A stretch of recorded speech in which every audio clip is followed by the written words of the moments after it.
Here. Kimberly Kenny, Here. Michelle Richardson Bailey, Here. Patrice Marshall McKenzie, Dr. Jama Velasquez, Tina Frederick, Here. Jennifer Holly, Here. Dr. Elizabeth Blanco, Here. Sarah Bunker. Here. And we have some guests. Thank you so much for being here. This is very exciting. I'd like to call up Ms. Anderson. Good afternoon, President Jennifer Hall-Lee and Dr. Blanco and esteemed members of the board. We're so happy to be here to bring some holiday cheer at the December board meeting. So we have with us today the Pasadena High School String Orchestra and under the direction of Dr. Ann Raridan to bring us some holiday cheer. They're going to start with Wenceslas. Wenceslas meets Vivaldi. So enjoy.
It was wonderful. Happy holidays. Thank you for being here.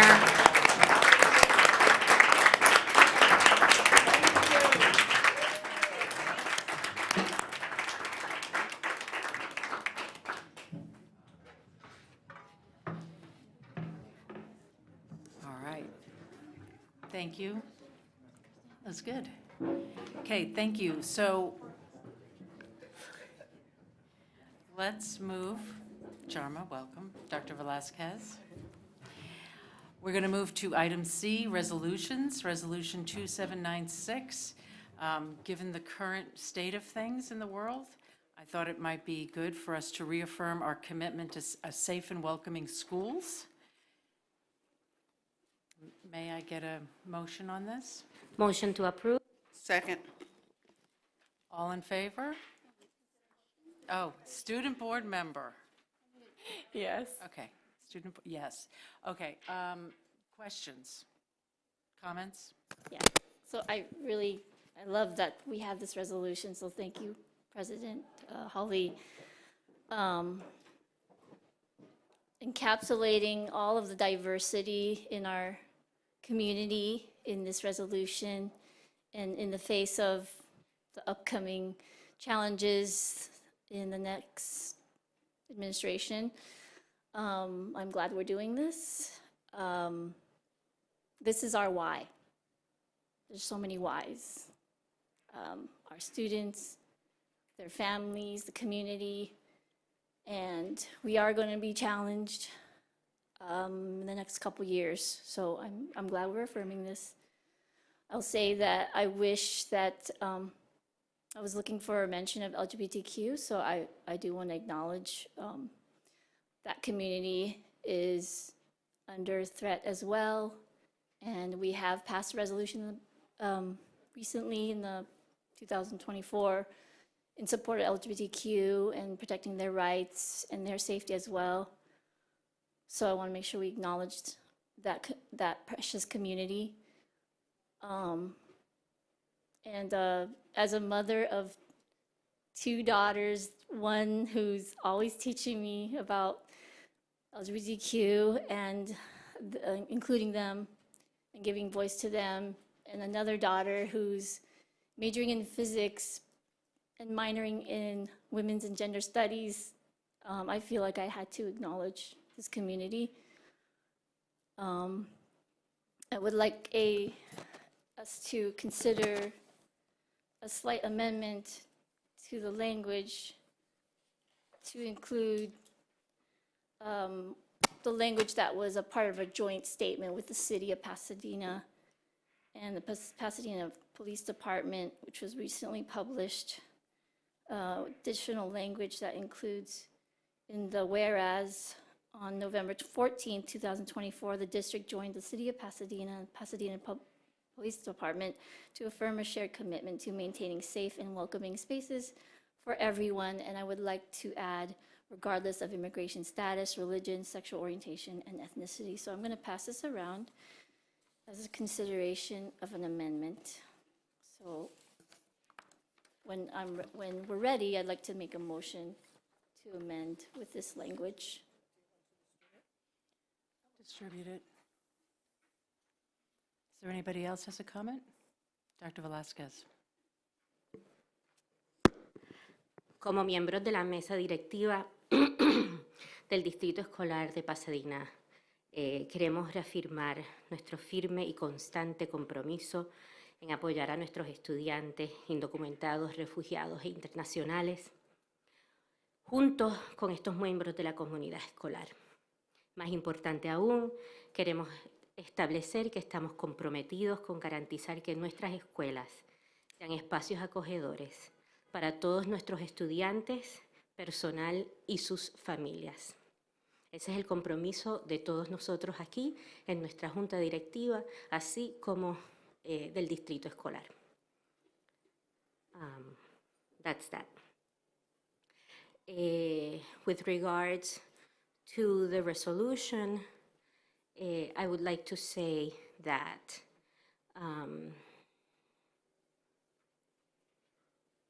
it is very important that we say what we mean and that we're intentional with the language that we use.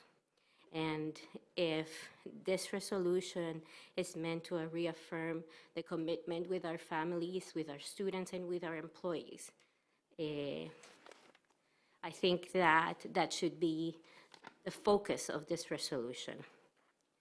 While I understand that we also have important other communities that are also, or interconnected communities, there's intersectionality of identity, I think that it is very important that each group is represented in a specific resolution that's dedicated specifically to them so that we can hear their voices and they can hear our intention. That is my position on this. Thank you. Does anybody else have a comment on this? Because I do. So I requested that this be authored because of the current threats of deporting whole families. That is current in the news right now. And Ms. Fredericks, you and I discussed this on the phone yesterday, and you seem to be in very much in agreement with this. So, no, I'm still talking I'm here. not comfortable with I'm still talking revealing here. confidential We talked on the conversations. phone, and you were in agreement with this. CSBA, it's very clear that we don't surprise each other on the board, because this isn't a performance. This is for, Point of order, together. point of order, please so don't we are going to project move on. assumptions. We're going to move on. I had a motion to amend. Do we have a motion on the floor for this? Does anyone have a second? There was a second. Dr. We have a second. All in favor? I had a motion to amend. Can you please ask for Motion to amend. Do second? we have a second for the motion to amend? And that would be to add the red language? It's Yes, to add the red I'll second. language. all in favor of the amendment, motion to amend.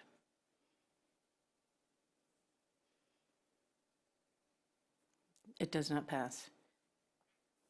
So we should do the student board member first. Student board member?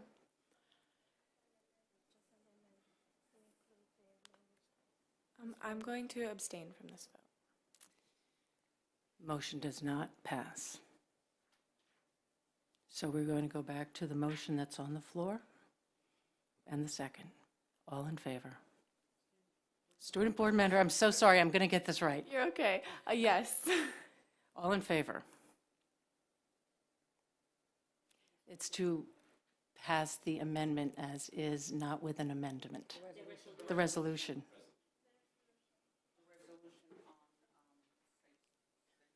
On safe schools, reaffirm our commitment to safe schools. There was a motion and so that we had a motion for 6-0 or 6, yes, 6-0. You didn't vote yet. Can I just say something? Yes. I think because she was not privy to Tina's dialogue on this, that maybe somebody needs to. I can I re-clarify. just feel like there's information that she's not privy to. I can So it's kind of re-clarify. not fair for her to either vote on this or not move forward without having that knowledge. I asked for an amendment for safe schools. It was written up. A motion and a second was on the floor.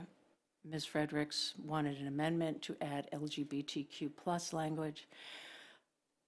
We intentionally did not put that in here because currently there are threats to deportation. And that's what this amendment is about. So her amendment failed. We moved to the motion and the second. And yeah, and then you're missing what Dr. Velasquez said. And So it's probably not a good idea for. And Dr. Velasquez spoke to it. This is what I said, but it is Sorry. I was all ready to lead, yet my bilingualism does not allow me to be as fluent on said language. So, given the fact that clearly something has happened that I was not privy to, I will abstain from this motion, but I do support us affirming that our schools are safe places for our students and that we are going to do all that we can as educators, employees, staff, and governance team members to ensure that we protect our students at all costs.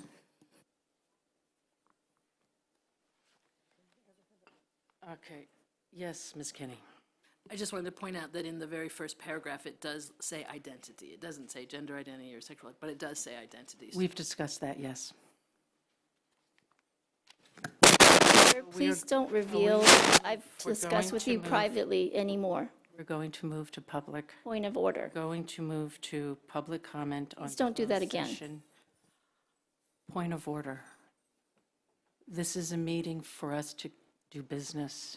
We're not. gonna Private embarrass conversations are not allowed here. Please respect that privacy.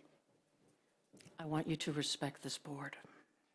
Let's move to public comment. D, public comment on closed session agenda items. Do we have any? We will recess to closed session. Ever reveal our private conversations, ever.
I need my pen though. Thank you very much. Oh, it's so cute. Did you see she wrote this book?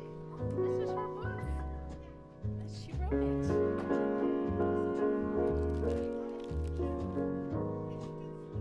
Yes. 1, 2, 3, 4.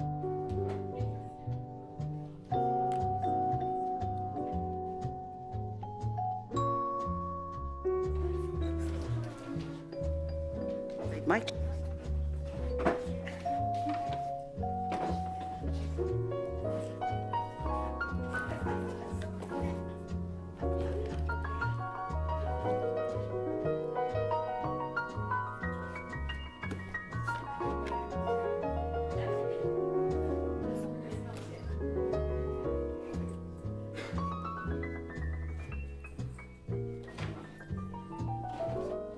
All right, out here.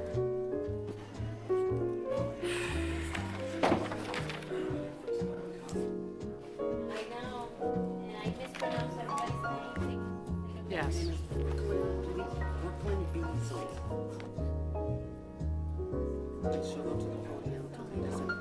Okay. All right, thank you. Okay.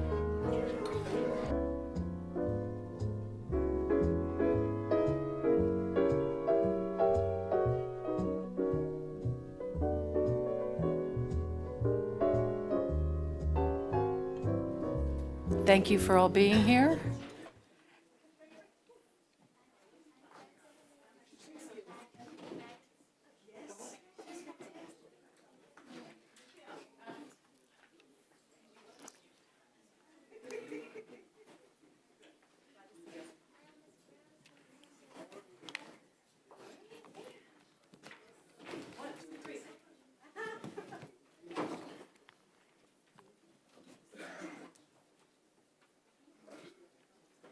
I'm going to read out the closed session, the results.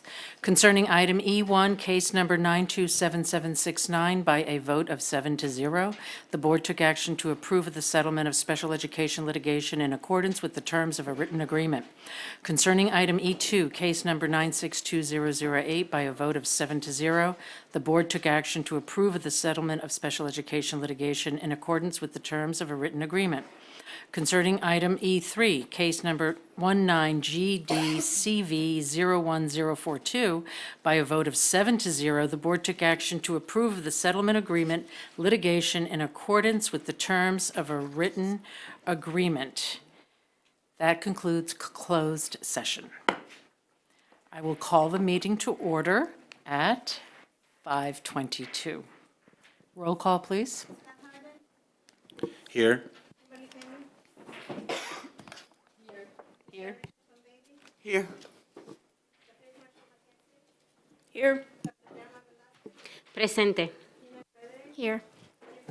Here. Here. Here.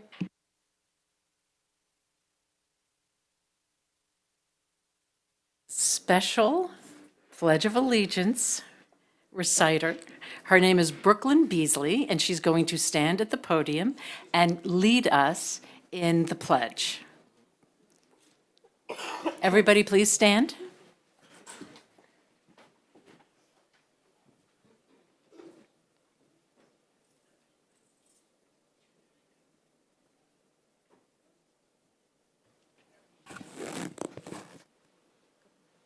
The Pledge of Allegiance to the flag of the United States of America, the Republic which stands one nation under God, indivisible, with liberty, justice for all.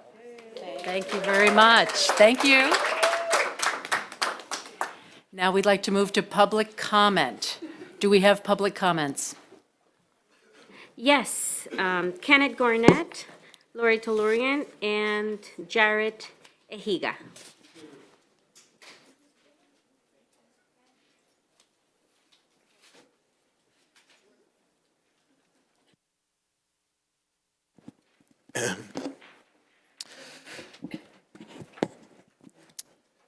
Good afternoon, board members. As you may know, I am the school representative for Marshall Fundamental, and in this capacity, I attend these meetings to share some specific wins, challenges, and updates from our school. I won't be before you long today, but I'd just like to begin by highlighting some of the challenges we are currently facing and the critical needs that arise from them. First, many of our students have struggled to transition after breaks. Our clinical social worker and our RTI coaches have been working diligently to support them. However, there's an ongoing need for more comprehensive mental health resources to ensure smoother transitions for all students. As we enter finals week and the deadline for college applications approaches, stress levels are very high. To help ease this, we've organized ASB Spirit Week, but there's still a growing need for more support systems to help students manage their stress and academic workload effectively. Additionally, we are in need of enhancements for our academic intervention and credit recovery programs for students with below average grades, as many are at risk of falling further behind. These efforts are critical to helping them stay on track for graduation and for future success. On a more positive note, we are excited to announce that our new spring floor has been installed in our dance room.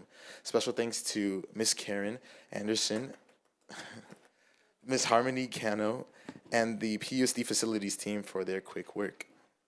We are also thrilled to see the progress on our softball field. We recently celebrated the unveiling of our newly renovated library, made possible by the generous donations from the California Football Players Foundation, PEF, School Specialty, and the Tournament of Roses organization. We are grateful to Superintendent Blanco and the superintendent's leadership team for attending and celebrating with us. Our ASB food drive was very successful, with over 35 Thanksgiving baskets assembled for families in need. We had enough donations to support 50 families in total. Our school's multicultural fair was another success, as with all 6 of our culture clubs hosting a traditional dress runway to celebrate the diversity at Marshall. Lastly, our fall production of the 39 Steps was a lovely event. We would like to thank Board President Jennifer Hawley for attending one of our shows and offering her support. We appreciate your help for the work that you have done and continue to do so for our school. Despite the challenges that we continue to face, let us work together to create a stronger, more supportive environment for our students, ensuring that they have the resources and opportunities they need to succeed. Thank you so much for your time.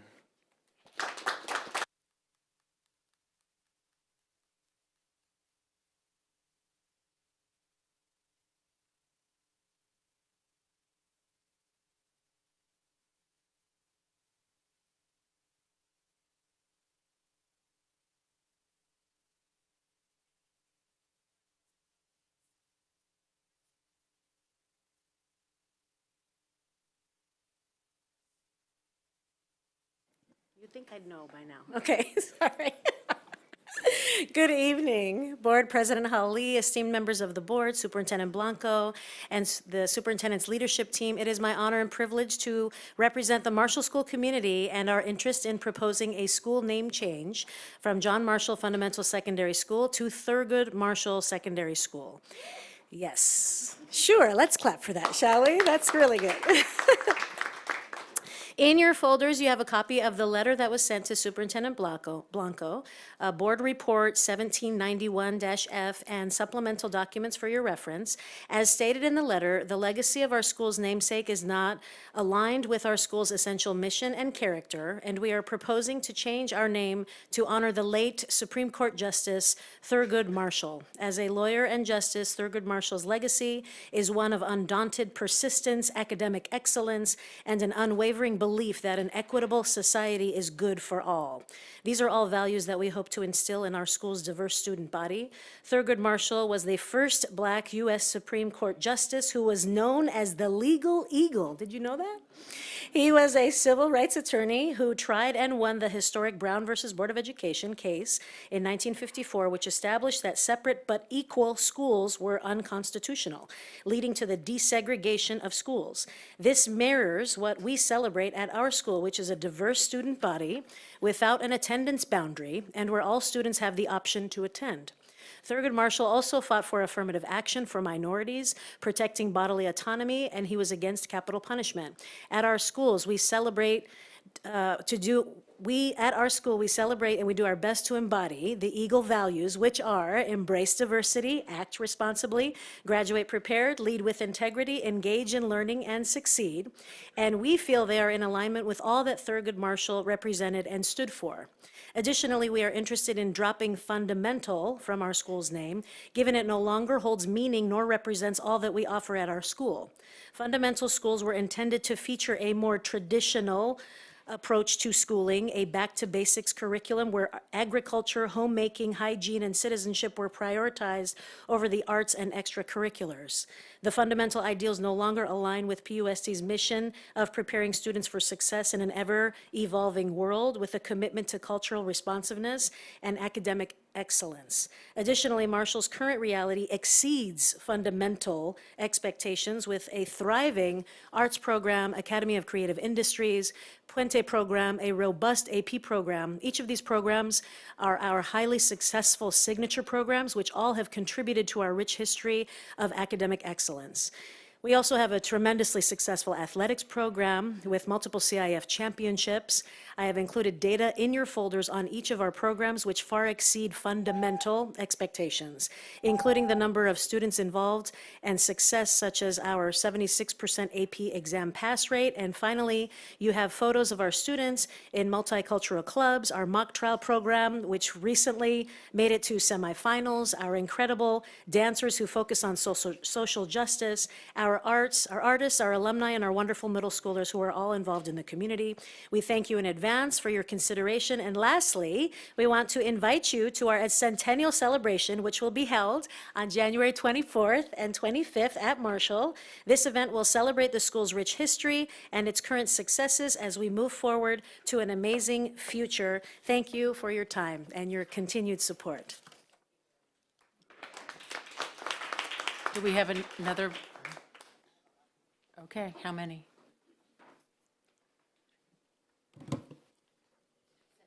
Okay.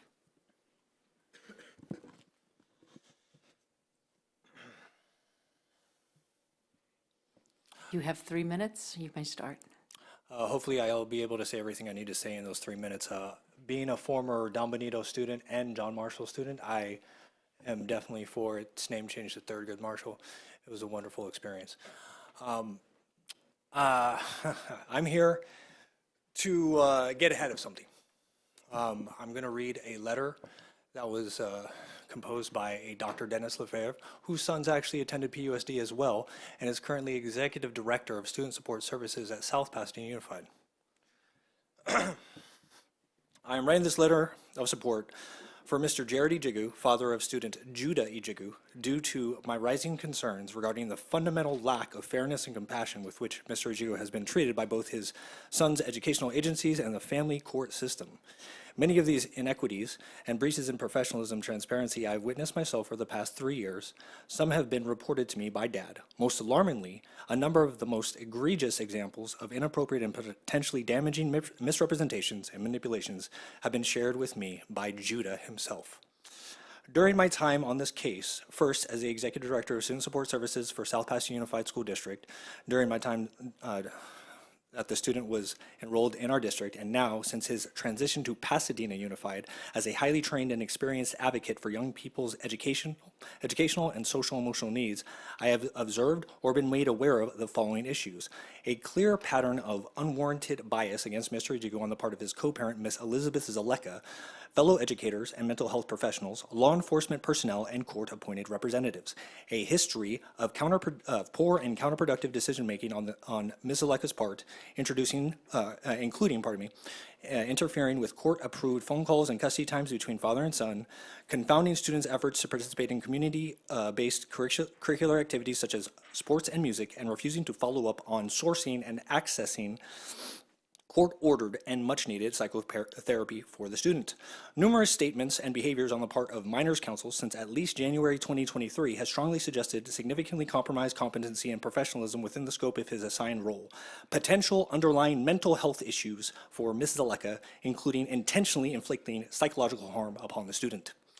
Further, I am asking Mr. Ijigu to use this letter so as to prompt other concerned individuals to come forward and state any knowledge they may possess regarding issues related to Judah's well-being. This is a 9-year-old boy. The stakes could not be higher. I would also like to acknowledge how bright and in many ways mature this young man really is, which makes asking him directly about many of these issues all the more important. For example, he recently shared with me that his mother had been describing his relationship with his father as a version of Stockholm Syndrome. I'm going to continue. I encourage you to reach out to me so as to make so I might further share and expand on these concerns. Of Sir, course, you're going to need to wrap it up. Sir. I understand. Yes. Everybody has to have an equal amount of time. I understand. Thank you for your comment. I have already submitted this to multiple staff, faculty, and administrators at Altadena Elementary. The first page that I submitted to the staff, faculty, and administrators at Altadena Elementary was a letter of request for them to come forward. Just so you are well aware, the judge has committed multiple felonies and others, and there is going to be a civil rights case against her, a federal civil rights case against her. What I would like is for your encouragement for the members of PUSD, specifically at Altadena Elementary, to come forward. I've already spoken with the risk management. I'm glad that I'm you going to offer left this. the I'm going letter to offer to this. us. We're going to need to move on with the next person, understand. but we really appreciate that you came to us. Yes. Thank you so much. Who's next?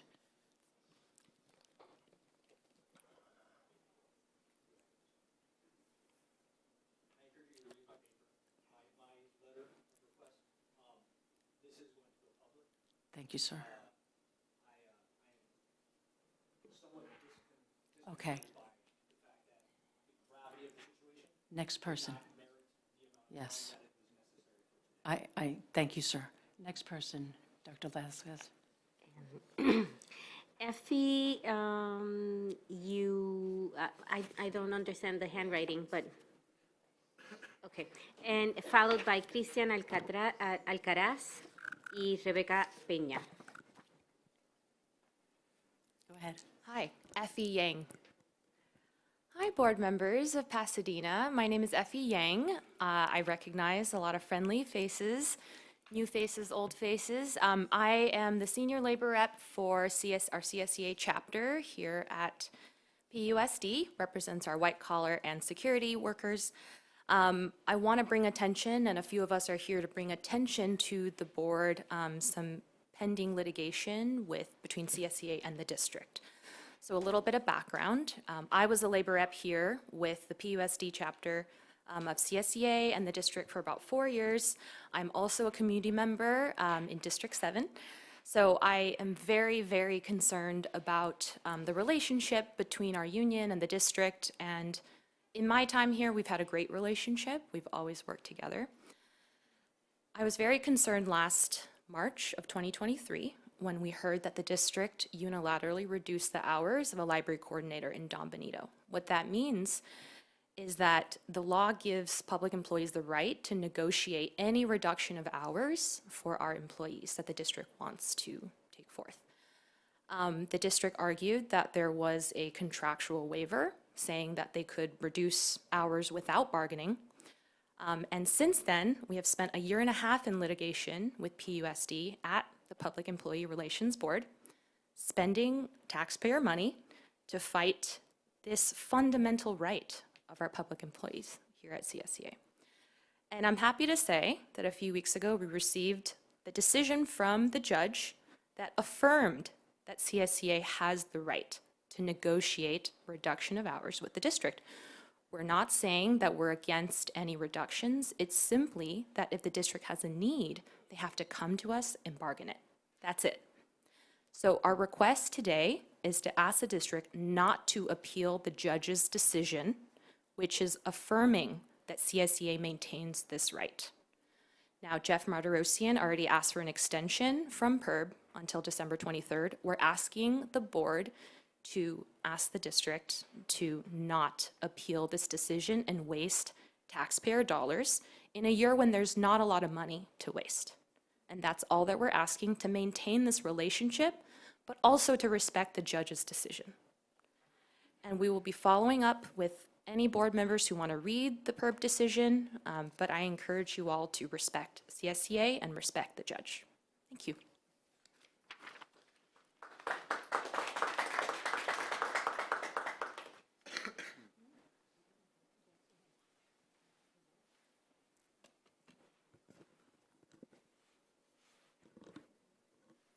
Hello, everyone. My name is Christian Alcaraz. I am the Labor Relations Representative for our CSCA Pasadena 434 chapter, and I'm here to also echoing Effie's concerns, great concerns that members, our classified members, share.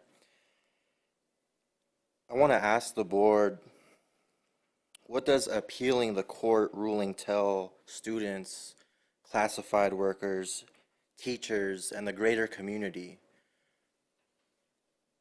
When money is short, whenever there is talks of lack of funds for our students, for wages that are very needed for our members, to hear that there is consideration for the district to waste taxpayer money on legal fees, on expensive lawyers, is very troubling.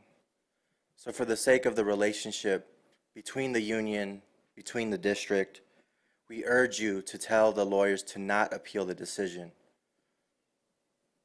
A union and its strength and its respect, hand in hand with the district, we must come to the table together if there is something to be addressed. That is the right of our members. That is the right of unions. So we strongly urge you to reflect on what it says. It screams to our members that there's a lack of respect to the union, to classified, if we continue to waste any money at all appealing a decision that a judge already found to rule in our favor. Thank you.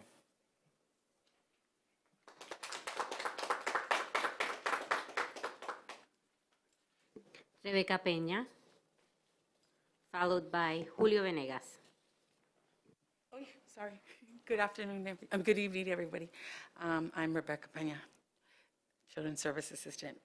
I am here just to ask and reiterate what my team here has said, that to please reconsider, to ask attorneys to not appeal this. It's that would speak volumes, and I thank you.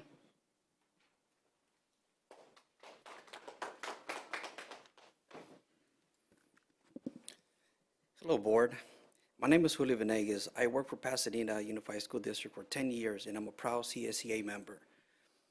I'm here today to urge the Pasadena School Board not to waste another penny of our tax dollars and expensive lawyers on legal fees. Recently, after a long fight, the courts ruled in favor of CSEA after one of our members had their rights threatened when the district attempted to illegally reduce her hours. Since then, the district has reduced the hours without bargaining with CSEA. This has affected an adult educational transitional technician, a clerk therapist, a database specialist, a library coordinator, and an instructional aide who had their hours cut so drastically they lost their benefits. The courts rule in favor, and the district should do the right thing not to appeal the decision. Each of our board members have the responsibility to spend the district budget wisely while first and foremost thinking about the effects the budget has on our students, workers, and community. I ask you, the board, what does appealing the court ruling tell students, classified workers, teachers, and the greater community? Please make the right decision. Please tell your lawyers not to appeal. Thank you. Greg Norris, and followed by Joe Brown. Good evening. Excuse me. In a world of unwanted emails and unanswered phone call from strange numbers, I'm here to personally introduce myself and my company to President Hall Lee and Superintendent Blanco and the esteemed board. Happy holidays. My name is Greg Norris. My company is Quick Draw Fund Control. We are a Pasadena-based, women-owned small business. Many of our employees are Pasadena residents, and their children have attended PUSD. What do? We are construction risk management experts. Quick Draw manages capital risk improvement projects and disperses bond and construction loan proceeds. Currently, we are working on 2 state of California bond programs that total over $6 billion in capital improvements, over 150 active projects. Construction is very complex, it's very bumpy, and the majority of projects go over time and over budget. Our project management services protect our clients and ensure a successful project for all. With the passage of Proposition 2 and the projects it will bring to the community, I'm here to demonstrate my enthusiasm and desire to work with PUSD and hope to connect and learn about the next steps to become an approved vendor for the district. We are new, would appreciate some help. Happy to stay and answer any questions, and I thank you for your consideration. Joe Brown, who has also provided a written copy of his comments. Well, to each of you, good afternoon. To many of you I've known for many years of advocacy, and to our new board president, welcome aboard. I am here, by the way, I'm Joe Brown, for those of you who don't know. I'm here to commend you and then also to recommend your continued support for the Rosebud Academy. This is only a product of their community outreach. It just so happens she has to be my great-granddaughter. But please don't misunderstand. I am of no relationship to the executive director or any of those persons who are part of it. Value added is what you get from Rosebud Academy. I've been doing this a long time, and I can assure you that no other charter school in this district, either upcoming or has been in years past, have fulfilled their requirement to this district.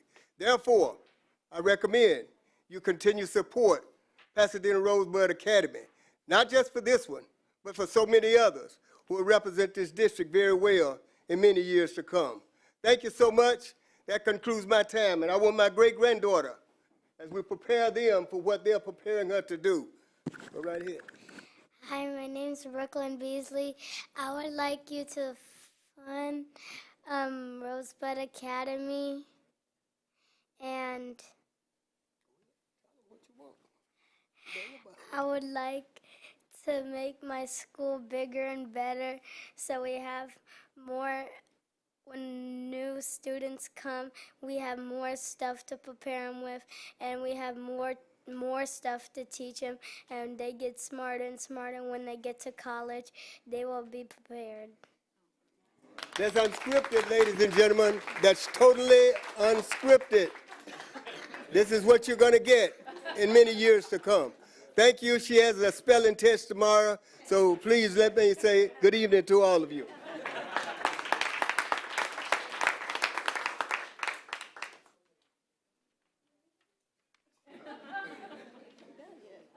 Is that I all? just want to add that I happen to know that she has her eyes on these seats up here. She So we does. better look out because she's coming. Great job. Okay, comments from labor unions next.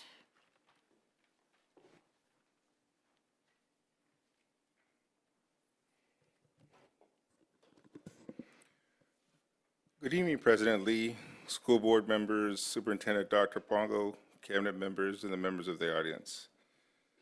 I would like to congratulate and welcome President Lee to her new position. I was unable to be here when you were sworn in, and so I'll take this opportunity this evening. I would also like to congratulate and welcome Scott Harden to his new board position. I look forward to working with you. I would like to share my experience with the board regarding my participation with the Superintendent's Budget Advisory Committee. Although when the LCAP was implemented, it required school districts to reach out and meet with the community groups, parent groups, and labor unions. Some districts did, while others did not. In all the districts that I have represented, I've never been so involved in the budget process. This committee was so inclusive and informative to the committee members. The information that was shared spurred good questions and explained the need to take certain actions. Although I have participated in other committees, I learned more during this process than I ever have before. Many of the committee members were appreciative of being able to participate, have a venue to have their voice heard. Kudos to Dr. Blanco and her team. As I stated in my speech last month meeting, there is so much to look forward to for the coming year. On behalf of the Teamsters, I would like to wish everyone a Merry Christmas and a Happy New Year. Thank you.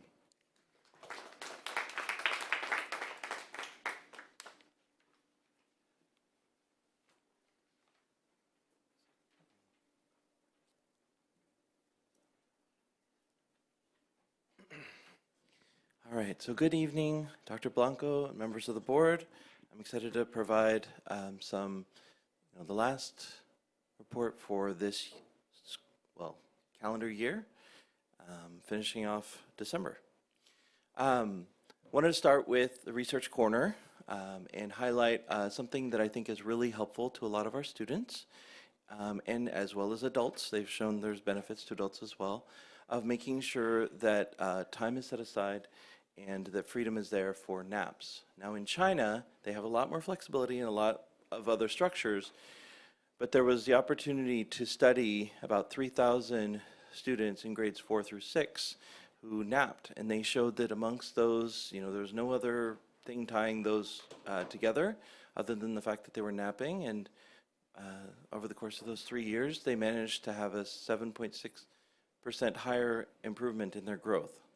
And so I wanted to highlight that because amongst our kindergartners, they're transitioning from pre-K, and in a lot of our kinder classes, there's the desire on the part of some of our kinder teachers to provide that rest time, even if it's not actual napping, because if a student isn't napping anymore, it's not productive.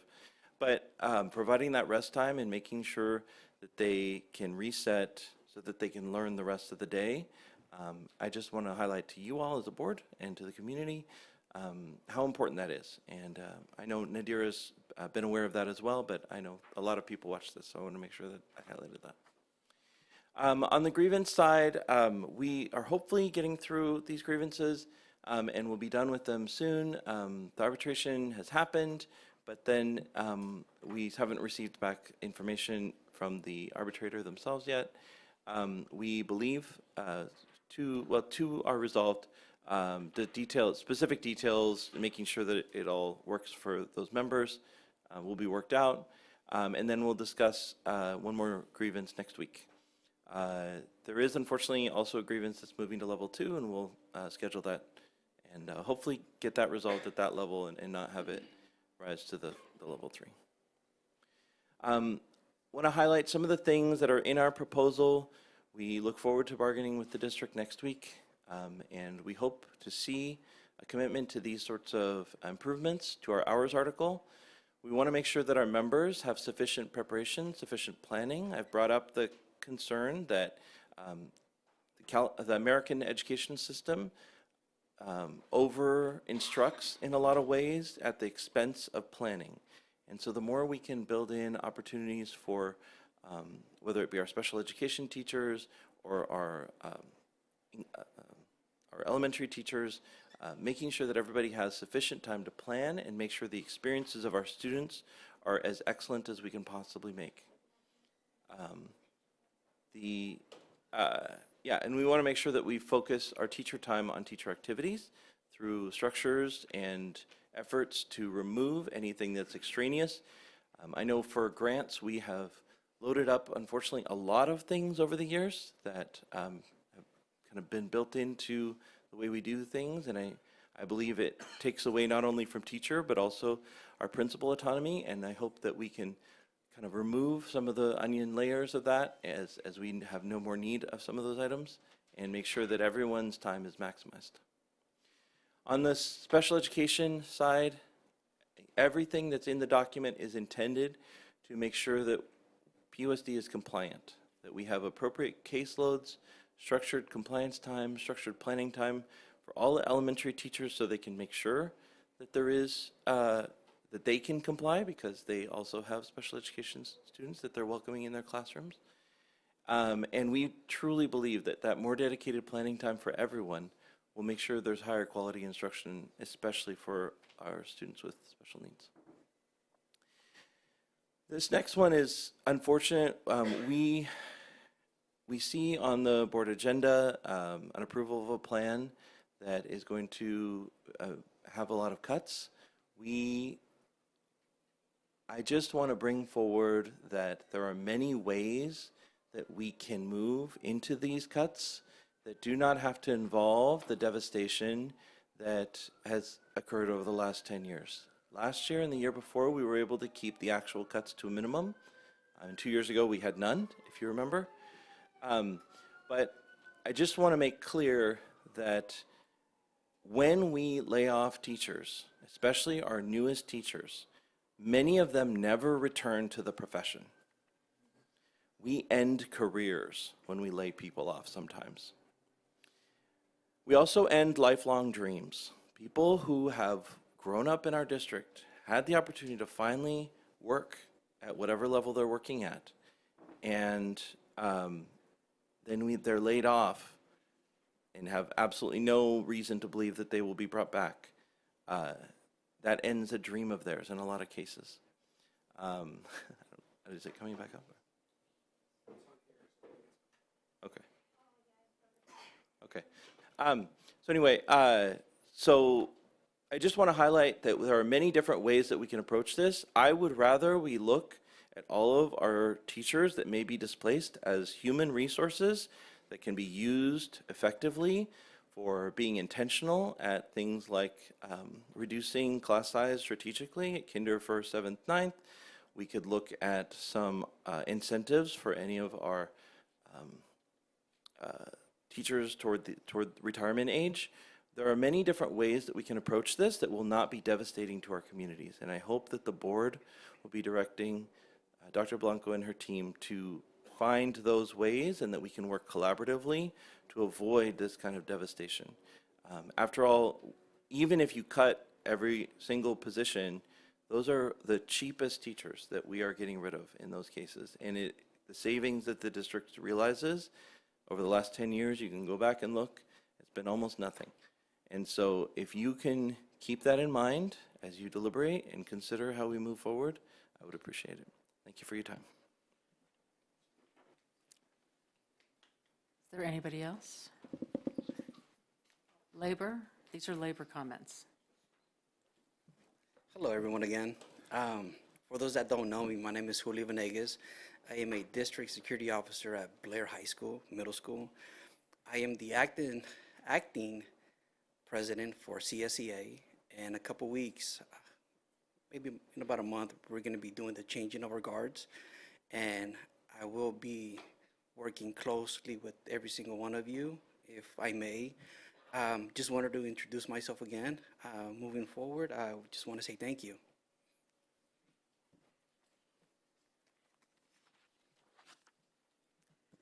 Good evening, President Hawley, Dr. Blanco, members of the board, and my esteemed colleagues on the superintendent's leadership team.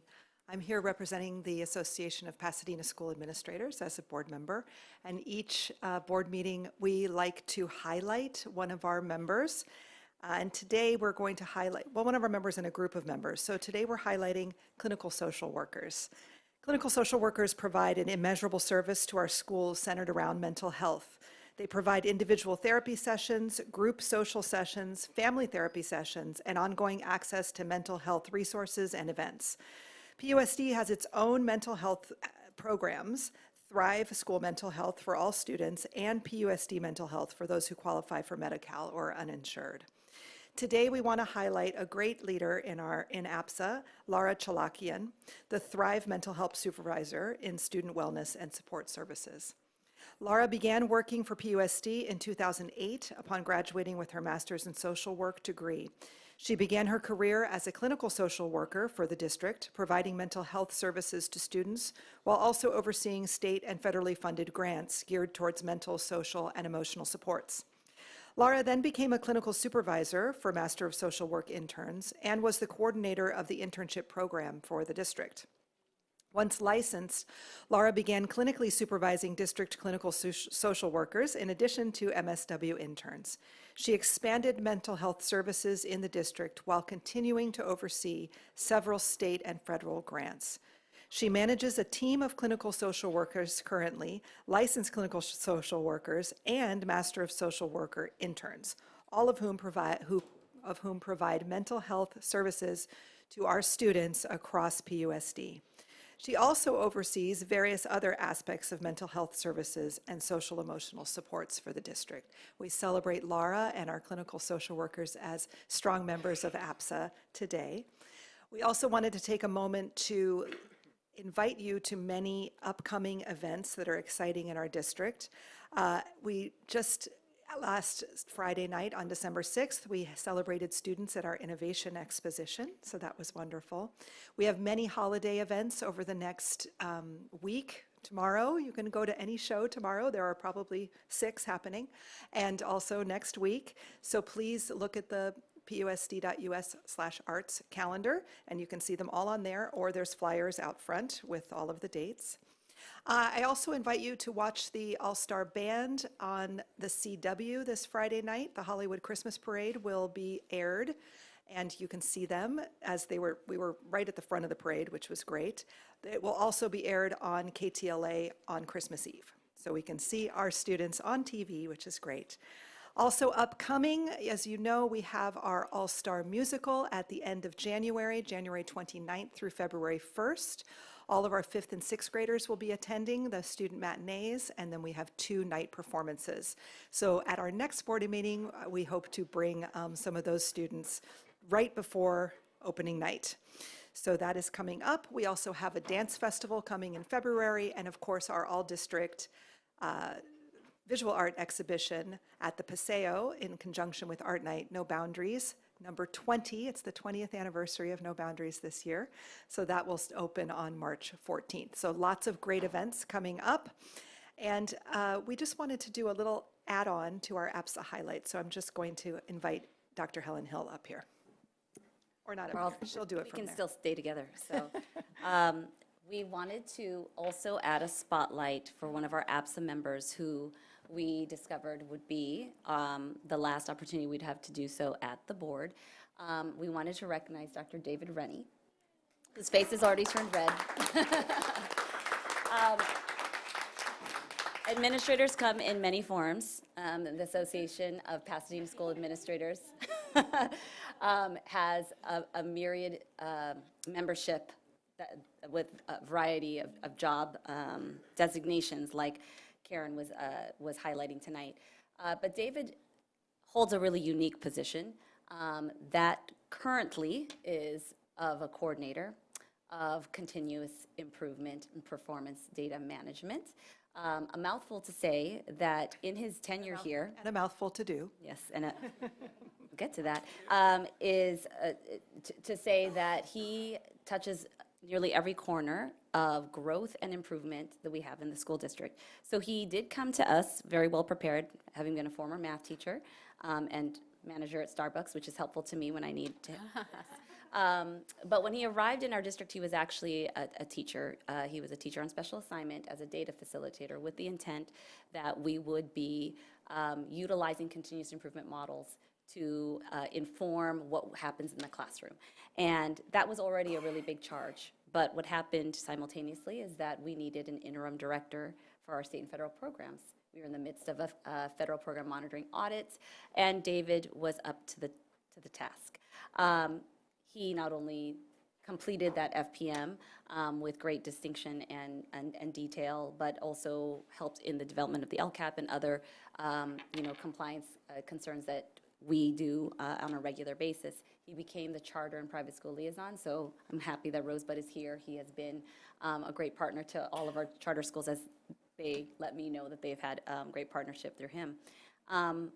In this year, we transitioned him back into a data and research position as an administrator, taking helm of an intended department to really build data and research at the core so that we could ensure that we have structures and systems for continuous improvement, data chat cycling, and really knowing our students and making sure that we make progress.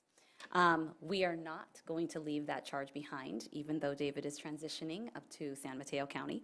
But I do want to leave a couple drops of Rennie-isms, the wisdom and the jokes that he always shares with us. My kids will miss the jokes the most.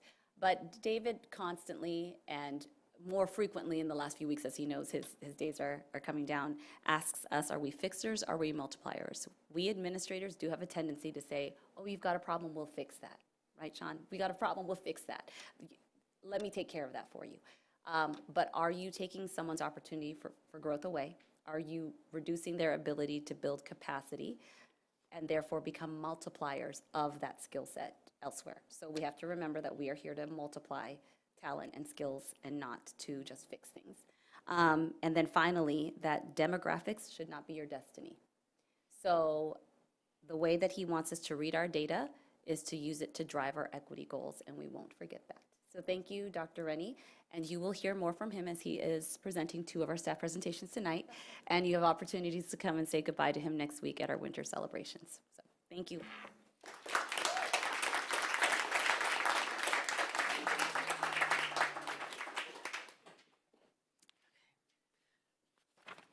Item K, this is a public hearing. The Governing Board of the Pasadena Unified School District is now opening the public hearing for public input regarding the staff analysis and recommendation report for the renewal of charter for Pasadena Rosebud Academy. Anyone wishing to comment either verbally or in writing may do so at this time.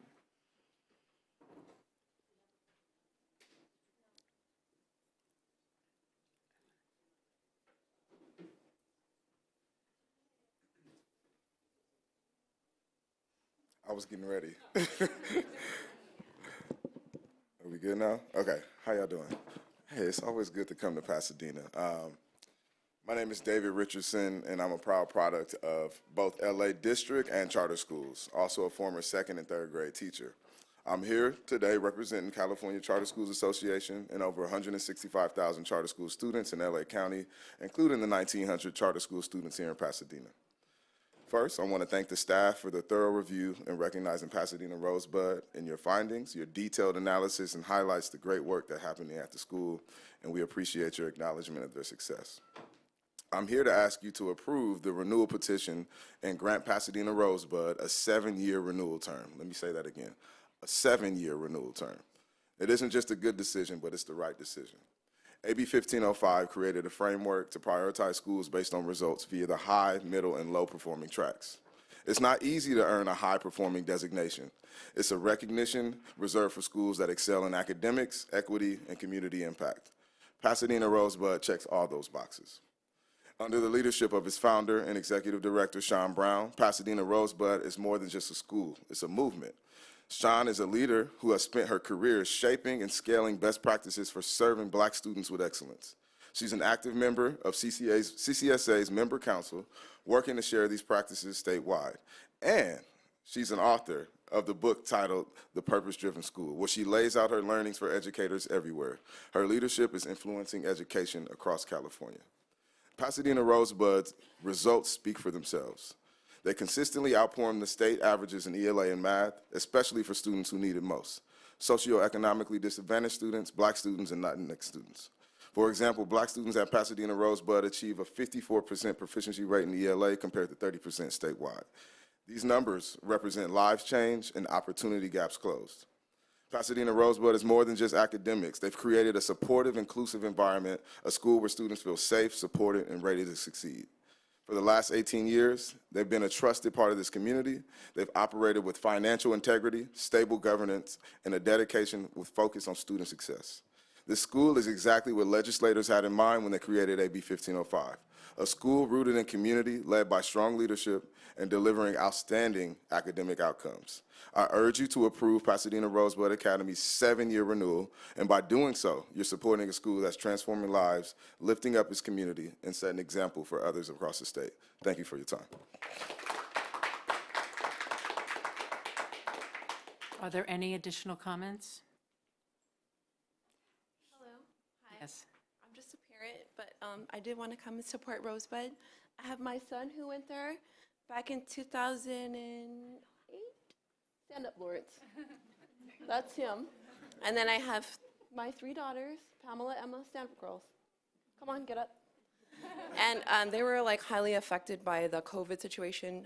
My 8-year-old did not get to attend kindergarten in person, and then we skipped out on 1st grade for my 2nd daughter. But how long have we can see an improvement, and it's something really special to us, and it's much needed, and I could not do it without them, and that's all. Okay, have a good night. Are there any additional comments? Yes. Hello, my name is Angelo David Key, and I am a student at Pasadena Rosebud Academy. I have recently moved to this school, but what I can tell you is that when I have moved from my old school, I didn't learn much new information, but when I moved here, it filled my brain with knowledge. And when people are mean to me, the staff handle it very well and make sure everything works well. And also, like when my old school would not let me move up a grade, when I came here, they actually wanted me to move up 2 grades when they saw my test scores, and they're very kind to all the children who attend the school. And thank you for your time. Are there any additional comments? Hearing none, the public hearing for input regarding the staff analysis and recommendation report for the renewal of charter for Pasadena Rosebud Academy is now closed. Thank you. I would like to move to action items. Approval of charter renewal petition for Pasadena Rosebud Academy. Dr. Hill. Dr. Rennie. Good evening, President Hall-Lee, members of the board, members of Superintendent's leadership team. My name is Dr. David Rennie. I'm the coordinator for continuous improvement and many other hats, one of them being charter oversight from the programmatic standpoint of reviewing and doing classroom site visits, walkthroughs. One of the commitments that, or I should say obligations that we actually have as a charter school authorizer is that there is an annual site walk, classroom visit, where each of our authorized charters have an actual visit by someone who is a certificated program staff person, ensuring that a sound philosophical pedagogical method is being used within the classroom. But that is not why I am here. I'm actually here because I am the staff member shepherding the staff analysis report for all of the requirements under California Ed Code for the renewal for Pasadena Rosebud Charter School. And in that, one of the things that I want to very clearly lay out is what AB 1505 outlined as the obligations of the district as an authorizer when analyzing the petition, as well as options that are available to the board based on the analysis. So under 1505, charter schools are actually tiered into 3 layers relative to how their student performance on assessments and the other California School Dashboard indicators are relative to the state of California. So one of the things that I want to very clearly identify that was a shift from prior years is it's no longer about comparing the charter school to local neighborhood schools. It is very much the charter compared to the state's performance. When a charter school consistently has student groups that are exceeding the state's indicators across the board, that school is eligible for designation as high performing. Likewise, if they are underperforming across the board, they can be designated as a low performing school. And if they don't fall into any one of those 2 categories, they default to a middle performing school. Based on the 1505 criteria that California defined, Pasadena Rosebud is one of only 2 charter schools that is designated as a high-performing charter school based on all of the charters that Pasadena has authorized.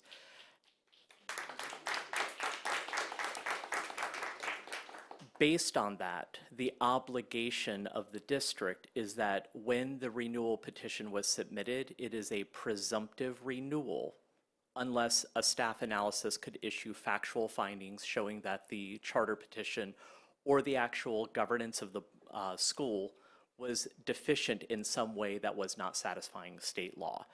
Based on the petition analysis and the review of the performance record over the past 5 years, there was no such way to substantiate any factual findings to show that they are not meeting their obligations under state law, and as such, it is a considered presumptive renewal.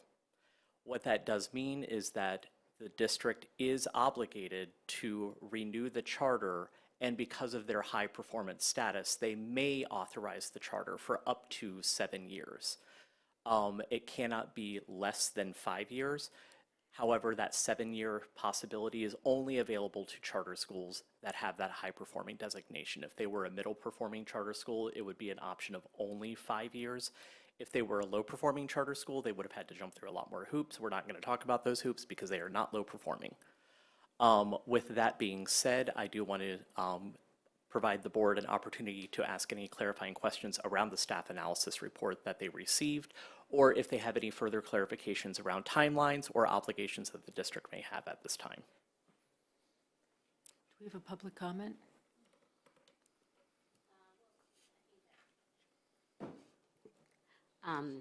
David Richardson? He already did You're all it. done? No. Okay. Okay, so at this point, board questions and discussion. Does anyone have a question or a discussion?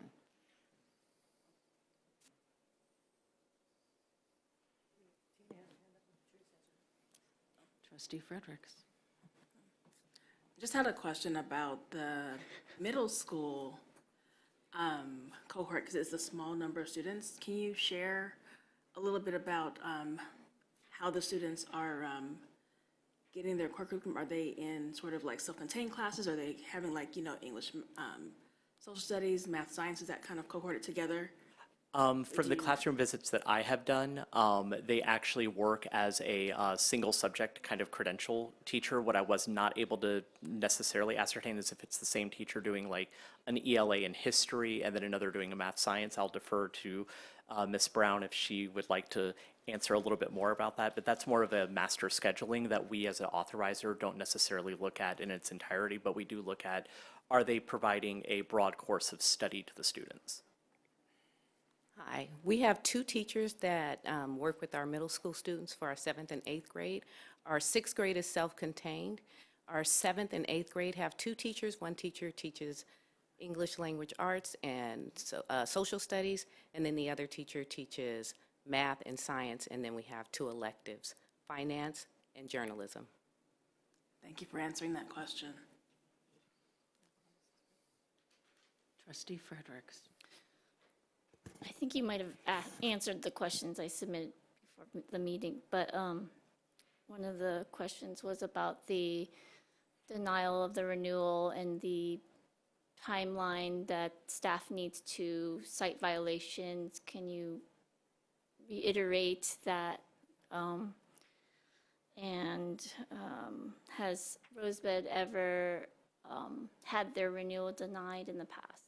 So Rosebud has been in continual operation since their inception, which means that every subsequent petition renewal has been authorized. So they've been continually in operation. We've never rejected a renewal petition. In terms of the 30-day notice of violations, under our board policy and under California Ed Code, when there is a factual finding that can be issued, such as you are not meeting a certain state obligation that is actually raising to a level of violating a certain portion of California Ed Code, the authorizer does have a responsibility to issue the factual findings and the evidence that they looked at and considered to say, we believe that you are out of compliance. The charter school can then work with the authorizer within 30 days to actually remedy that. And it's considered to be one of those things where it's not about the fact that they weren't doing it, it's about the fact that when they were made aware of there's a need for correction, that they engaged in good faith opportunities to rectify the situation. Over the course of the past 5 years, there's been no documentation to show that there's been any substantive findings of state violation or violations of state law. And so as such, there hasn't been a need to issue any of those 30-day notice letters. And then the question I asked before was also comparable pay of their teachers.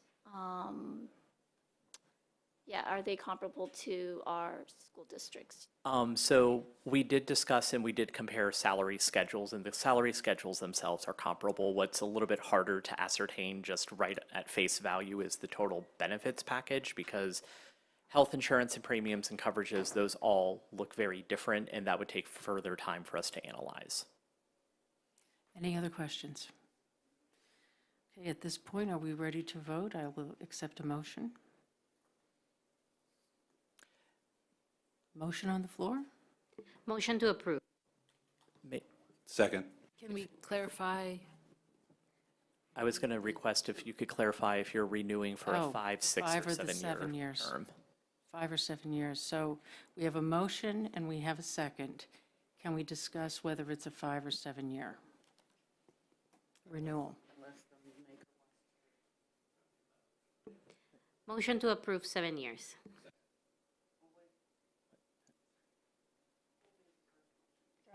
Yarma. Okay, Second. we ready to vote? It'd be really good if we could vote right now, because we really need to move forward with this. Well, I wanted to know what the reason for 7 versus 5. Because it's written in here. I that know, because of I know why. high-performing, It would be I 7. know we can allow 7, but my only reservation is how does that impact us fiscally is my concern. Can we speak Superintendent, can you answer to that? that at all? I'm going to ask the superintendent. Can you answer that, please? Mr. Bravo-Karimi would be best to answer that, but I see no fiscal impact in terms of a cost to us other than the facility.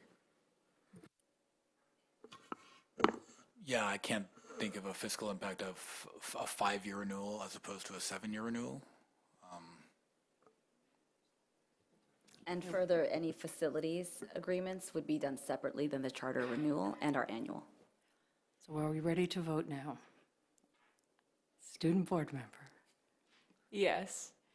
All in favor?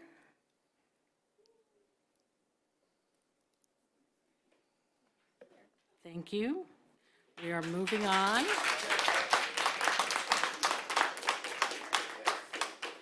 So we are moving on to L2, approval of certification of first interim report for the 2024-25 school year. Mr. Bravo-Karimi.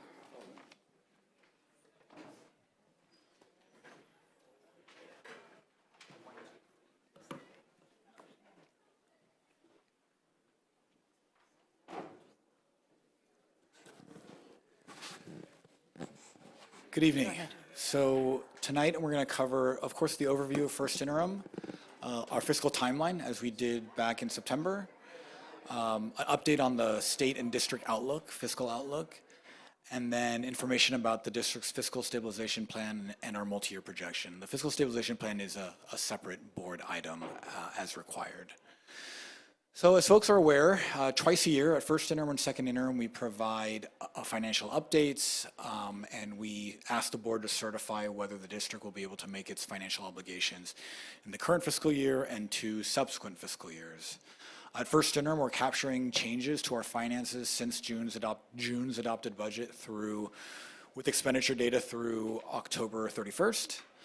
Our recommendation tonight is that the board certify that Pasadena's financial condition, to certify our condition as positive, that the district is projected to meet its financial obligations this year, next year, and the following year, so through 2026-27.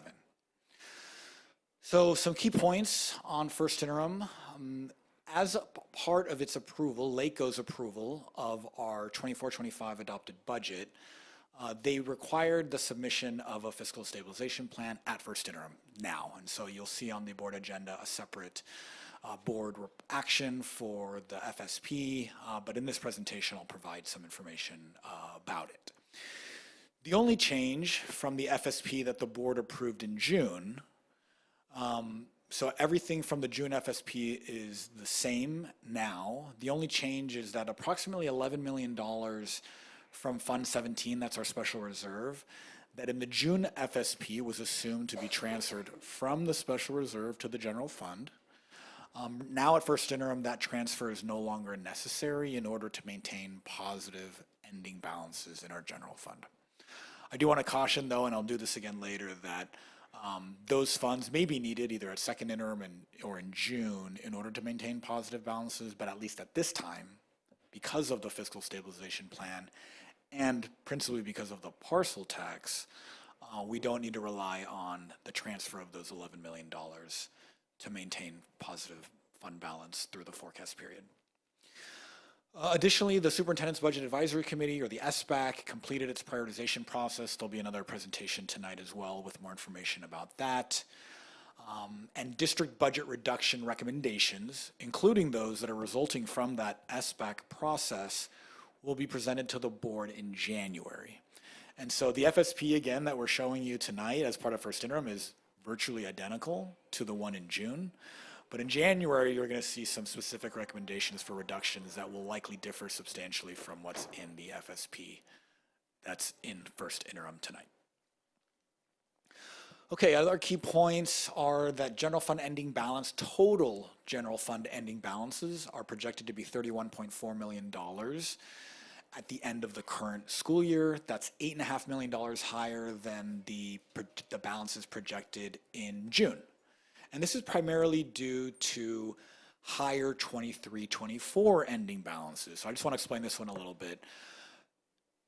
After June adopted, so June adopted was for the current fiscal year, was this year's budget. After that, we actually come back to the board to give you an update on the prior year financials, unaudited actuals for the prior year.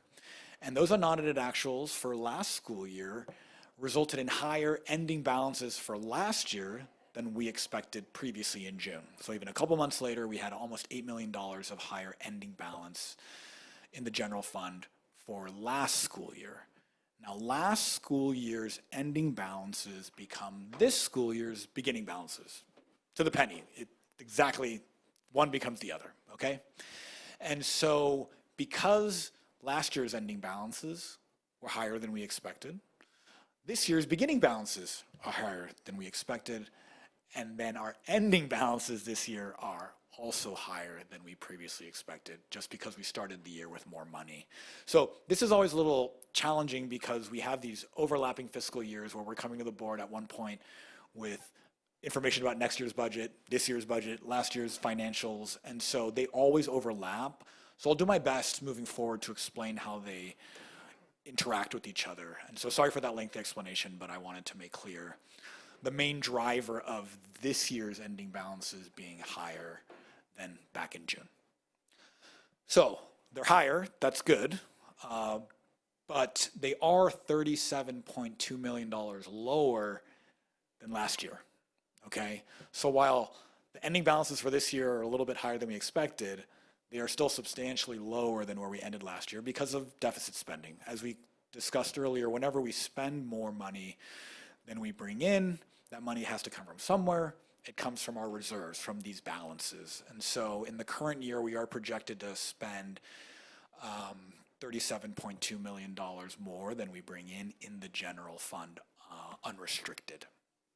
So at the bottom of this slide, you'll see projections for that deficit spending this year. So you'll see at the bottom of the second column under 24-25, $37.2 million. That's the operating deficit. That's by how much we're spending beyond what we're bringing in. You'll see that the operating deficit, while still exists, projected to exist in 25-26, so an operating deficit of $8.9 million, and then also an operating deficit of $5.8 million. So we still have operating deficits, but they're projected to get smaller each year. but only because of the fiscal stabilization plan. So I'm going to cover that in a little bit more detail later. I should note, though, that for years we've been running surpluses. Okay, so last year, the first column, the $7.4 million operating deficit, that was the first time in a long time where we spent more than we brought in, and we are projected, as you can see here, to continue that trend moving forward. So fiscal timeline, I won't go through every piece of information here, just to point you where we are now. We're in December, we're at first interim. Coming up in January will be an update from the state on the state's budget, which has a huge impact on our funding levels, the prior year audit, and then in March, second interim, and then May, the May revise, where we get the additional update from the state about their funding levels, which again impacts us very substantially, and then finally June, where we'll adopt next year's budget. So budget outlook, first starting with our fiscal outlook. So as I mentioned, operating deficits projected for the next 3 fiscal years.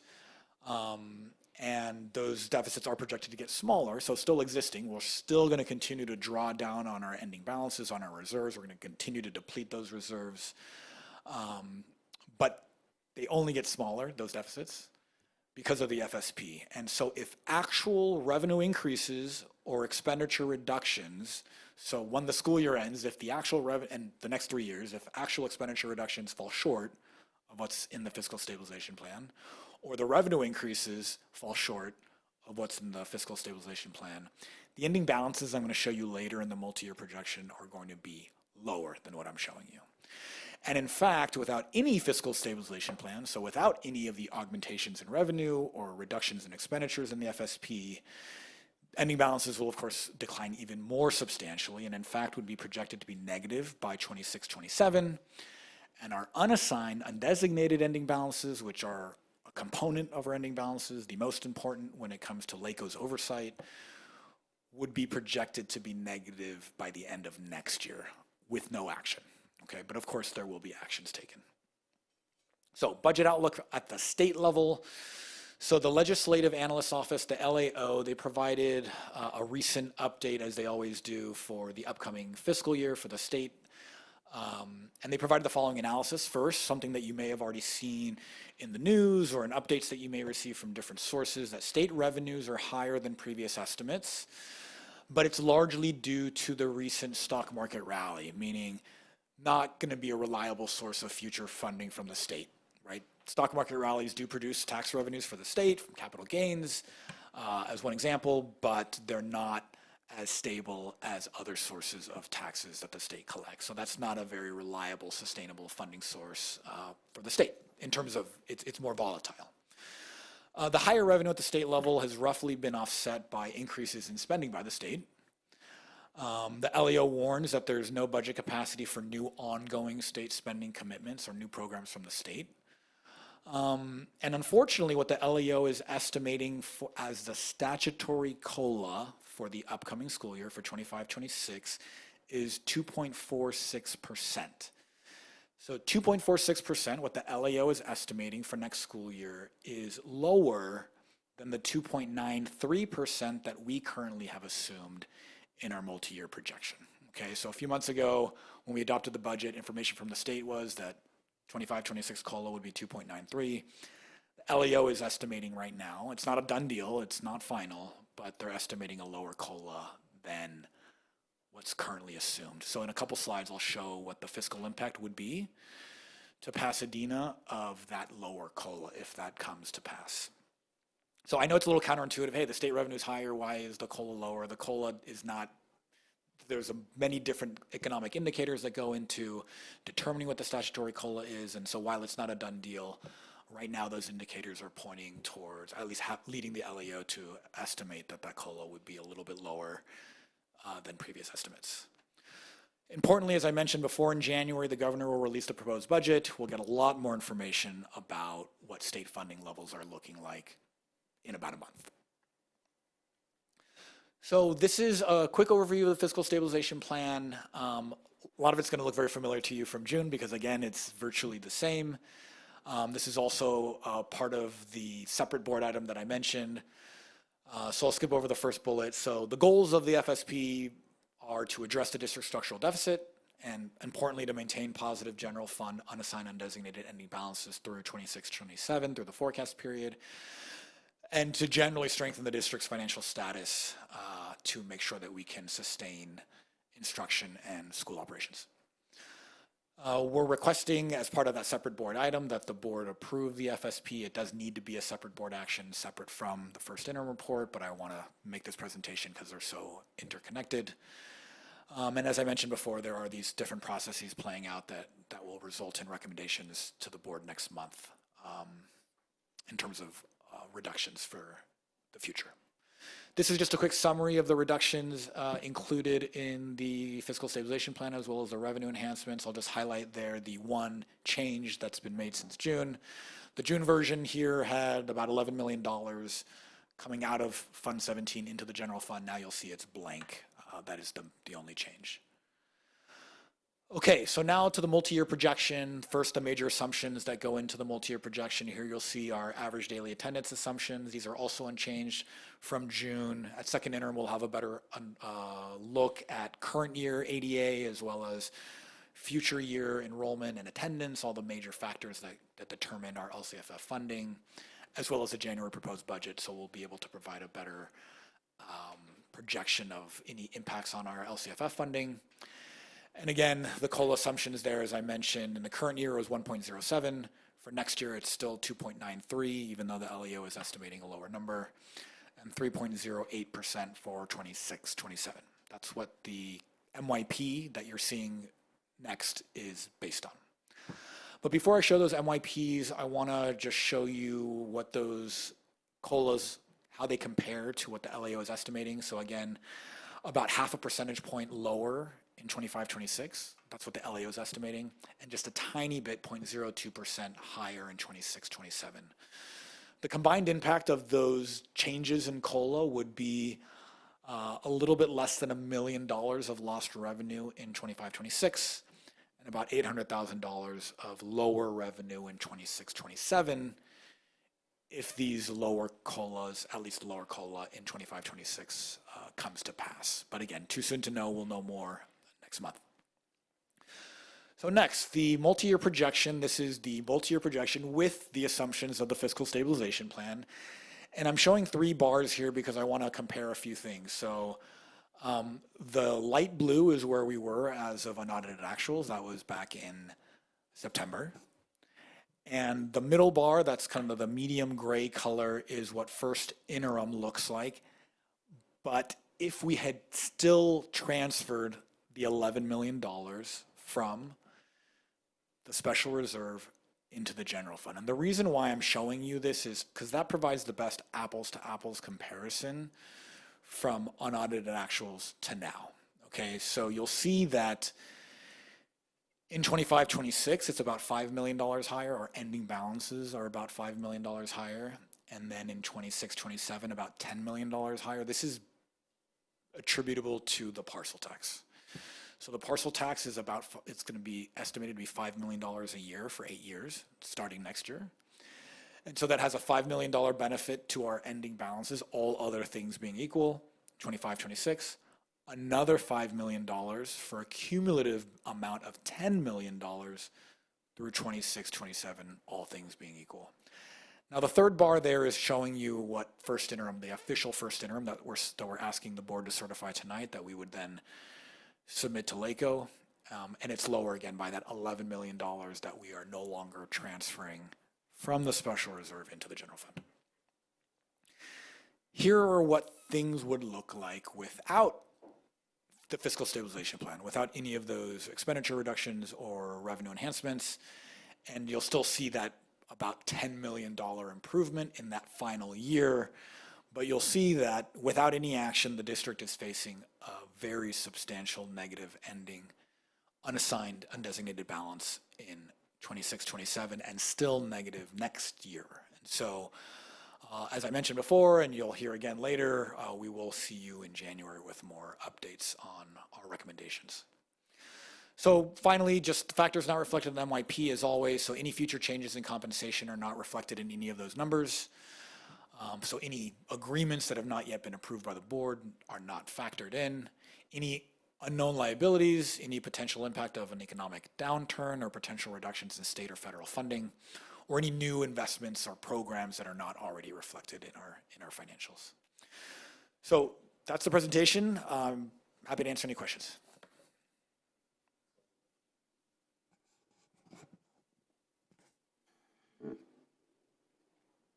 Do we have any questions here? Yes, Ms. Bailey. So, my question has to do with this, this issue of the structural deficit. Yeah. I think there needs to be some clarity on exactly what variables inform that deficit year over year. Could you clarify that? Yes, sure. So let me first define a structural deficit, because you can have a deficit that's not structural. So the simplest way I can put it is that when we have ongoing costs that are projected to exceed our ongoing revenue. So something that, let's say there was a sudden one-time cost this year, and that resulted in us spending more than we brought in, but it was a one-time thing, right? A major event. Let's say we had to incur some huge expense, but we didn't expect that expense to repeat in the future. And let's say that that big expense was the only reason we had a deficit, right? That but for that one-time expense, we would not have had a deficit. That would not be a structural deficit. A structural deficit is what we instead are facing, which many districts are facing, which is our ongoing costs, which are mostly because we're a school district, positions, people, because we provide services to students. When those costs are projected to exceed the revenue we're going to receive, mostly from the state, but also from the federal government, from local sources, that is what is a structural deficit. So then the deficit that occurs that is not structural, where is that in your numbers? Like, and that is caused by? So factors that would cause the deficit that are not structural are one-time expenses. So we don't have it broken out. We can certainly take a look at defining that more clearly, pulling out things in the current year in the general fund that we know are one-time, not likely to repeat themselves, to identify how much of the deficit, so I think it was $37.2 million in the current year, how much of that is attributable to ongoing costs versus one-time costs. I think that's something that we... And where do the unfunded mandates play into that? They contribute substantially. There are a lot of things that we're required to provide for our students that there are no dedicated sources of funding for. And so, like all districts, we spend a lot on those types of unfunded mandates that, again, we don't have dedicated funding sources for, and that's mandates from the state and federal government. Okay, and then those, you will show that information in, it wasn't transparent in this budget presentation. Yeah, no, in first interim, no, we haven't identified the cost associated with unfunded mandates. So the reason why I'm asking this line of questioning is because one of the things one of the questions that I've been getting from different people that I encounter when we're talking about the district's fiduciary, the board's fiduciary responsibility, and the district's accountability for the budget, the perception is that we don't do a good job as a board managing our budget, or as a district managing our budget. And I know that there are several factors that play into it. And I also understand that, you know, for instance, when you report the first and second interim, we may not see line by line what's happening in the budget. And so I think there needs to be a way or some information that we can present either, you know, on our social media site, our website, so that folks can understand what's really going on with the budget and why we appear to continue to operate in a deficit. It's really kind of, to see the numbers up there, 37.2 million, and then, you see it in one year it's 37.2, but then in the subsequent year it's 8, and then it goes down to 5. It's like, how does it get there? I mean, we understand it from your presentation, but it's the public who really needs to understand this. Sure.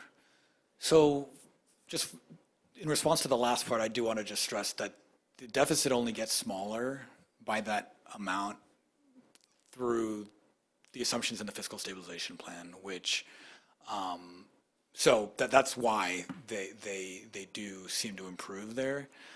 With respect to the district's management over the last few years, I'll add that the only way districts are able to deficit spend is if they have reserves. And over the last several years, the district has built substantial general fund reserves. And so that does allow for some time, for a district to spend more than it brings in.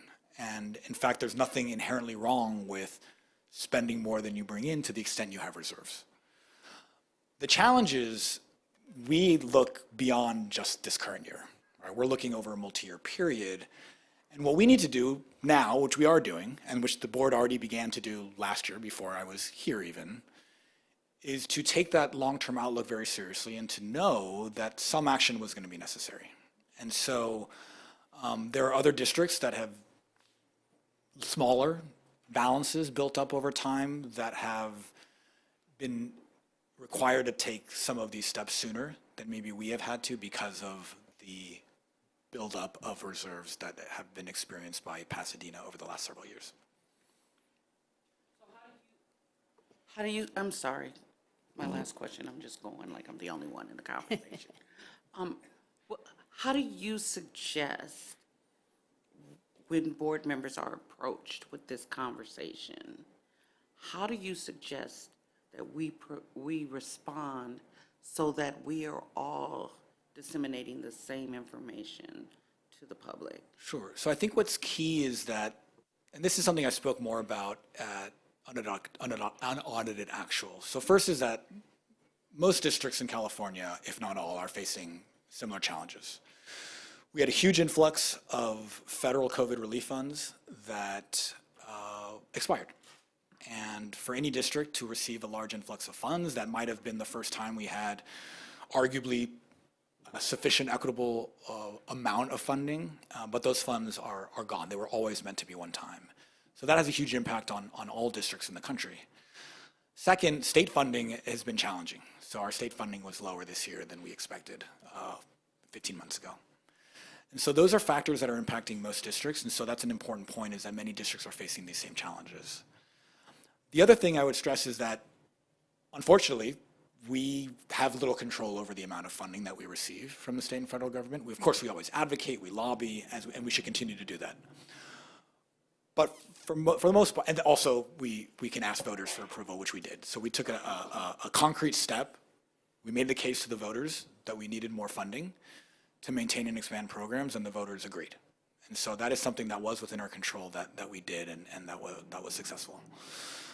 But I would be honest with our constituents that there are challenges ahead, and that it is going to require a reduction of the current spending levels. That's just the hard reality, but that we're going to make every effort to work collaboratively with processes like the Superintendent Budget Advisory Committee, where we got a lot of feedback from a diverse range of folks to help with our prioritization. But that's so. Sorry, that was a little bit long-winded, but that is how I would respond to those questions from constituents. Are there any other questions? Ms. Patrice McKenzie? Thank you so much for your presentation. I have two questions. The first is related to our ADA on slide 11, and it's projecting at 92.5%. Yes. What is a feasible amount that we could actually grow that percentage by? Could we get to 94? Is 95 reasonable in terms of being able to bring in some additional revenue? Is it ambitious, or is it like really feasible in some way? Can I ask Dr. Reynoso to help respond. I would say that it's absolutely feasible. Right now, we're hovering around 94%. We've been able to grow by 1% each year for over the last 3.5 years, and we intend to do so. It is going to require our schools more time on this task. We unfortunately do not have the team members in our department any longer, but that's been part of the work to build the multipliers, as Dr. Rennie, and that has been our aim for the past couple of years with a truancy specialist or things like that. We really need to make sure our schools are ready, but it is time consuming. It takes efforts, but it impacts not just the attendance, it impacts their academics as well. So there's a partnership there that we need them to be in school, but we are making improvements, and the superintendent's mission to grow by 1.5% each year, we are intending to meet, and right now we're exceeding it slightly. So we're hoping that will grow. That's positive, thank you. And then my second question is around the expansion of universal transitional kindergarten and the opportunity to expand our youngest learners and hopefully have them continue to be lifelong PUSD learners. And that's, I think, the sweet spot of where our opportunities are to really grow the number of students who are enrolled in our schools. And do we have plans that address what our outreach efforts look like, our, I don't want to say marketing, but what's the plan to communicate to families? Because if you are someone who has a young child and is not necessarily knowledgeable or fluent in kind of how PUSD works or how public school works in general, what you're supposed to do, how can we be proactive in providing information to our young families to say, hey, you have a neighborhood school that has a preschool program or a UTK program for your 3 or 4-year-old, come see us, come take a tour. Like, how do we start that conversation? How do we start building that relationship with families so that they see PUSD as their first choice to begin their relationship with us, so that we begin to build that relationship early, and hopefully also see the ADA benefit from that too. Any other questions?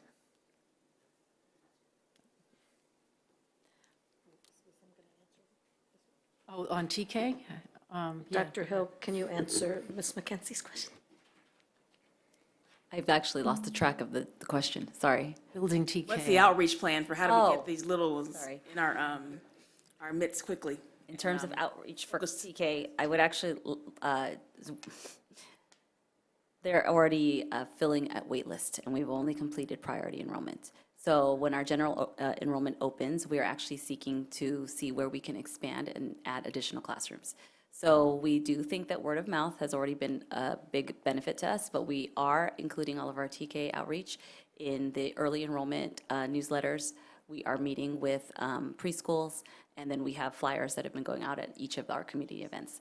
So we actually believe that at this point, if we had the additional classroom space to create additional cohorts of classes, our TKs have really been the place where we're finding enrollment filling quickly. Okay. So can I challenge us to find a way to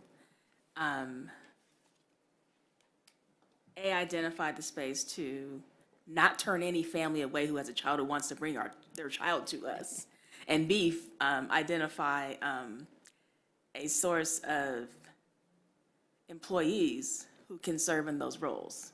Because I would hate to see us say that we can't accommodate somebody who wants to be served by us. We've never turned a family away so far. We've opened additional classes every year.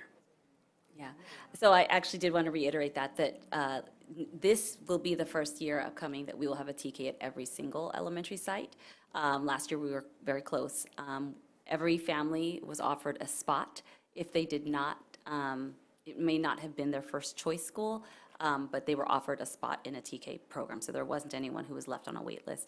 Additionally, we have partnered with Pacific Oaks College to do one of two things: either take preschool teachers and get them multiple subject credentialed, so they have the matching credential TK, or take multiple subject teachers and get them early childhood units. So we do have actually an I don't want to say stuck, but a group of teachers who are ready and eligible for TK instruction. So do we have enough TK seats aligned to the number of kindergarten seats that we have at all of our sites? That's my real question too.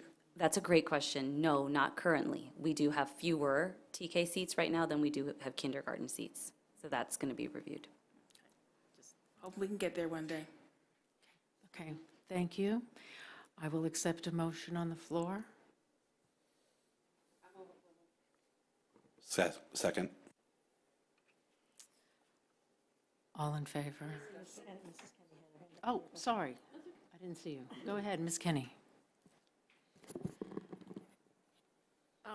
One of the things I just wanted to say that I noticed in this is that our total deficit on the combined, I think it was the combined general fund page, is up 6.75 from adopted. So unrestricted is looking pretty good, but we seem to have had an increase in restricted of spending in the current year. And I do have a concern about, in looking at the multi-year forms for restricted, the MYP forms, it looks like we're going to need, or we're projecting right now that we need to cut about 19 million. So while that's not in the FSP necessarily, I mean, some pieces of it are, but there's more than the FSP. So the restricted fund, we haven't talked about quite as much, but those cuts will also be a decrease in services or fewer personnel if we're going to meet that 19 million in restricted. I'm going to unfortunately have to vote no on this budget. I also voted no on the adopted budget. I'm not sure that I see that our FSP revenue is realistic, but to Trustee McKenzie's point, we do have in the FSP going up from the 92.5%. The FSP is presuming that we will make 1.7 million more next year and then 3.4 million the following year due to increased attendance. And I'm also concerned about some of the budget reductions. And so overall, I think that then affects our ending balance. It's good that we have the parcel tax. I think that has helped us out and having a smaller deficit at the end of 23-24. But that's my thoughts. Yes, please. Can you expand a little bit? What would take your no to yes? A proposal of bigger cuts? Is that it? I just wanted to understand. The FSP that we're proposing that goes with this, that it's based on, I don't know that it's realistic. So I think we're going to get to a realistic one in January, so that will be great when we can incorporate that into second interim. So I'm hoping to vote yes on second interim. So there's a motion and a second on the floor, and we're going to vote. I'm going to ask Ms. Bondsmith to vote. Yes. All in favor? Any oppose? Any abstentions? Motion carries 6-1. And now we're going to do a second vote, because you already went through 2, right? Did you? Yes, you combined that. That's right. Right, okay. So if you look on your agenda, the next one is approval of fiscal stabilization plan. We just did first interim report, but he talked about them together. The votes are separated here, so I have to go through them separately. Do you have other slides? Not to. Okay. You're voting on the first interim report. That's what you just voted on. Let's let Simon explain. Sure. So on the agenda, they are required to be separate items. I have included information about the fiscal stabilization plan in my presentation on first interim, just because they are so interrelated. Okay. There is no additional presentation that I will be making tonight. Right. So are we clear on that? Is everybody clear? Okay. Okay, cool. So now we're going to move to 3, approval of fiscal stabilization plan. So could we ask questions on the materials that were provided? That's what. Oh, the questions I thought came before motion, sorry. Questions before a motion? I was going to ask for a motion. That's what I just wanted to make sure. Okay. Okay. Okay, clarifying questions. I don't have any, but I wanted to. Okay, so there's no clarifying questions. Is there a? Okay, No, I was looking to see if there were. I was going to move approval of the fiscal stabilization plan. do we have a motion? Okay. Moved Do approval. we have a second? Second. Okay. Ms. Bondsmith, our student board member. Wait, now we can. Okay, discussion. now we discuss. Okay. Yes, Mr. Harden. So I just wanted to say, I had been part as an observer of the facilitated process that got us through the fall to give inputs into coming from the fiscal stabilization plan and then some of the necessary prioritizations that happened from that process. So it was well facilitated. I think it followed the what's that? Well, I'm sorry that you said that it was well facilitated, and then I was like, did you facilitate it? no, I did not. I was not allowed to. But I do think there was some, I think that the time frame in which it was done, I think there was some comments around perhaps having a little bit more time to take multiple rounds to prioritize the packages.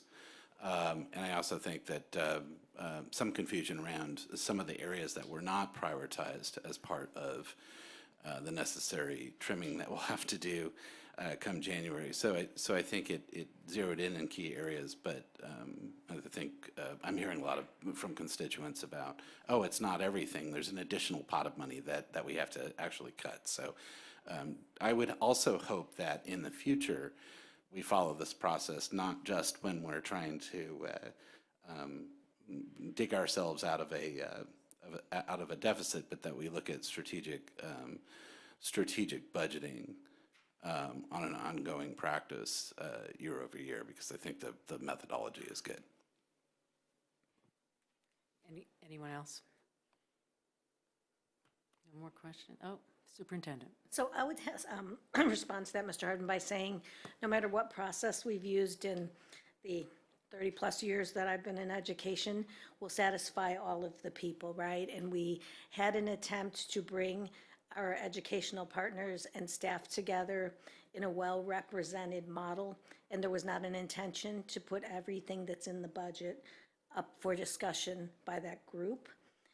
There are some decisions that have to be made internally by the leaders of the district because of the comprehensive nature and understanding of the impacts, but their input was taken very seriously, and we are going to use it to make the final recommendations to the board.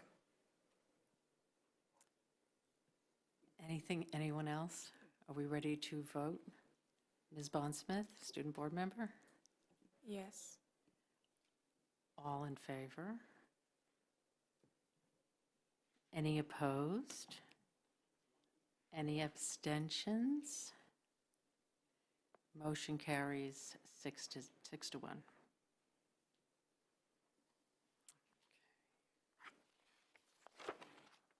So now we come to the most exciting part of the evening, the student board member report. Ms. Bondsmith.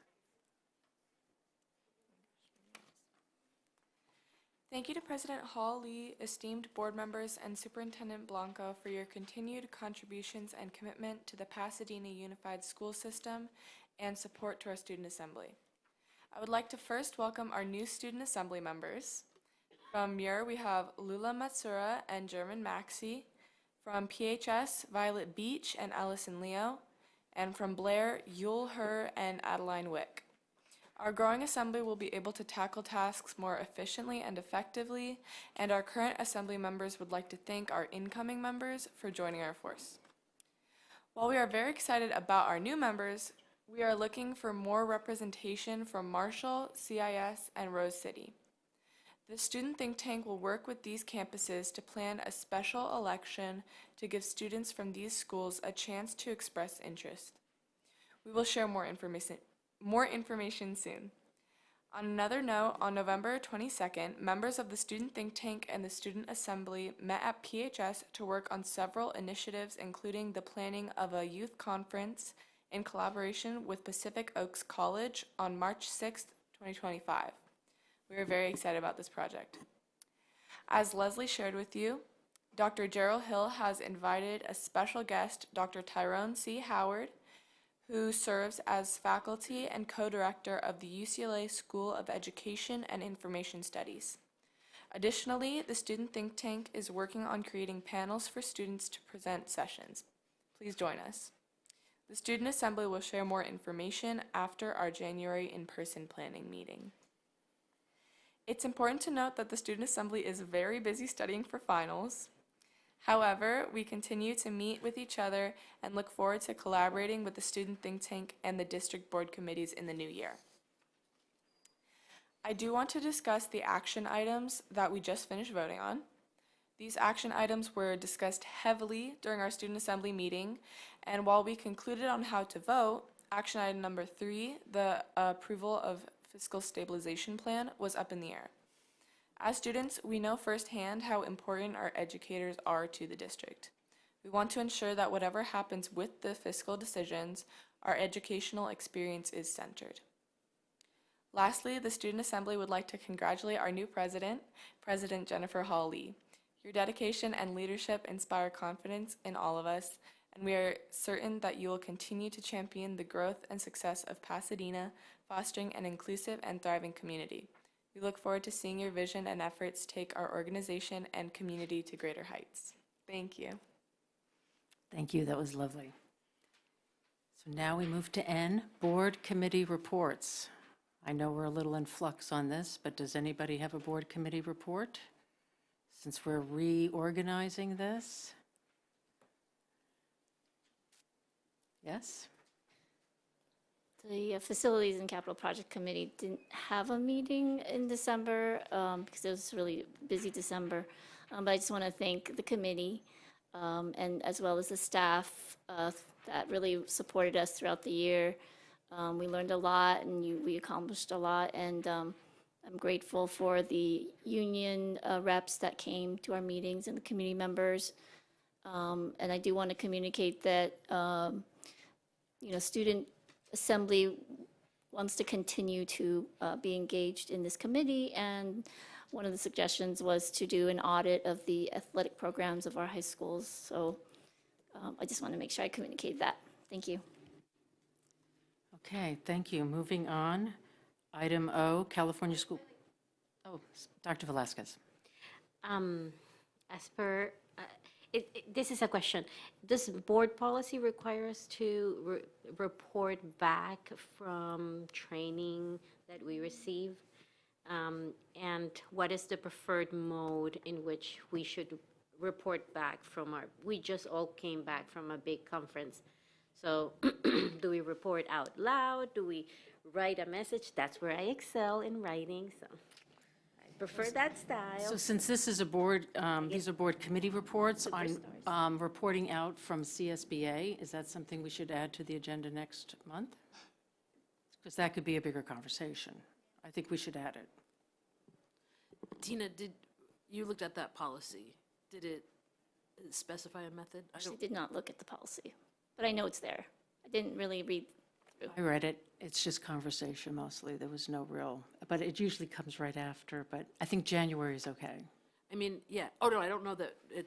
I brought my notes because I'm a good student, but not everybody brought their notes. We can do it next. I think we should do it next month when we can agendize it. Okay, great. And I was going to, well, okay, I was going to suggest we do it written. Yes, Ms. but, Bailey?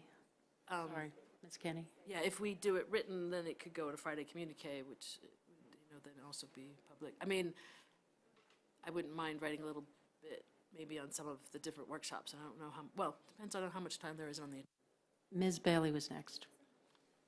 I just kind of wanted to back up and report on the ledge committee. So our last meeting that we had in November, we did not know that it was going to be our staff representatives' last meeting with us.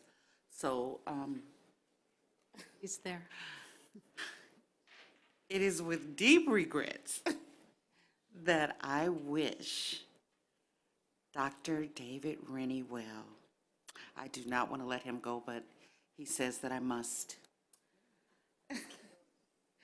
So, Dr. Rennie, I just want to thank you on behalf of the Legislative Committee for your leadership from the staff's perspective. It was great. You kept us grounded, you kept us focused, you helped us to establish real, true legitimacy for that committee, and I am looking forward to taking what I've learned from you and moving forward with it, continuing with it. So my best to you. I don't know if any of the committee wants to say anything, but I will truly, truly miss you. Thank you. I have something to say. I hope you'll come back.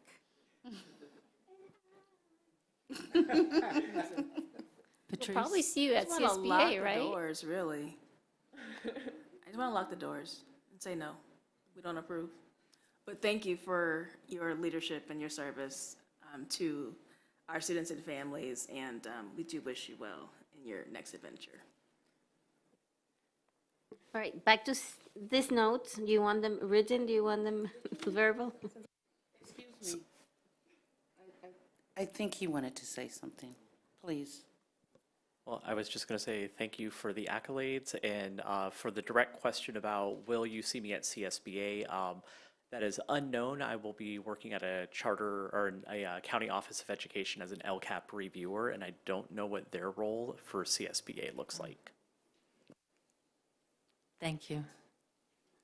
Okay, now on to item O, California School Boards Association. Oh, sorry. I'm so sorry. I gotta real look around. Very quickly. Just to follow up on what Dr. Velasquez was saying, one suggestion is that from CSBA Learning, we write the report for the communique, but maybe in the next session, we do a quick summary. We go around the dais and say, these were the takeaways that we had that we thought were important, just something fast that we can summarize. We've always talked about it afterwards Yeah. at the dais. Yeah. So we can also do a written, if that's what we want to do. Yeah, I think, well, the detail would come in the writing, yeah. Okay. All right, sounds good. That's what I suggest Item O, to the member. California School Boards Association Delegate Assembly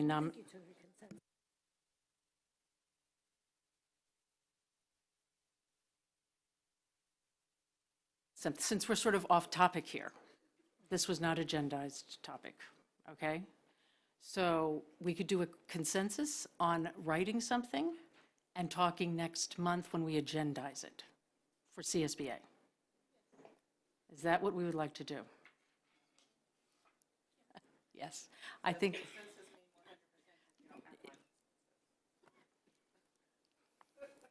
Do I have a majority? I'll talk about it, but I don't want to write anything. You don't have to write it. If somebody wants to write, they can write. If somebody wants to talk, they can talk. But we're moving this to January. Yeah, just because who this wants to is- write it up can, Right. and, So we're off topic here. We're going to pull it back.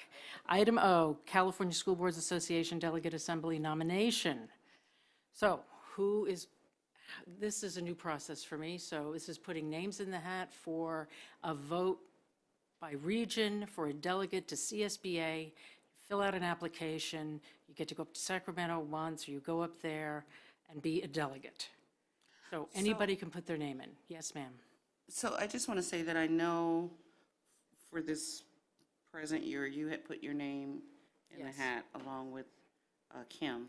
So I would not mind nominating you for this coming year so that someone else has an opportunity to serve as a delegate. And I don't know what we have to do beyond that. I think at this point, Kim probably knows, she's the expert. okay, Ms. Kinney. I just wanted to clarify it. So it's for a 2-year term. So I'm serving a 2-year term, but there's 2 other people in Region 23A that Pasadena is part of whose terms expire in the fall, 2025. I'm sorry, in the spring, 2025. So this is the beginning of the process. So we can nominate someone from. Yeah, we can nominate, and then in the spring, but I wanted to clarify, it was for 2 years. Okay. So the obligation is to go for delegate assembly in May, which is usually in Sacramento, and then a day and a half in advance of the CSBA conference we just went to. So it is twice a year. And this too is a 2-year term that we're nominating for. 2-year term. Okay. Then you're not running because you already are. Right. Uh-huh, okay, got it. So we have one nomination by Ms. Bailey. Does it need a second, or is it? I think we just need to nominate. I don't think I don't know. This is a new one for me. Fatima. Oh, a motion. So I make a motion that we nominate Jennifer Hawley. Second. Is there a second? I thought you had seconded, but I will Oh, second no, the that's okay. nomination. I don't need to second it. Oh, I'm sorry. I didn't hear that. Okay. All right. All in favor? Oh, student board member. How can I forget you? Yes. Thank you. Okay, all in favor? Okay, thank you. Moving on. Another great staff presentation. Superintendent's Budget Advisory Committee update, presentation of recommendations of the Superintendent's Budget Advisory Committee by Dr. Hill and Mr. Bravo Karimi, or their surrogates. I was just going to stand here, or sit here. I apologize. Mr. Bravo Karimi and Dr. Kanal and I will actually be closing the presentation. We are going to actually have the presentation start with the facilitators of the process, Dr. Rennie and Dr. Mumalo. So they will provide us a recap of the process that we've just undergone for this past semester, and then introduce what the ranking results were, and the chiefs will respond to questions around our next steps.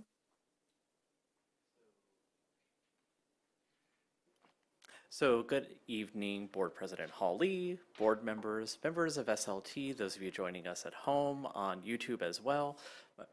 For those of you that are seeing me for the first time tonight, my name is Dr. David Rennie. I'm the Coordinator for Continuous Improvement and Performance Data Management, and one of the co-facilitators for the Superintendent Budget Advisory Committee. I'm also joined behind me by my colleague, Dr. Shannon Mumalo, who will take part on the second part of this presentation. But to just kind of give a broad overview to those members of the public that may be hearing about this for the first time, this is the culmination of several months worth of work that we've facilitated.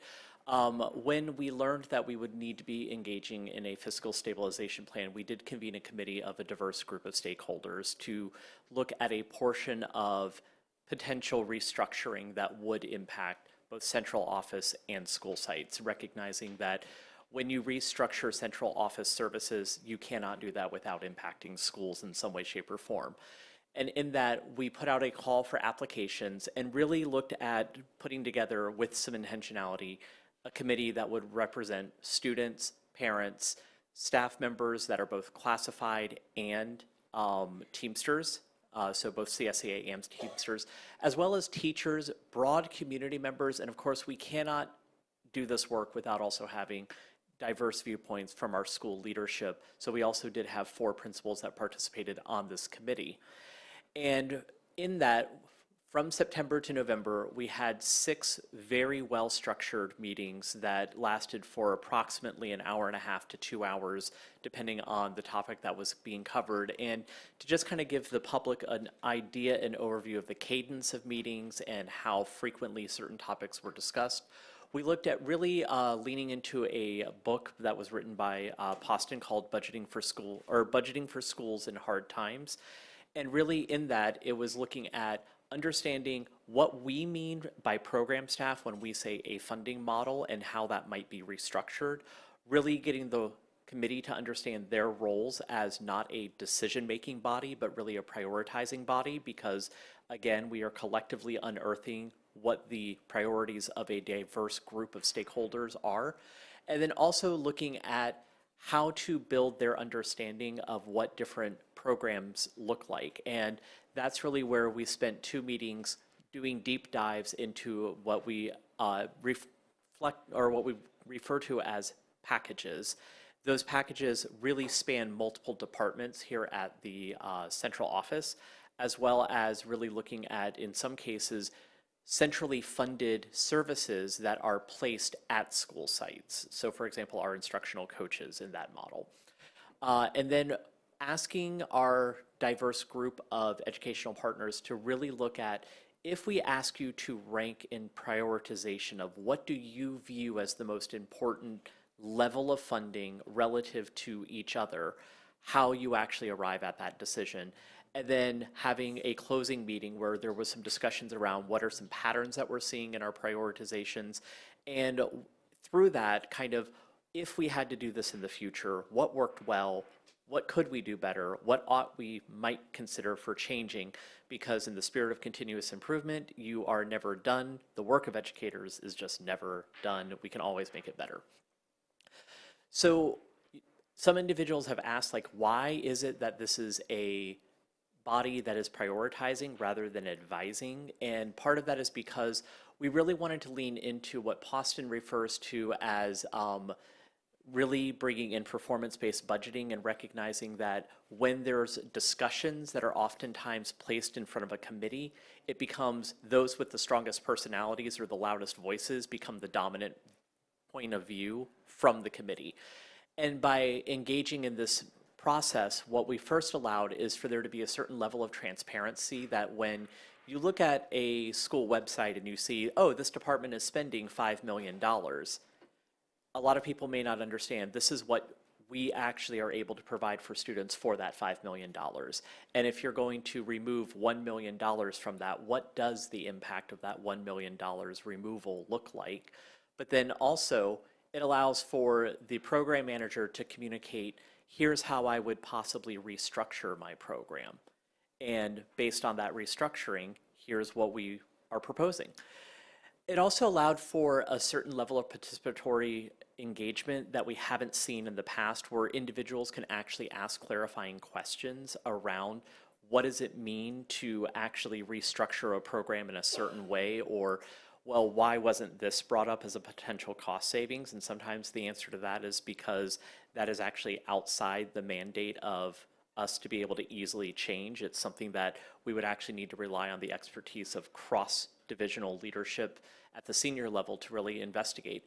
But it also allowed us to really look at linking results to very tangible reductions or restructurings that might be cost saving, recognizing, for example, that many of our wellness coaches and wellness teachers were initially brought on during that COVID pandemic time through one-time funding sources. And in looking at how we might restructure an entire coaching model that looks at both instructional and wellness coaching, that we may actually be able to blend the two positions together or prioritize in some way that one school may want an instructional coach while not necessarily needing a wellness coach, and vice versa, and really looking at how do we create an equity-based model that would afford that type of flexibility. In terms of what we did ask our program staff to consider when making their presentations and packages for the prioritization committee to consider, the first was really to be upfront and say, this is what my cost is. Just right out the gate, we need to know what our current level of cost is.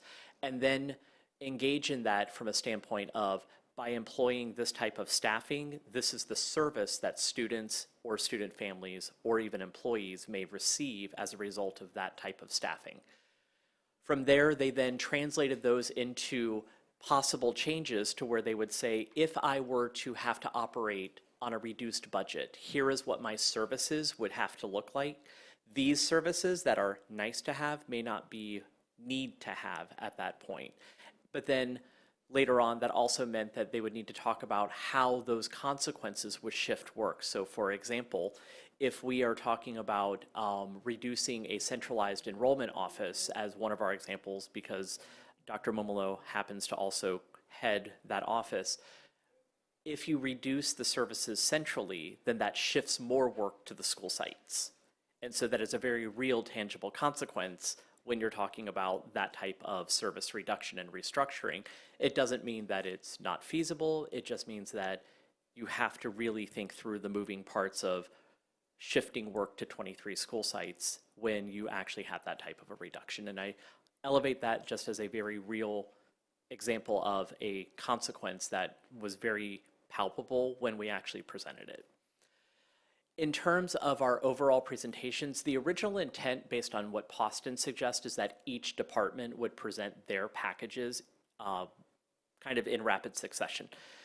When we sat down, that would have equated to 24 presentations, or give it or take about 24. I didn't do the exact counting. And we were like, nobody wants to sit through 24 20-minute presentations.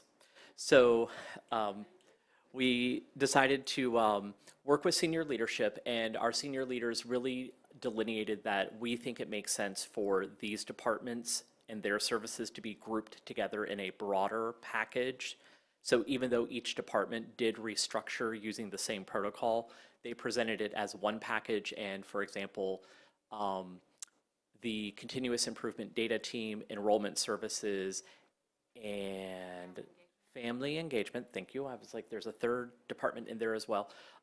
Collectively, we refer to that as our academic systems package. And that was what was presented to the prioritization and Superintendent's Budget Advisory Committee. In that, within each of these, we made it very clear which departments were being represented and which departments were not being represented, so that they would understand specifically where this package resides in the larger scheme of academic services, human resources, maintenance and operations, or facilities, and special education as well being separate from the academic services, because their package was such a narrow sliver of unrestricted general fund. And in that, one of the things that we asked them to consider is which services are absolutely necessary by law, which ones can you basically say, if you go below this amount, I cannot provide this legally mandated service, but also really taking the opportunity to define what a reimagined service may look like. And I want to be very honest and upfront. One of the conversations that we had behind the curtain with a lot of our program developers were things like, this doesn't mean that you would like it. It just means that you would be able to provide it. So being clear about what the quality change would be as a consequence was also something that was a very real conversation to have. But in that, it also really centralized the idea of what does it mean to be able to offer something that's cost effective while also supporting the school sites, even if it's less than the optimal version that we have now. It also brought up a conversation piece of, is it better to centralize a service or decentralize a service? And there's no right or wrong answer to that, but it afforded the different program managers an opportunity to think, maybe it might make sense for the school to actually take this on and manage it their own particular way for their own particular site. And then there are times where, just because of compliance reasons, it may make better sense to have it provided centrally. And the other part that is really interesting to investigate at times is how one change in one department may impact a change in another department. The notion that everything touches everything else. When you restructure one department, it may mean that you end up having to make changes in another department that weren't intended. And then really from the role of the committee members, what we made very clear for them is that we would like for them to learn about these packages and assign a numerical ranking that indicated where they prioritize that relative to other packages. And we'll talk through a little bit about what that looks like through a very good analogy here in a moment. And Dr. Momolo and myself are really the facilitators there. Our role was to work with program staff and get the budget packages to our committee members on time in an understandable format. It was also something that was a Herculean effort that I will say Dr. Momolo did a phenomenal job with, and I owe all of the success of that process to her, while I did magical work with a few people behind the curtains to make that happen. And then really senior leadership, I have to say, is the group that is kind of the unsung heroes behind the curtain that people don't give enough credit to through this process. Dr. Momolo and I have the easy job of convening the group, getting them to vote, and handing it off to them to then have to make the final decisions. And we've been very clear with them that they are the ones that ultimately are using the prioritizations that this committee has generated to make recommendations. And they are the ones that have certain levels of expertise to decide this, but they also owe it to the committee to honor those prioritizations. And I can tell you right now that we have been in several weekly meetings with them where they have been asking us, well, what might this mean? What would be the implication of? And Dr. Momolo and I very much bringing them back to the ranking sheets and saying, here's where they ranked on those priorities. And we were very clear with them and with the committee that these prioritizations are not a decision, but it is something to guide the decision-making process. So with that, I've done a lot of talking about what the work we have done. What I want to be very clear about is the process that we asked them to go through for ranking the process, and Dr. Bumalo has a phenomenal set of slides to explain that process. Thank you. I know everyone wants to see the outcome, but we want to make sure that the outcome is comprehensible to the public, and we wanted to make sure that the committee really understood their role in the ranking process. So we created this analogy to do just that. So we're going to pretend for a second, instead of academic systems and human resources, that you heard staff presentations, or the committee heard staff presentations from the breakfast department and the dinner department. And the pictures are there so that you could picture what all of their services are in their entirety. What staff did for the committee is to present their services through an incremental budgeting process. And so if you take a look at the breakfast department's presentation, they prioritized coffee, functional necessity. So if you take a look at the increments, a 60% increment means that if the breakfast department had to reduce their budget by 40%, what would they still provide? What's the most basic service required? So you can see at the 60% level for breakfast, that's coffee. If they had an additional 10% of their budget, if they only had to reduce by 30, what would they add back next? So in this scenario, for example, maybe we add back an egg, not both, we don't have enough funding yet, but an egg and some toast. If we had another 10% added back, what would we add back next? And in this case, another egg, maybe some bacon. I'm gonna go all the way to the 100% package. So the 100% package represents full funding as compared to this school year. So you can see in the 100% package, I would fund or add back that syrup, the butter, I think that's salt. If you look at this from a reduction perspective, if I had to reduce my budget by 10%, the first thing that I would reduce is that syrup, salt, and butter. So then they heard from another division, and again, that division had to present what they would have as their core services if they only had 60% of their funding, and what they would add back next and why. And as Dr. Rennie mentioned, it was a really difficult process. All of these services are valuable, so the idea of having to reduce any can be really challenging. But ultimately, if we had to make some priorities and had to make some productions, we had to rank them. Next, the committee had to vote. They had to assign a ranking value to each budget package or each increment. The ranking was either 0, 1, 2, 3, or 4, with 0 being least needed perhaps, and 4 being most needed. So you can see a committee member ranked this breakfast package, 70% package, with a 4, so most needed. Their 80% package as a 3, and so on. So you can see that 100% is ranked as 0, that least needed.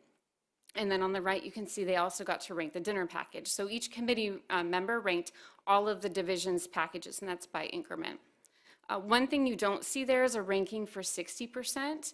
We decided up front that no division would be reduced by that great of a percentage. And so the rankings were for the 70% packages and above.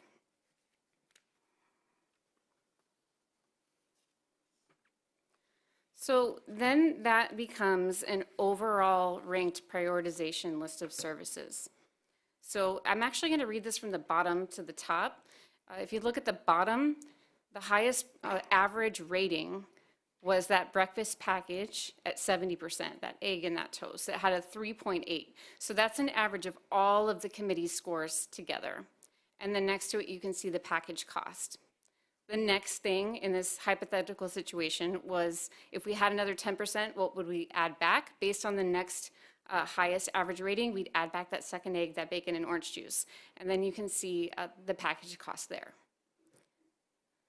What that looks like when we're looking at reductions in our revenue, if of my $55 budget, I had to cut or reduce by $15, we would draw this line and we would say anything above the line would be a service that's reduced.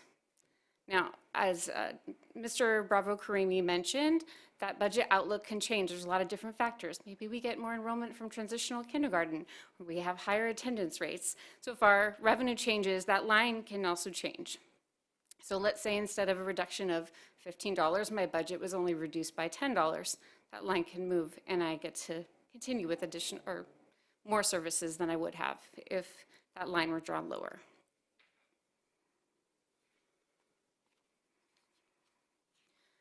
So the entire committee ranking, the overall document, was too long and large to put into a slide, but we did want to make sure that you're able to interpret what's in it. It is a PDF attachment with the board documents. So on the left side, you can see the package division and the percentage. So if you take a look at academic systems, it tells you it was the 100% package. It tells you the departments that were included within that. To the right of it, it tells you the average rating, then the cost of that increment, and then that final column is a cumulative cost. So you can see as you move the line up, you can see how much all of those services would cost. Overall, in terms of what this means, this ranking sheet gives you a sense of which division budgets may be the most or least impacted based on the reductions that need to be made.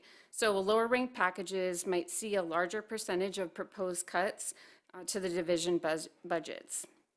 The final details in terms of what services will be reduced, that's something that will be available once staff finalize their recommendations in consideration of this committee input. And that will be in January. Overall, some themes that came up during the debrief with staff and with committee members is that those 70%, 80%, kind of those core services and just right above, those are really highly valued across the board for all divisions. So you can interpret that as, I think, as committee members, there's a general consensus that we don't want to see any division services cut by more than 30%. Second, there's this distribution across all departments. So it's not like breakfast got all the top awards or dinner got all the top rankings, but you really see that there's a consensus that if there is a reduction, it really should be pretty evenly distributed across the divisions. We also wanted to share the process evaluation just in that spirit of transparency. How did it go? What was the committee process like? So you can see there's some high consensus or agreement that the purpose of the committee was clear, meetings were generally effective, staff had access to, and committee members had access to the resources to make informed decisions, and overall, many people felt the decision-making process was fair, transparent, and inclusive. Of course, there was some areas of disagreement. I think overall, when we look at the comments where we had open-ended surveying, that's where you can really glean, what was someone thinking if they disagreed and how can we do better next time?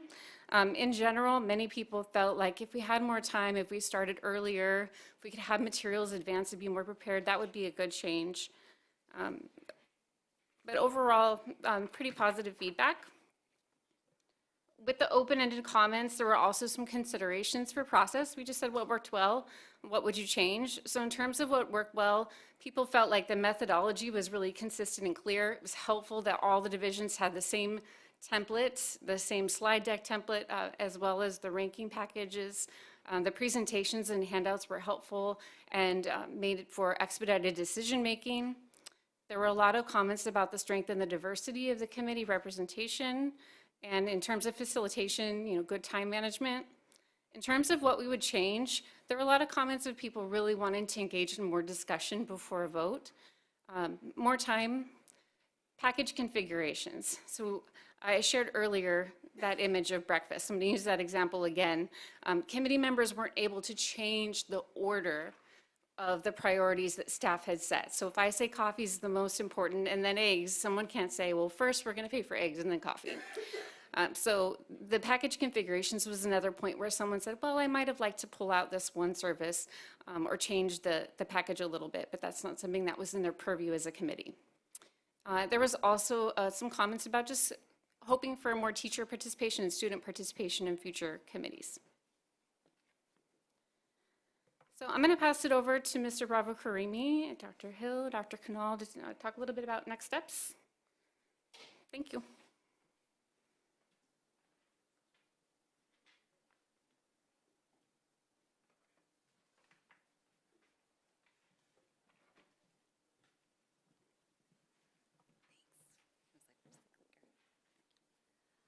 All right. Thank you so much, Dr. Mumolo and Dr. Rennie. While I think he may have said he had the easy part of the job, it was not certainly an easy job. But I will say that given the evaluation feedback from the members of the committee, we were pleased to see that the process did meet the aims that we had, which was transparency, communicative, and comprehensive. We did walk away with these rankings that give us the ability to slide the scale, as Dr. Mumolo was kind of demonstrating, depending on our need. But what we really were able to accomplish with the committee was an understanding of what the community's priority areas are. We began the process and closed the process with a focus on the quality of the academic program and the educational experience of our students. I think student board member Tara Bond-Smith actually noted that in her comment, actually, that some of the difficulty in even receiving some of the fiscal stabilization plan information had to do with how does this impact the educational experience. And that was top of mind for the committee members and constantly reiterated throughout the process.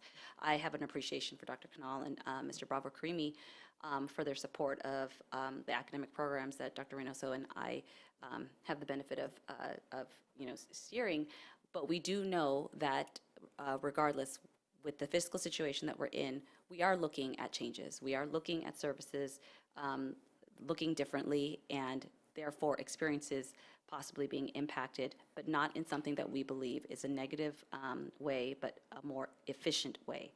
So right now, we are deep in what I would say is more of the technical work that the departments who presented these packages are now being provided with where they need to make their reductions. And they are working to align if any of these are positional, if any of these are contractual or other supplies, materials, et cetera, and identifying that, providing that detail to business and human resources. Additionally, we are also working with the operational team to review personnel at school sites. And so for that, I think I'm going to go ahead and pass it on. I wasn't sure who would take the lead on that one here. So more information to come in January, but we have been reviewing, as has been noted by a couple board members, the SBAC process looked at a substantial portion of the district's budget, but not the entirety of the district's budget. And so we've been reviewing staffing ratios, staffing levels, district-wide, including at schools, the design of out-of-classroom supports, and then really all aspects of the district's budget, so other areas as well. And so, as you can see here in January, we, as I mentioned a few times tonight, we will be back with those recommendations that will include, of course, those related to the SBAC, those portions of the budget that the committee reviewed, as well as the other areas that you see here.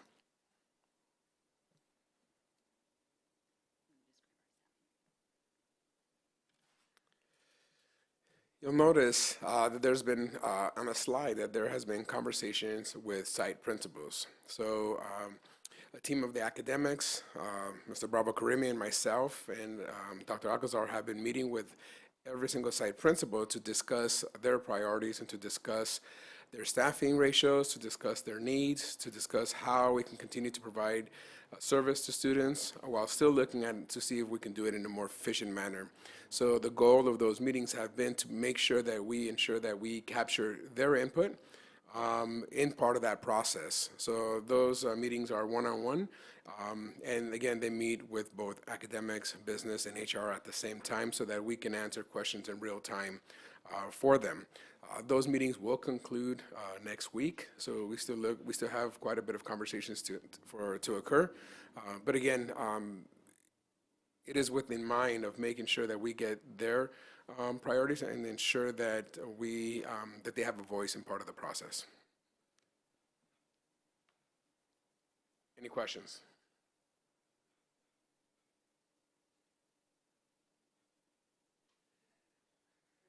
Patrice, Ms. McKenzie.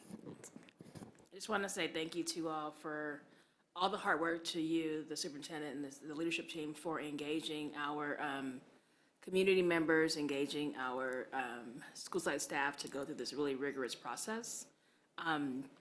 You're asking people to make decisions that are not easy.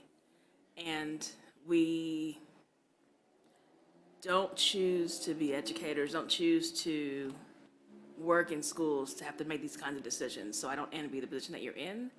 And I'm grateful for everyone really investing the time over and above your kind of day-to-day obligations, and really giving a lot of fidelity to this task. So thank you for endeavoring to get us to this point.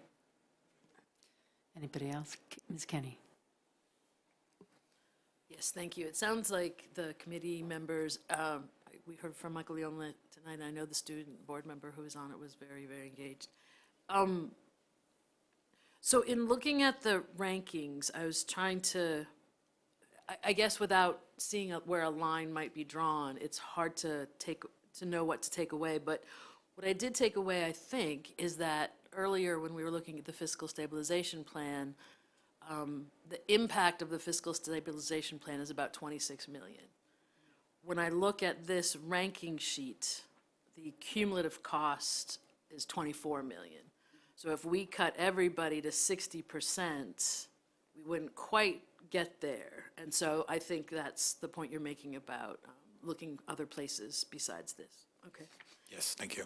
On the January 16th, it said, so that'll be a special meeting, it's not one of our regular meetings.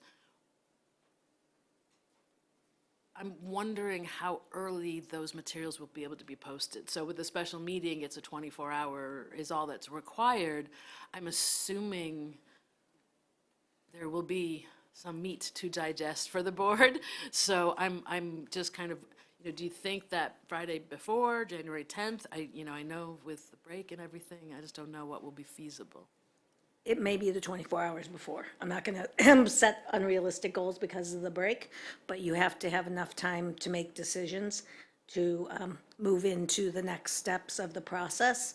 It will be a committee of the whole. It will be the only thing we have on the agenda, I believe.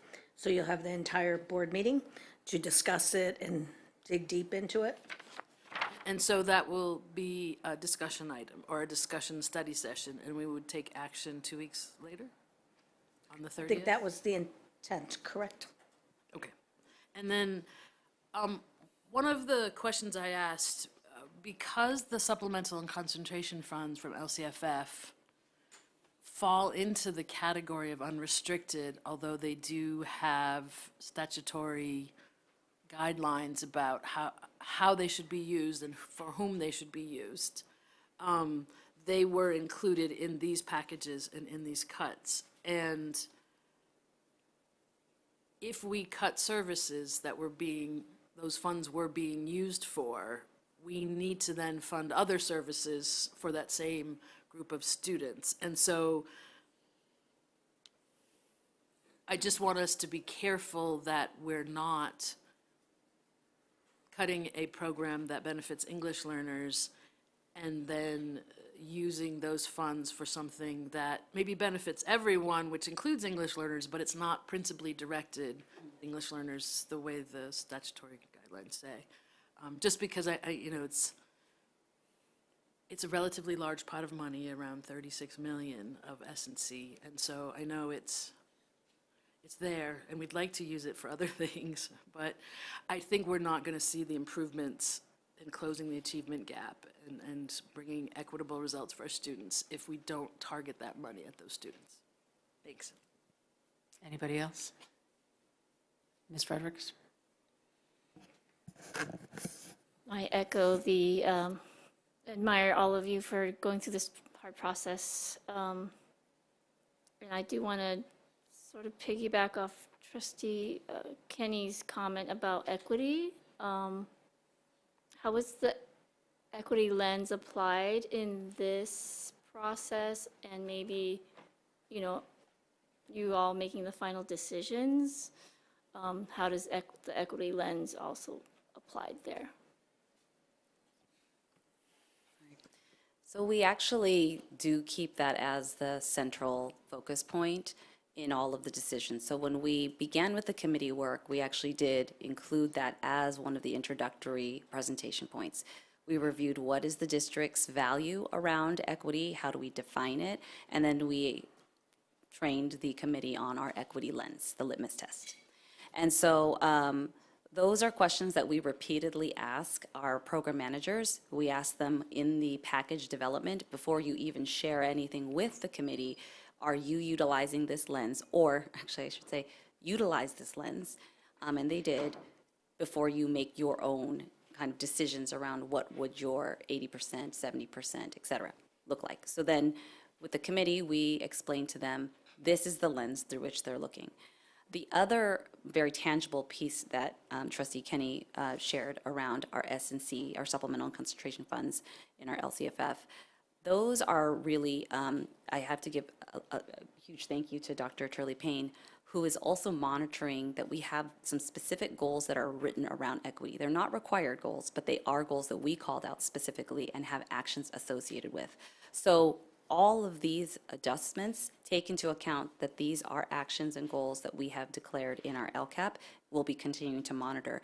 And there are adjustments that can occur, but they will not be an elimination of any of that focus. So I hope that answers the question. Anybody else? Oh, yes, Mr. Harden. Have we given any thought? I know coming up later in the week, we have the Roadmap Advisory Committee. So have we thought about how this interleaves with the work of the RAC and how they can be beneficial?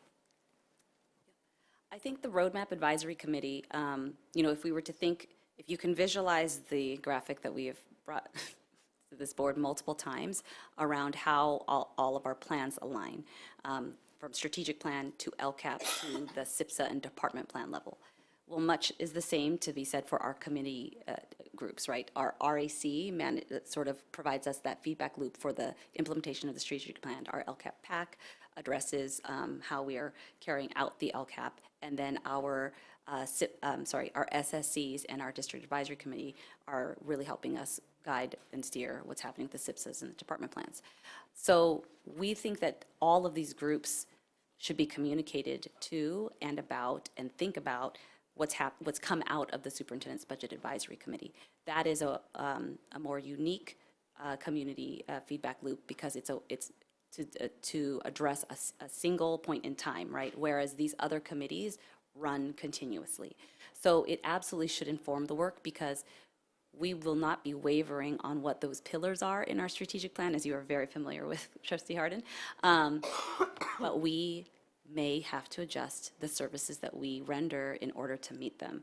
So Dr. Turley Payne has actually been working pretty hard to ensure that alignment lives and breathes through that through line of her involvement in all of those committees. And she has been obviously a deep collaborator on the Budget Advisory Committee as well. So that will be appearing this Friday.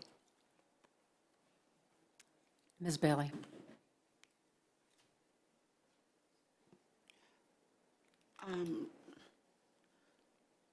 How does this align with the strategic plan? Like, how much of this actually is an orchestration of us adopting the strategic plan in a way that is different from how we're funding our departments now? Yeah. So we actually, that's a really great question. We actually share that this is actually the embodiment of Pillar 4, which is the, you know, a fiscally responsible, effective organization. It is due time. What Mr. Bravo-Karimi shared demonstrates years and years of us spending in ways that are different than our revenue. And so it is time for us to ensure that that comes into alignment. So in one way, we are actually carrying out the actions required in the strategic plan. The other is that Superintendent Blanco has made it really clear as a directive that the academic core is what cannot be compromised. And so all of the considerations, and you'll likely see it in the rankings as well, really demonstrated that the community themselves agreed that those are priorities, that things that were closest to students, schools, and classrooms were things that would be preserved first, and you know, really kind of held protected. Again, some services will shift, there can be some redesign, but we do not want to impact the academic core, and those are clearly staunchly pillars 1 and 2. So the other aspect of it is that within keeping the academic core clear, the, oh no, I've actually lost my train of thought. That's embarrassing, very sorry. I'll come back to it. Keeping the academic core. Thank you. So you said something about services shifting. So I do have a question around that. Like, what is the timeline for determining whether or not a change needs to be made or a shift in a service or a provision or something? We are planning ahead for these services to take, or these changes to take place for the 25-26 school year. So when it comes to personnel changes and things, that's why our timeline is really accelerated, because there's statutory notifications that we need to, you know, provide. And then we also need to be planning forward in these months for changes to take into effect. But in terms of supplies, materials, any changes in contracts, et cetera, those would take effect. So when you make cuts and you're cutting people who interact with the students directly, okay, how is that not touching the academic core or not affecting the academic core? You just reminded me what my last point was. Thank you. But what I wanted to point out is that these rankings are of packages that are from central office departments, meaning these are all services that are provided and funded centrally. Okay. These are not the school site reductions. However, what Dr. Kanal and Mr. Bravo-Karimi were referring to are the meetings that we are having with the site principals, because what is going to happen is that there is going to be a tightening up of the resources that are also allocated at school sites through school funds as well, and very primarily through staffing. Now, one of the statements or that I think you've probably seen in many of these presentations for the last few months is that we were able to input a lot of additional personnel and resources and manpower due to the COVID pandemic and the resources that came, and in some cases grants and things like that became available.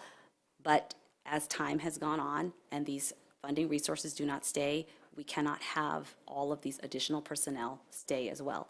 So those are difficult changes for us, things that we became accustomed to, but are not necessarily things that were necessary for the academic core prior to this emergency situation, and we now need to wean ourselves off of them.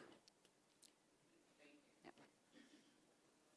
But thank you for jogging. Dr. Velasquez. Hi.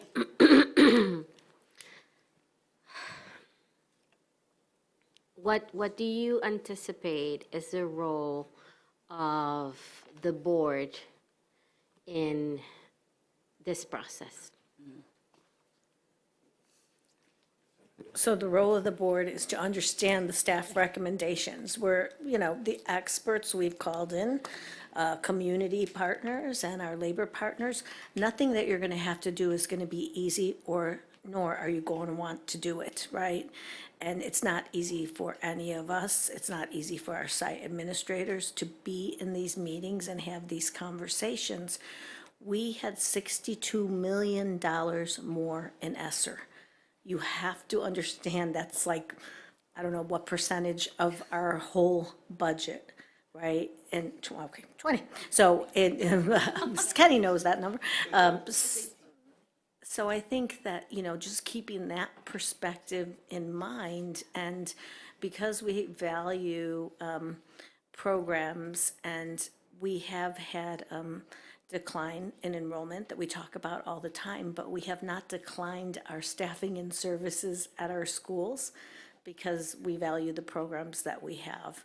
So I think the board's role is to be able to understand and articulate why decisions are made and approve decisions.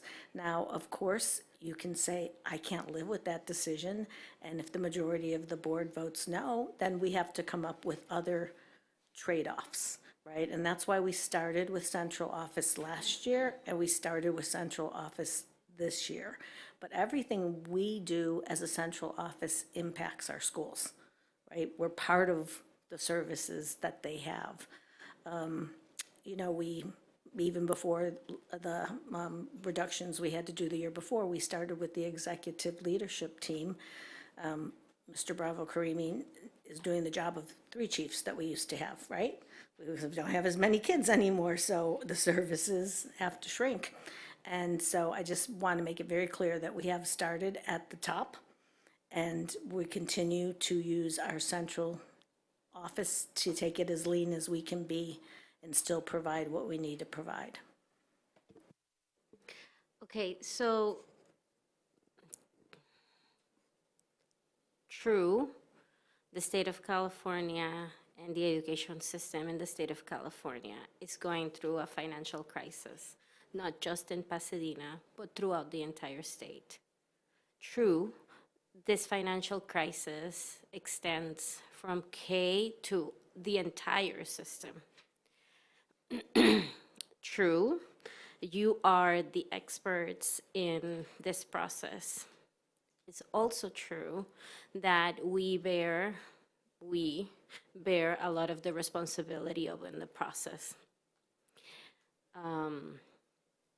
Also true, the process as presented seems to be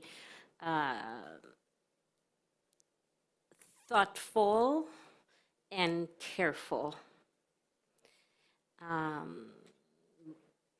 But I do have some concerns, right?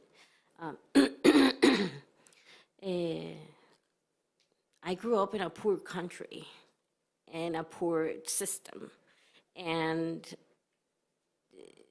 it's hard for me to understand how, even among so much wealth, we have such difficulties, right? So I really need a lot of information and validation throughout the process, because my frame of reference for what is possible with what resources is so radically different.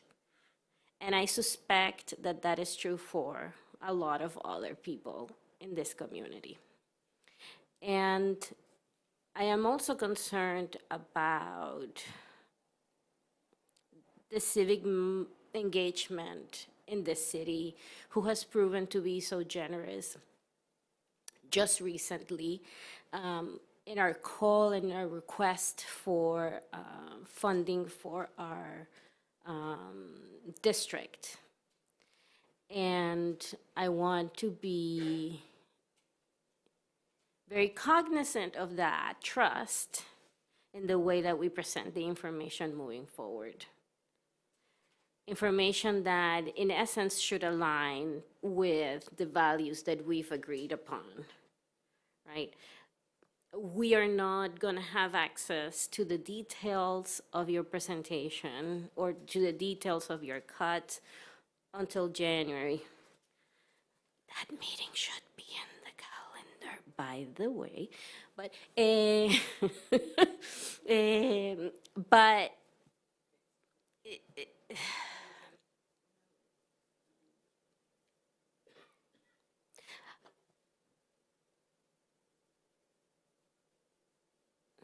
true, we have to have a mutually, a relationship of trust and respect with each other, because just as you're making these decisions, you're making these decisions, and it is our task to put ourselves in fire to support those decisions. And so my concern is that I want you to make sure that those decisions are reflected in the things that we've prioritized, right? And when you look at the documents that we have and the documents that may not be perfect, but this is what we have. We're saying that we value cultural competency. We're saying that we value equity. We're saying that we value accountability. We're saying that we value collaboration, and we're valuing fiscal responsibility. And so when we look at fiscal responsibility in service of equity, what does that look like?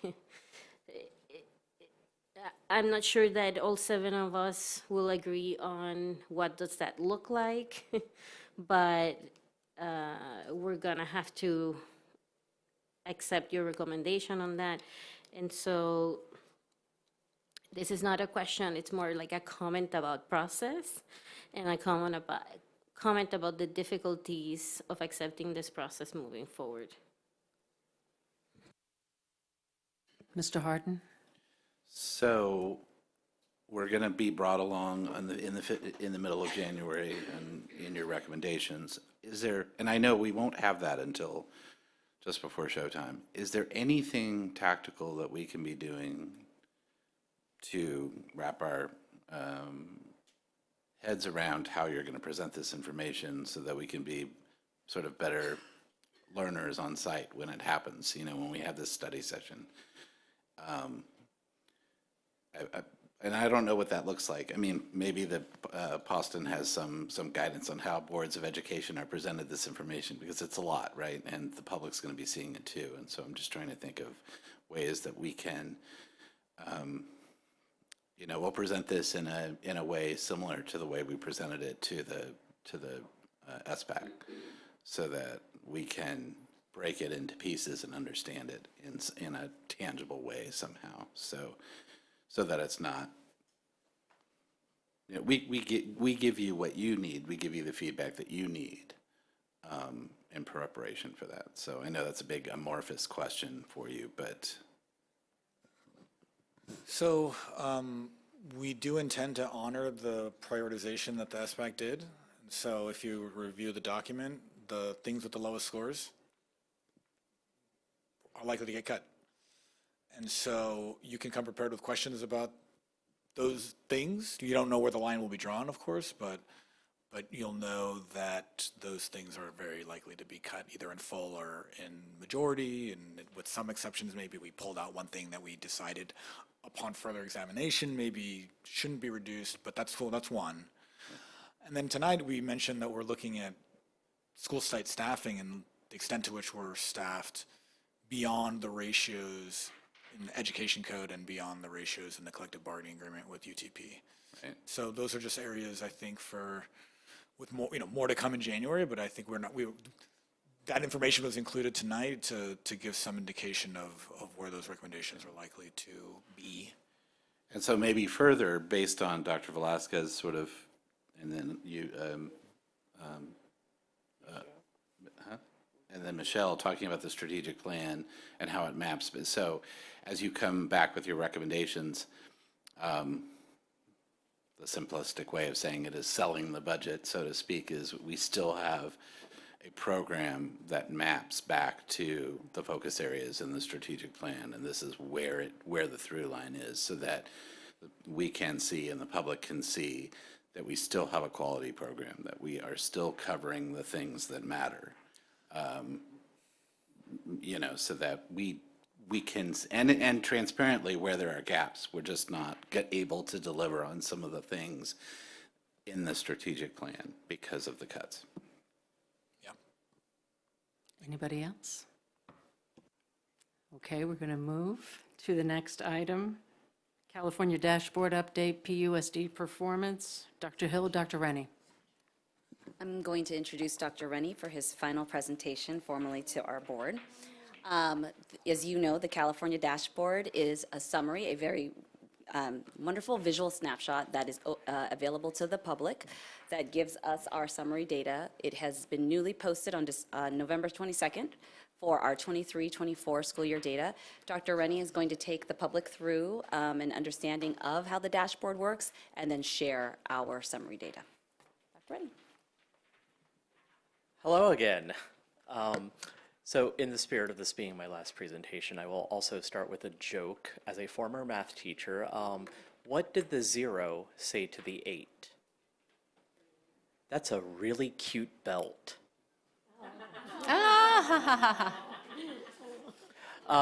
So, hi everyone, my name is Dr. David Rennie. I'm the coordinator for Continuous Improvement and Performance Data Management. Yeah, more for the public at home.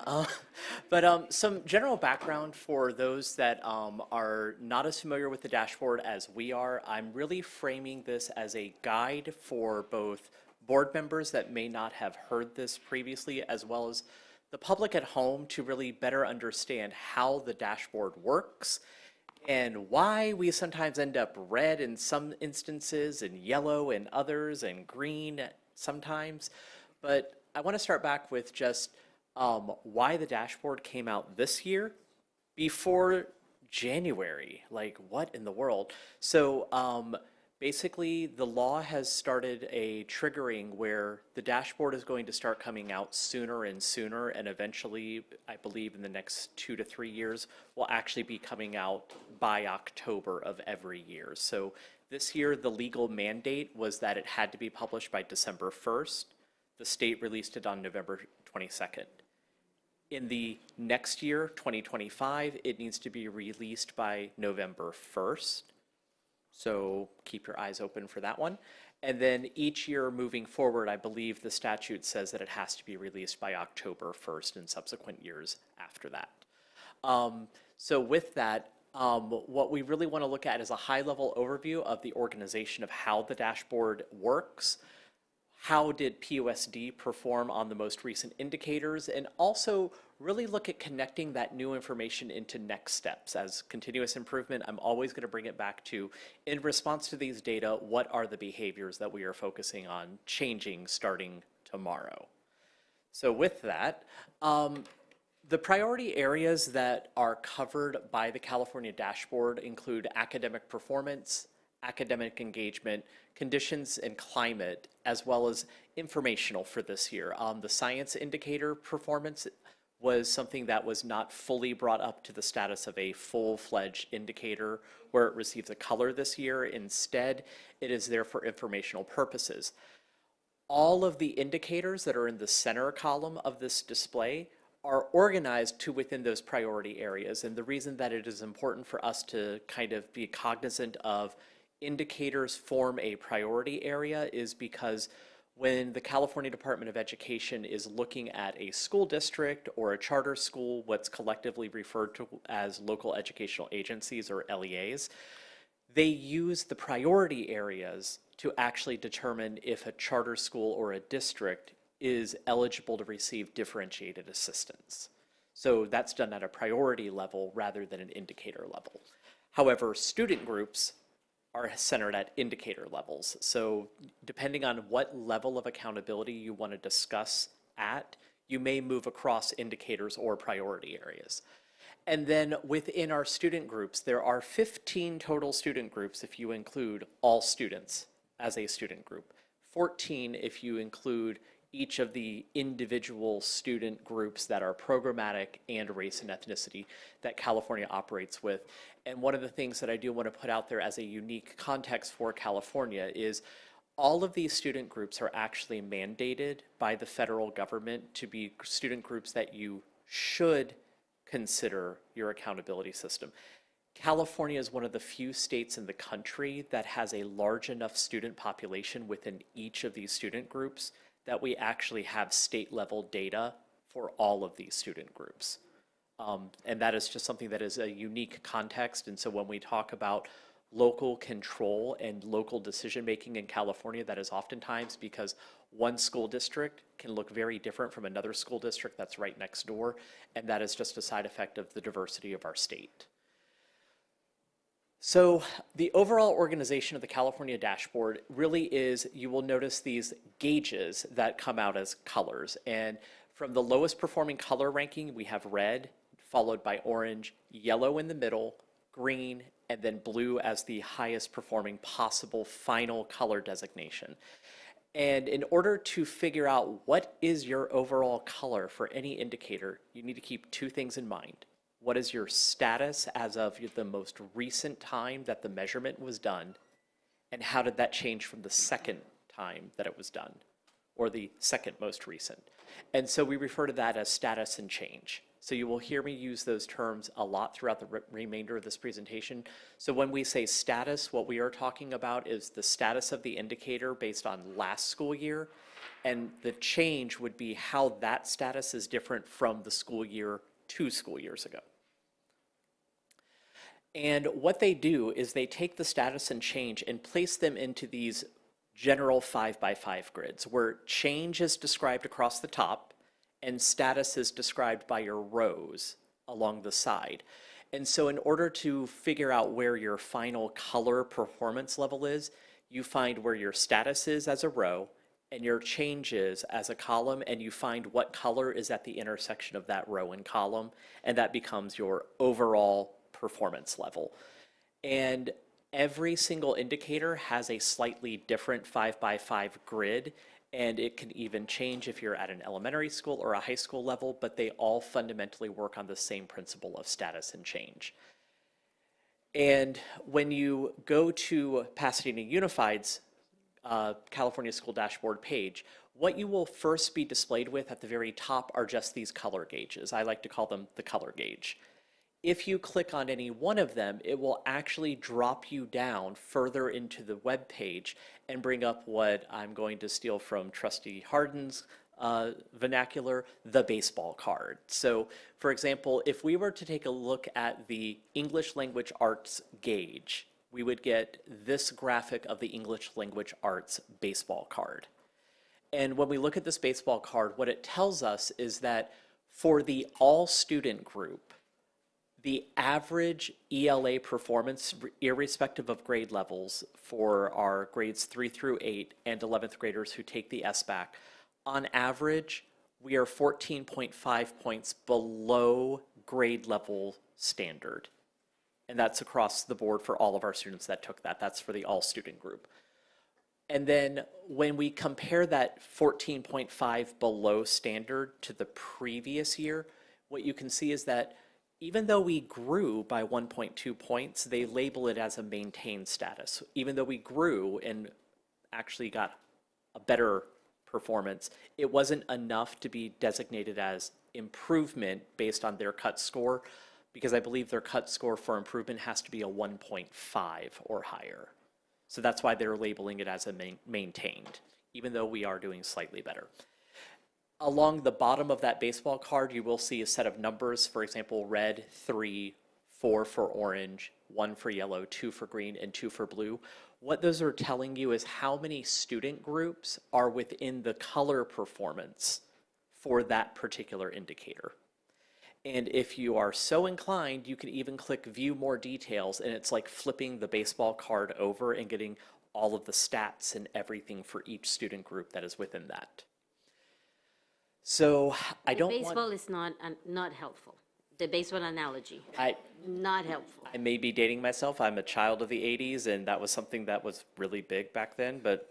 I would say a recipe card, maybe. Yeah, That absolutely. gives you the details and the numbers. Yes, so, I mean, you can think of, I'll roll with it, but really what I want to shift to, and this was a conversation that I had with Dr. Hill about presenting this to the public, is really decentralizing the idea of what the California Department of Education does, which is, first off, they just take our status and change and they say, here you go, you're yellow. What I want to do is actually talk about the color as our starting point rather than the final ending point. So if we take a look at this glance, moving from left to right, if you stay on a single row, what we can see is for our ELA indicator, the district was orange, but just knowing that we're orange doesn't tell you the why. The reason that we are orange is because we were at negative 14.5 points below standard, which placed us at the low performance row for our status.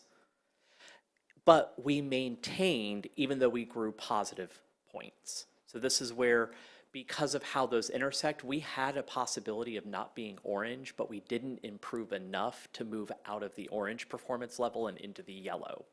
So that is why we remained orange, even though we did slightly better. And that's why I always highlight, it's always important to celebrate those improvements, even if they don't always translate to a final outcome of, oh, I always like to shoot for a goal of I want no red or orange. So hence why I'm kind of like, I really would have liked to have seen that go yellow. But with math, big improvement here. So yes, we are negative 50.2 points below this standard on average. And that is something that is not surprising. Math across the state of California is by far the worst performing subject area between ELA and math. But when you actually look at our overall improvement, we improved by 4.2 percentage or scale points. That is not insignificant. That is the type of growth that we want to see. And it wasn't significant increase, but it was enough to generate an increase on the 5x5 grid, which is why even though we are at a low performance status, the California dashboard does reward positive change. And hence why we are yellow there as opposed to orange. And then for English learner progress, this is one where last year we actually did phenomenally well with the percentage that we were moving, because we were moving, I believe, just at about a little bit more than half of our English learners that were enrolled towards proficiency to reclassify. And this year we're only moving about 45.5%. And this is a direct snapshot of they're taking students' end-of-year reclassification performance assessment and comparing that to their following year. So these are matched scores that the state is already looking at. And when you compare that, that means that effectively we had about a 5 percentage point drop, which is a decline from what we wanted to see. We wanted to see those same students, or about 50% or more, continue to progress towards reclassification. Our college and career readiness, again, we're looking at a 48.4%, not where we would like for it to be, but we need to celebrate the fact that that is a 3 percentage point gain from the last time that this measurement was taken. Equally, chronic absenteeism declined by 5.6%. I will go ahead and tell you, nobody is happy at that 20%. However, we are seeing significant declines, and that is all to the work that our teachers are doing to create positive environments that our students want to be in. We also owe it to all of the hard work that our school site leaders have been doing to reach out to those families and really stress the importance of having students show up every single day so that they can receive a quality education and build that relationship with a caring adult. And for graduation rate, we saw that our graduation four-year, actually, I strike that, I cannot say four-year cohort. The California dashboard, they use a combined graduation cohort of any student that's eligible to graduate, which means fifth year and fourth year seniors that are graduating. We raised that by 3.3%, which is why we are green now. And this is one of those where I tell people, it's one thing to celebrate increases, but also celebrate when you are beginning to show signs towards those high performances. If we continue the 3.3% increase, I believe in another year or two, that would actually put us in blue. So we want to continue to see that type of increase.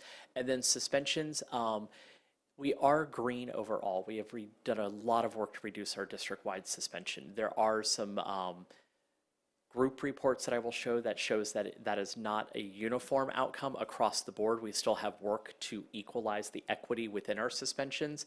But again, I do want to acknowledge that we are working towards reducing that suspension, and the state is saying, hey, you are making progress. It's a decline, and you are moving towards that lower rate of suspension.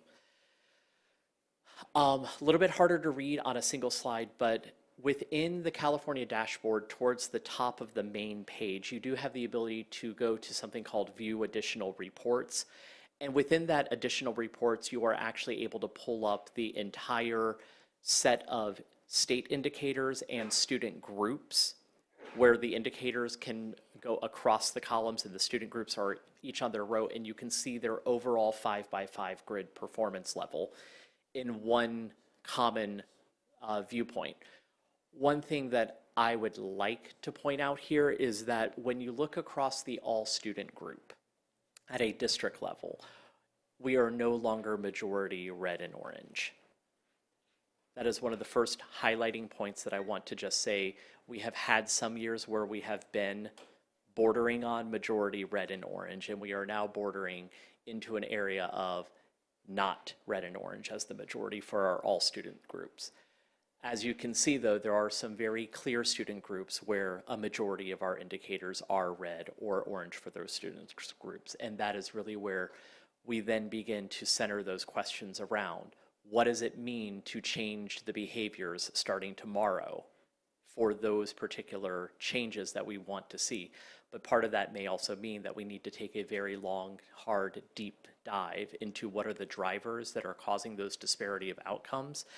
And I get the kind of interesting point, being that this is my last presentation, of just very unapologetically standing here and saying that sometimes the first action that we have to do is commit to taking a good, long, hard look at what our practices are that may be causing that, and saying those are the practices that we are going to focus on changing. So we are starting this presentation as a starting point for conversations. Dr. Hill will talk a little bit about what some next steps are with that, but I am inviting this again as the starting point for those reflections at the academic and programmatic level. One thing that I also want to highlight here is that this was our student group report for 2024, and just for comparison purposes, you can see the student group report for 2023, where a little bit more than half of it was orange, and you may ask, why is there some purple there in that column?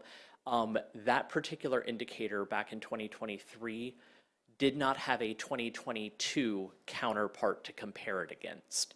And that was because the college and career indicator was suspended during the COVID reporting periods, because there's a myriad of things that were suspended, such as AP testing.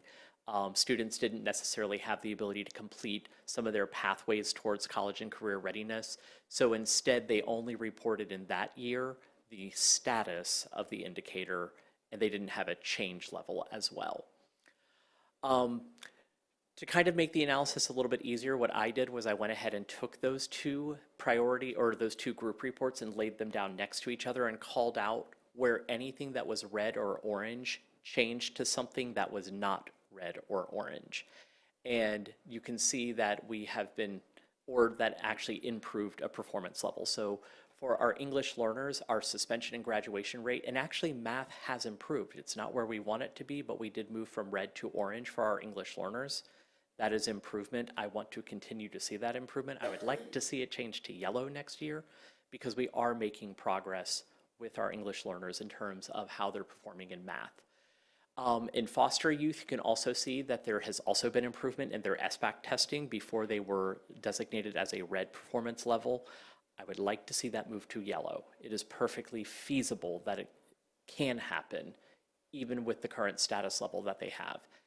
And then if we instead shift to our race and ethnicity program groups, we can see that there has been a lot of change and improvement within our graduation rates. And you can see that it's really been, our suspension has been fueled by an improvement in our suspension rates within the Hispanic Latino student group. However, there is one group that we know has historically been a challenging spot, and you can see it within this report.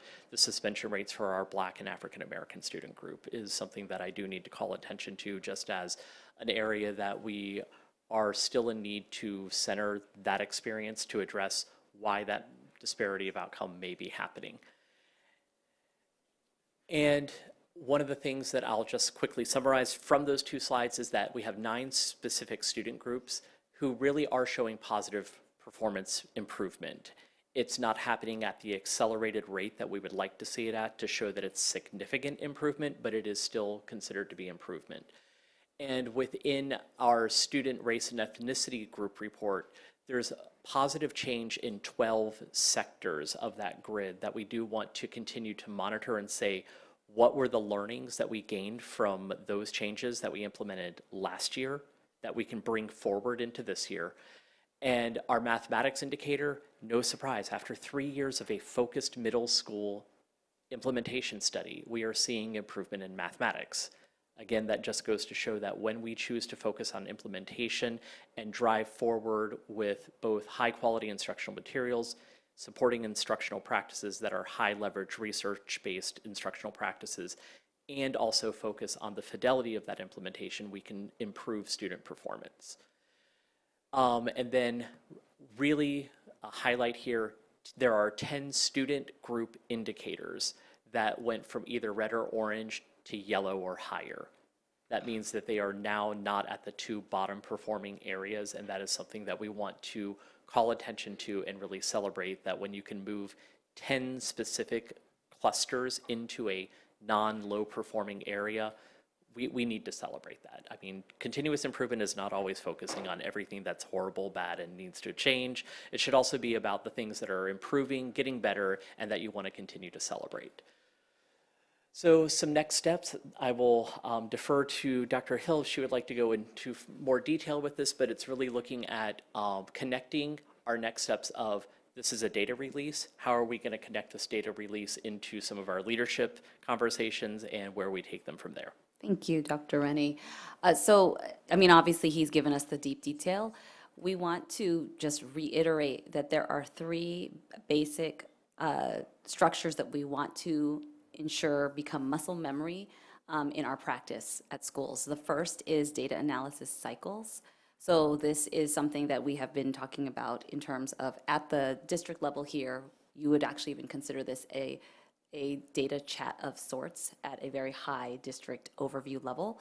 We would do the same when we meet with our principals next week at our principals meeting. They will do the same with their staff, and then truth be told, our teachers would typically do this with their students, but I know that that is something that is time intensive, and so we're shifting into that second structure, which is the MTSS implementation, where teachers will take the data and then utilize that to make instructional decisions and often student grouping decisions that we would then monitor. We are in process with setting up a data management system through Panorama Student Success that would allow for ease of monitoring and progress reporting.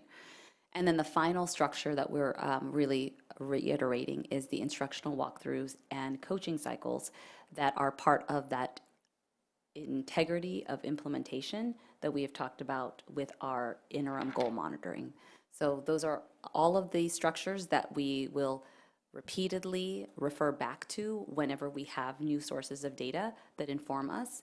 And as a sum, they are our structures for continuous improvement. And with that, we will open up to questions or comments. Does anybody have a question of that wonderful Ms. Kenny? Oh, we have a public comment. Let's do that first. Amy Gonzalez.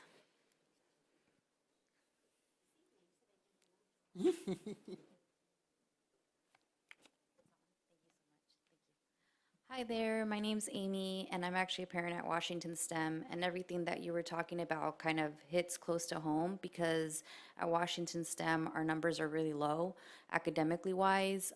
We do have a grant, we do have, hardworking teachers, a principal that works hard, but there's something there that just is not really connecting.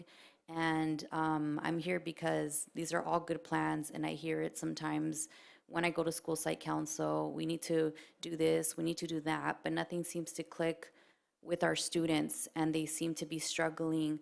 I heard them talking about maybe budget cuts. On some ends, I understand that's a good idea, but on other ends, and they were talking about staff. Our school is a STEM school, so because it's a STEM school, I think there are certain people that should be in our school.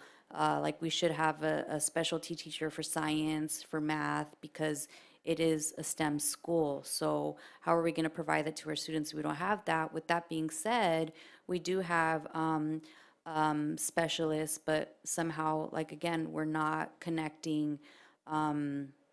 it's just not connecting. The grades are not, whether the kids take the computers home, where they're being assessed for ELAC, it seems that our grades are always low. So that's a big concern to me. I mean, I do the work with my child at home. I do the best I can. Like I said, we have a lot of programs that are coming in from the gardening, from the grant that we have, or we have labs, but also nothing seems to stick. So it seems like we're just rotating and, okay, let's just see what sticks. And there seems to be no tradition that really is working. It's like we have tunnel vision and everybody means well, but nothing is really connecting. So what do you do when you have grant money? What do you do when you have good teachers? What do you do if you have a good principal? But what's happening here that our students are not really thriving and you don't see it in the grades? So that's my concern, and I always try to help out. Do we need a PTA? Do we need to do a garden? I try to go out there and find the resources, but it seems that Washington stays the same. So it makes me sad for the kids because I do feel that they are, they're doing a lot of academics, but then while doing academics, you also want to have a balance of, are they still doing traditional stuff and doing the academics? Is the science merging with everything? So I just, I wanted to speak on that. They did speak on it, but I wanted to hear what the meeting was about and budgets. But it is concerning to me, like I said, that Washington has so much, because I've asked before, oh, maybe it's about money, but we give you money, we give you special attention because you're low income. Sorry, I don't know what that means. It says push here to talk. It means your time is up. That was, yes, thank you, thank you. Thank you. Okay, Ms. Kenny. Dr. Rennie, can you tell us if we're in differentiated assistance? And if we are, what does that signify? Or what actions then have to happen? So, pardon me, my accountability knowledge is a bit fuzzy because I haven't been as connected to the LCAP lately. I can say that we are differentiated assistance for 2 student groups, I want to say. English learners, I want to say students with disabilities, and maybe our long-term English learners. This is where Foster and LTEL. Yes, foster youth. This is where I downloaded the differentiated assistance file and took a quick look at it and then kind of. Well, so more important maybe than the specifics, although it would be great if that got shared with the board, is what does that mean? Do we do something? Does someone else help us? So for differentiated assistance, I believe there's 2 different parts to it because it's also dependent on how long you've been in differentiated assistance for each of the student groups. So for example, if it's your first year in differentiated assistance, the County Office of Education steps in to provide thought partnering, technical assistance. Really, you are eligible for more intensive supports from the County Office of Education above and beyond what they provide to all of the LEAs that are within the county.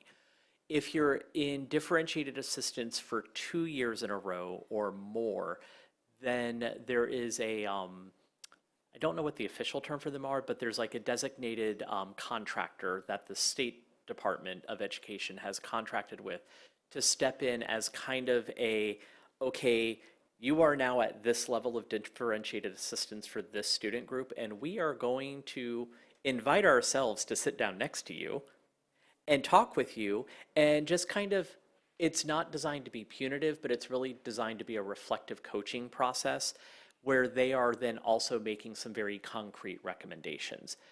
Moving forward on the accountability side of things, what you can then do as an LEA is attempt to implement some of those recommendations, but if you chose to ignore them, well, now it can elevate to the California Department of Education is now going to have to make some very clear decisions about, do we want to possibly come in and put someone there to do part of your role for you, which is not something that I think any local educational agency really wants to experience.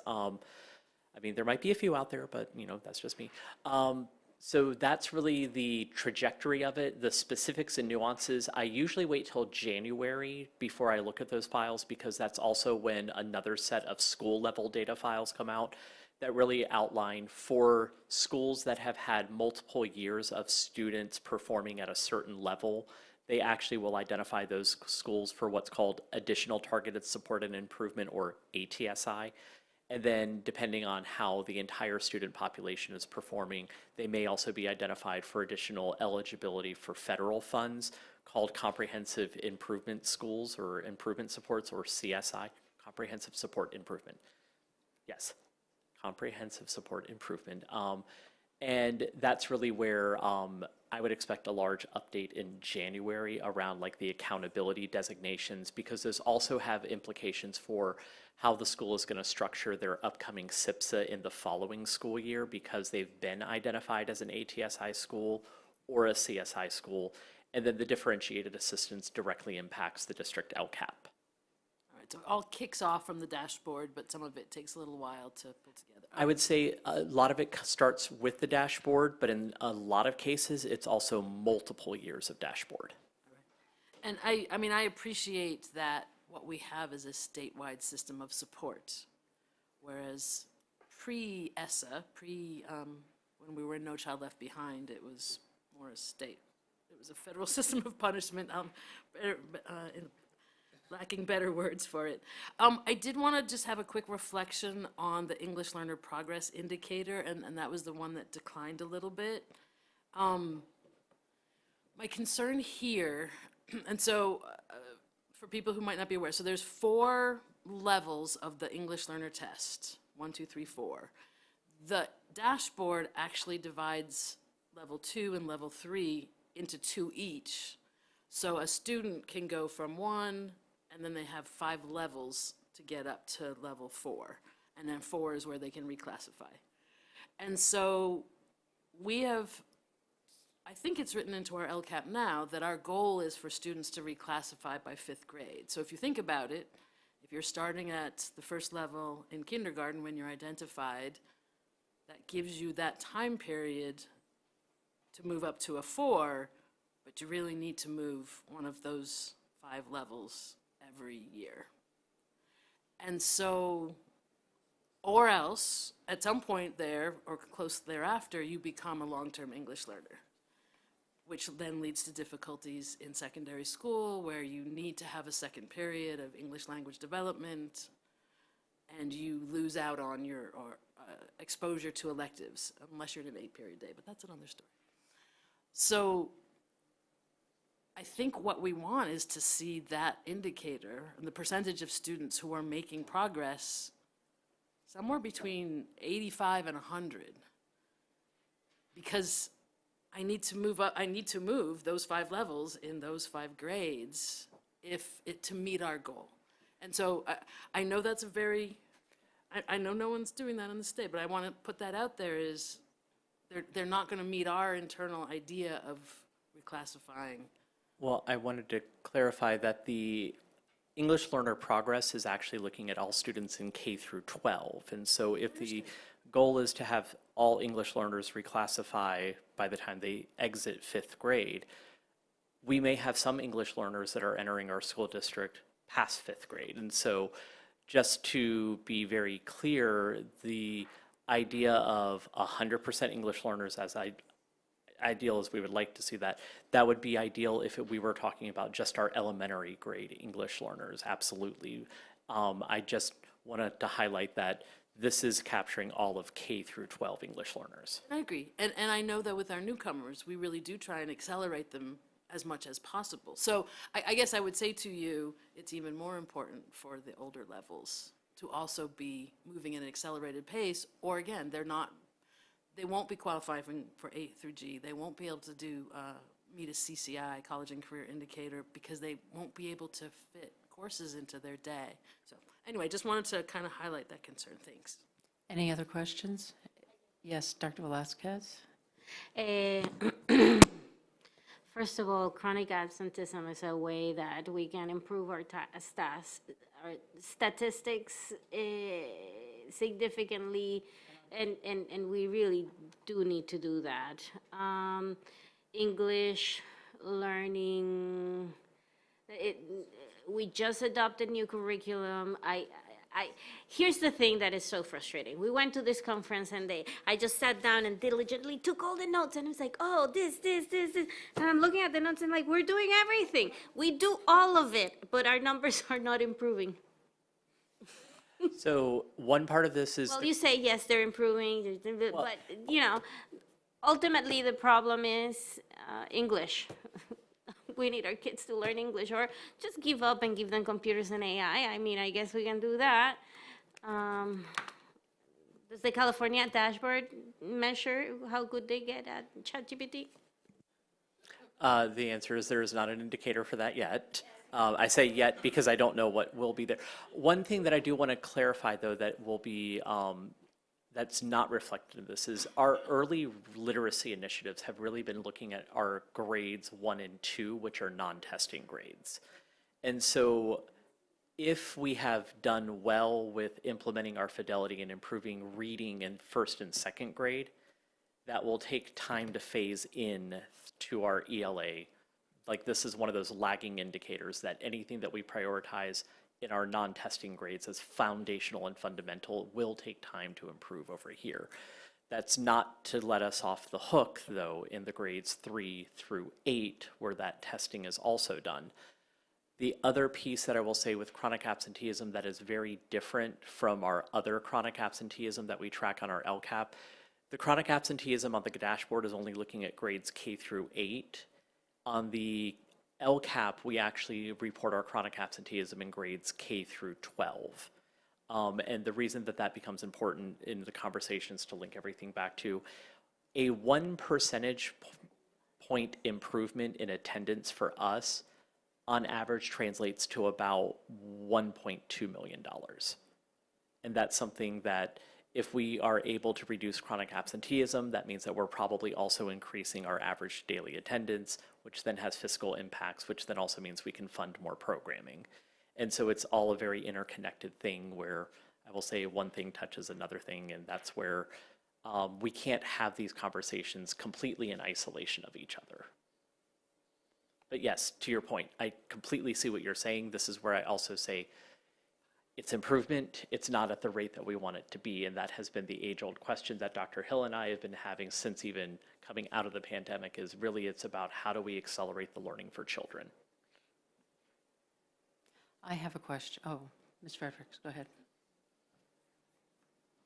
On the topic of, well, CSBA, coming from CSBA, I know Dr. Hill, I probably asked you this question about the data.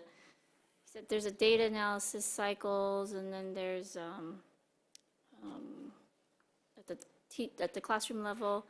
One of the things I learned from the workshop is real-time data, and there are systems that capture usage data. So basically, our, say, teachers or staff at the site level actually looking at the data, and there's a way to check if they are. So does our system or the eventual system that we're going to establish going to have that feature, or are we interested in that feature? Have we tried it before? Because if they're not using it, then it's, Yeah. you know. So most of our systems have a measure of usage in terms of do you log in and what pages are you going to, what reports are you printing. It does actually refer more predominantly to what Dr. Rennie referred to as our lagging data. So that would be like the iReady benchmarks or anything that's captured within a computer-based system. What is more productive, I think we actually mentioned this, for teachers is the more real-time in-person in the classroom data, which sometimes comes from student work or student responses to questions and things like that, which wouldn't necessarily be captured in a computer system. But if it is something that is computer-based, yes, there's typically a usage data associated with it. And I will say it doesn't necessarily tell us what they do with the data. It just might tell us that they interacted with it. And some examples of prior year, we would refer to this more as implementation data rather than utilization data. For our elementary grades in iReady, we used to be able to track on average how many minutes per week a student was spending on the platform in individualized instruction. And basically what that gave us an ability to do is see at each school site and even down to the teacher level, are they hitting around 20 minutes a week, or are some teachers possibly exceeding 20 minutes a week? You know, and it's looking at it from that student level to see, like, you know, the intention is not that you should be putting the student on the computer every single day. You're overutilizing it, but then you might also have a reason for underutilizing it. So it's a starting point for other conversations around that teaching point.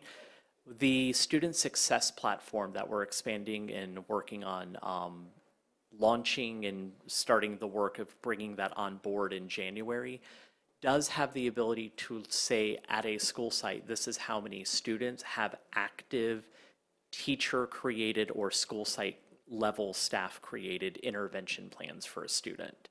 And that is something that is one potential indicator of, are teachers actually taking a look at student data and deciding to translate that into support structures for a student that are then going to be revisited. Now, that means you do need to revisit it and say, hey, I've been doing this for 3 weeks. It's working for this kid. It's not working for this child. And, well, mixed bag for this student. That is kind of the reporting blind spot, that we haven't had a system that's been able to do that. And we're starting with a very strategic set of individuals that we're training that capacity into, with the understanding that they will take it to their school sites and show teachers how to do that. It's going to be a system that we can grow into, rather than what we've learned from the past is if we try to just fire hose it all, then we just get all sorts of just people. Some schools will use it, others won't. Where if we're very intentional with the group and expanding that group outward, we found that we actually get better implementation. I have a question for Dr. Hill, actually. At CSBA, when I went to a Science of Reading breakout session, what's concerning me about this is that one of the panelists said, if you go too narrow on Science of Reading, English learners could suffer. And it reminded me of an indicator we have here that was very interesting about English language learners. I can't remember what it was, but she was really flagging the Science of Reading as, don't go too narrow or you're going to lose the benefits, and that multi-language learners are doing very well with the whole language. I debated actually putting that information out there, but thank you for bringing it back up. It's actually something that we're also concerned with. We've heard from multiple entities that focus on multilingual education that Science of Reading can have that effect if we focus too narrowly. So one thing that, was curious to us, much like Dr. Velasquez-Vargas mentioned, we're also really, of course, disappointed with the slight decrease, given all of the efforts that have been concerted that have brought some consistency and clear curriculum. However, we note that we have had a very significant focus on the Science of Reading and aligning our literacy plans to that in the elementary levels. So we do not know, so I am being very clear that we have not yet done the deep dive to see if there is a link there, but we are cognizant of it, and we are ensuring that the work that we do around English language development also is not negatively impacted by the work that we are doing in literacy development, that they can happen together in a very thoughtful and intentional way, and that we need to grow that particular connection. Thank you for that. Are there any other questions? I'd like to call for a break. Mr. Harden has a quick one. A very quick one, but David, this is your last presentation with us, and I wanted to have a chance to thank you personally for your service to this district, and how working with you over these years through the LCAP PAC and the strategic plan and everything in between. You've made data human for us. You've used it to tell a story, and we're going to miss you so much. So thank you so much for your humanity and your empathy through everything that you do. Thank you so much for that. And if the board president would allow me a few minutes just to indulge. The past 6 years have been, they've been very fortunate for me. Dr. Blanco took a very calculated risk in trusting a teacher on special assignment with a very large task of getting an LCAP across the finish line. And every opportunity that has been given to me since then has allowed me to be in the position that I'm about to be in. That would not have been possible without the support of each of you as well. And for that, I just want to say that I'm entirely grateful. I'm excited. I'm very nervous. I'm leaving a family. And for any of you that were here during my LGBTQ resolution, you know I don't use that term lightly. So I want to say thank you, and I will keep each of you in my heart for a very different reason, because I've learned something from each of you, and thank you. Thank you. I'd like to entertain a motion for a 6-minute break. Motion. Second. Second. All right, 6 minutes. Third, fourth. Not 5, 6.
We should all come back to the dais. 6 minutes is up.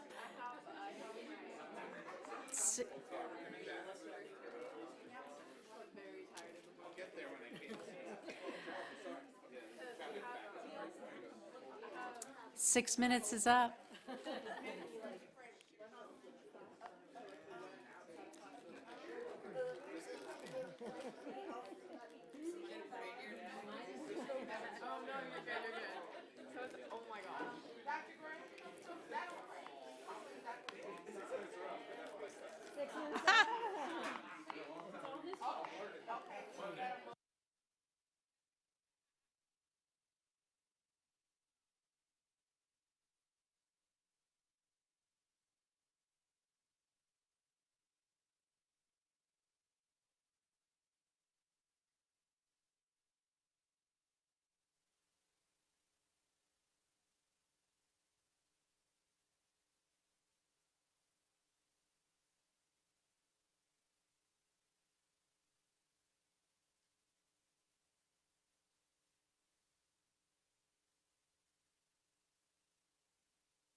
Okay, everybody, are we ready here? Are we ready to move to Q, consent agenda? I'm going to ask for a poll. Does anyone, okay, so polls, who's first? Mr. Harden? 4E. 4E? Ms. Bailey? Well, I have QA, is that under 4? Q is the Q, what is it? A, like, No, there's, Oh. go to the number what was I looking after the at? Q. Oh, thank you. Q, go back up. I forgot my number, huh? There it is. It's Q, 2A. 2A, anyone else? Q2A.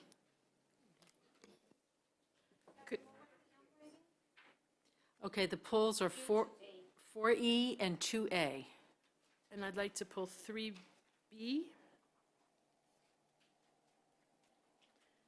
and 5C as in Charlie, 5D as in dog, and 5 Edward. E as in Edward. All right, are we done with these polls? And then we're going to I will ask for a motion for the sweep for the rest. Motion to approve. Second? Second. Okay, I have a comment or a question on one of the items that we are moving to approve. okay, we're moving to approve right now. So you have a question? I have a, yes. Do you have a poll? No, Okay, because I'm voting on it. I just have a question. what's the question? It's on Q5B. So Manuel? All right, so she has a question on Q5B. Do you have a timeline for Q5B? That's the architectural.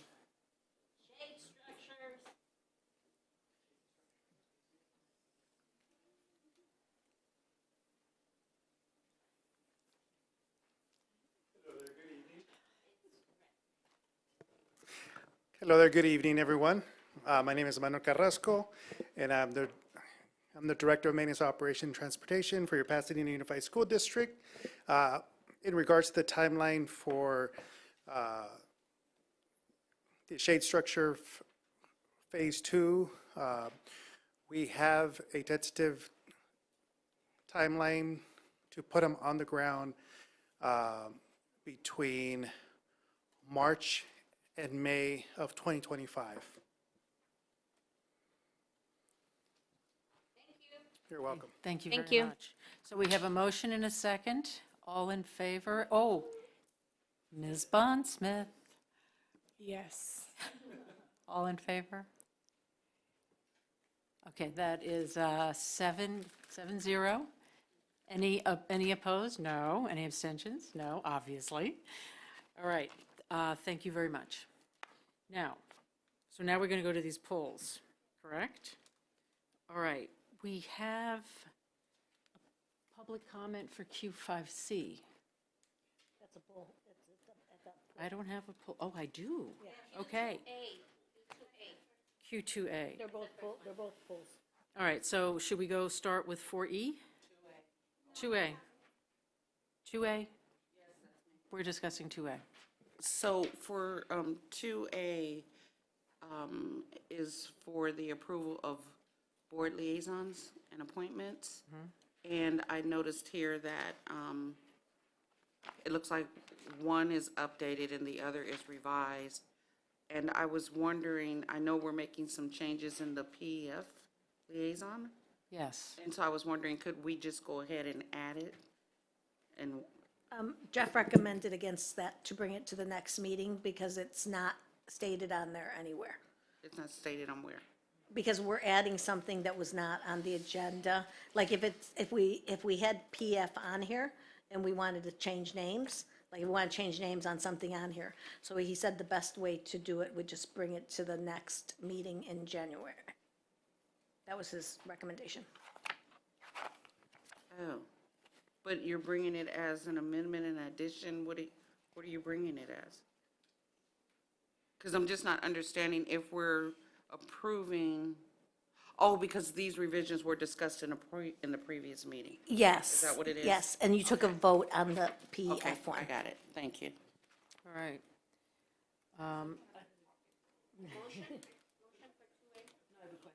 Okay, yes, Ms. Kenny. So I noticed that the governance handbook was here as a superintendent's advisory committee.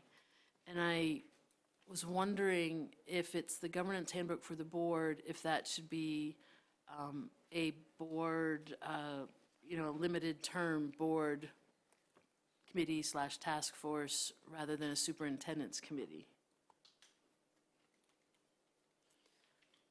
We'd prefer it to be a superintendent's committee. Superintendent, did you want to speak to that? If it's a task force, it's a Brown Acted meeting, and so being the advisory committee, it doesn't have to follow the Brown Act, and posting it would give you more flexibility to meet, at different times, and a little less work on staff, but. Well, so I understand, but I'm assuming this is a limited term. I guess it seems like we might want the meetings to be open to the public if we're working on our governance handbook and talking about important board. So the governance handbook, since we've never had one before, I'm not sure how thick this is going to be. They should be very thin, but that usually happens year after year after year of going through them, because every year, annually, you revise them. Since we've never had one, I think that we should plunge ahead, create one. I think we can have it done by the summer. Then later in the year or next year, we can revise it. It is a living document, and I'm very comfortable with it being a superintendent's advisory committee, and that's how I'm very comfortable with that. So some of the other superintendent advisory committees, until this was posted, I don't know that we all were aware that they were continuing and that there were slots available. I would like to, so I don't know if other people had committees they were interested in. I would like to be considered for the Superintendent's Enrollment Advisory Committee. Is that possible?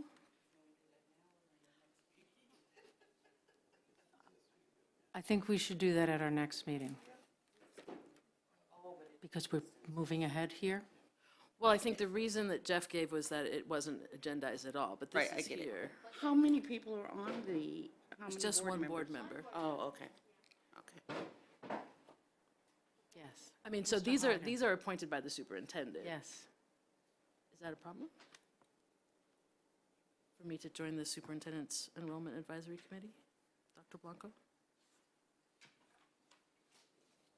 if we want to have more, we have more than one board member on the RAC.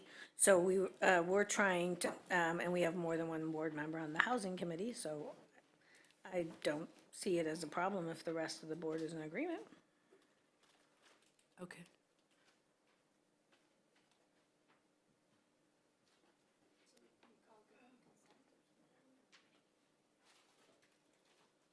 If you're approving this item, do we have to? I make a motion to that amend Kim it? Kenny be appointed to the, So to approve this document with that one change? Oh, you have another, sorry. So, speaking of the, all right, or you're cutting off my motion? Am I Well, I had- dropping the motion, or? You might have a change, he's trying. I might have a change. Okay. Yeah. And So I withdraw my, Yeah, and I love you both. But the design of the, as someone who was part of the design of the RAC, the Roadmap Advisory Committee, the intention was that the sitting president would be the liaison to it. So that would be you, President Hawley. So that's just my input on that suggestion, is that the representative to the RAC is the president. Okay. so, but when it initially, You were president. on the superintendent's enrollment committee? No, on the Roadmap Advisory Committee. It's generally all the sort of heads of state of all the different groups. So, you know, I've been on the superintendent's roadmap committee. I think I was doing something even before that with that group. well, the That RAC, Before I was president. the RAC came about after the strategic plan for implementation mapping. So it went, yeah, and so it's true that at the time when it formed, you were president, and then Okay. Ms. Kenny was president, and so it's just like, you know, the head of, Kim and I have been on it together. yeah, well, that's the way it's reflected right now. Yeah. So, We never asked the president to leave. I mean, it really, if you're in agreement that you want the president to be the person that serves in the role, we could make that change. That's what But I you're. don't understand. Just a 'cause there's been recommendation. 2 board members. Kim and I have been yeah, I going to those meetings, so I'm not, yeah, I didn't know whether to, but Well, because when you were the president, we started it, and then when Mrs. Kenny became the president, she joined, and at that time, I felt like as long as we don't get over 3, we're fine. I didn't want to eliminate anybody. you've always been at those meetings, right? yeah. Oh, hey. One less thing on my to-do list. I'm fine. Yeah, it's not a, you know, any reflection of quality of liaisonship. It's just, that was the intention of it. I'm fine. So does that mean both board members are coming off and only one board, the president will be the only one on? Is that what we're saying? And then next year it would be, I'd be interested in Frederickson. staying on it, at least for tomorrow's meeting. yeah, well, I'll be there too, but yeah, I mean, the official liaison is. Anyway, that's just the design of it, so do with what you will. Are you saying that we can attend without being the official liaison? I think so, I mean, right, I can go to the Well, it's a LCAP, public meeting, I right? can go to the LCAP PAC. It's not necessarily a public meeting, so that's why I'm asking. Wait, what? All our meetings are public meetings, and then we did not have, we're not having any secret ones. We did not have a. We did not have a rule about how we would select the board member for it. It started out with the president, and then another president came, so we let the president come. So I don't know that staff has a preference. It's really up to you of if you want to start that precedent, that it's only going to be the president, or if you want it to have be the president and the past president, that could be the way it works, and then the last one drops off, whatever. Yep, you can do many different things. I just want, so that was what I was recommending, is that we stick to Dr. it. Hill, who's the administrator of the team now? And the Roadmap Advisory Committee? Dr. Turleypine. Okay. I don't see her here. So can this be written somewhere so that do we have like a procedures manual for appointments to specific committees or? It'll probably be this Whatever. governance handbook when it's created. Yeah. Okay, so, but right now it's not created, and look at us. Yep. So, Right now, Scott is suggesting that the president sit on the Roadmap Advisory Committee, and Mrs. Kenny is asking to remain to be on the Roadmap Advisory Committee. Is I there would an- love to remain Well, because since- of continuity's sake, but if that's what the board prefers, that the president sits on it, sits on the committee, then I'm fine with that.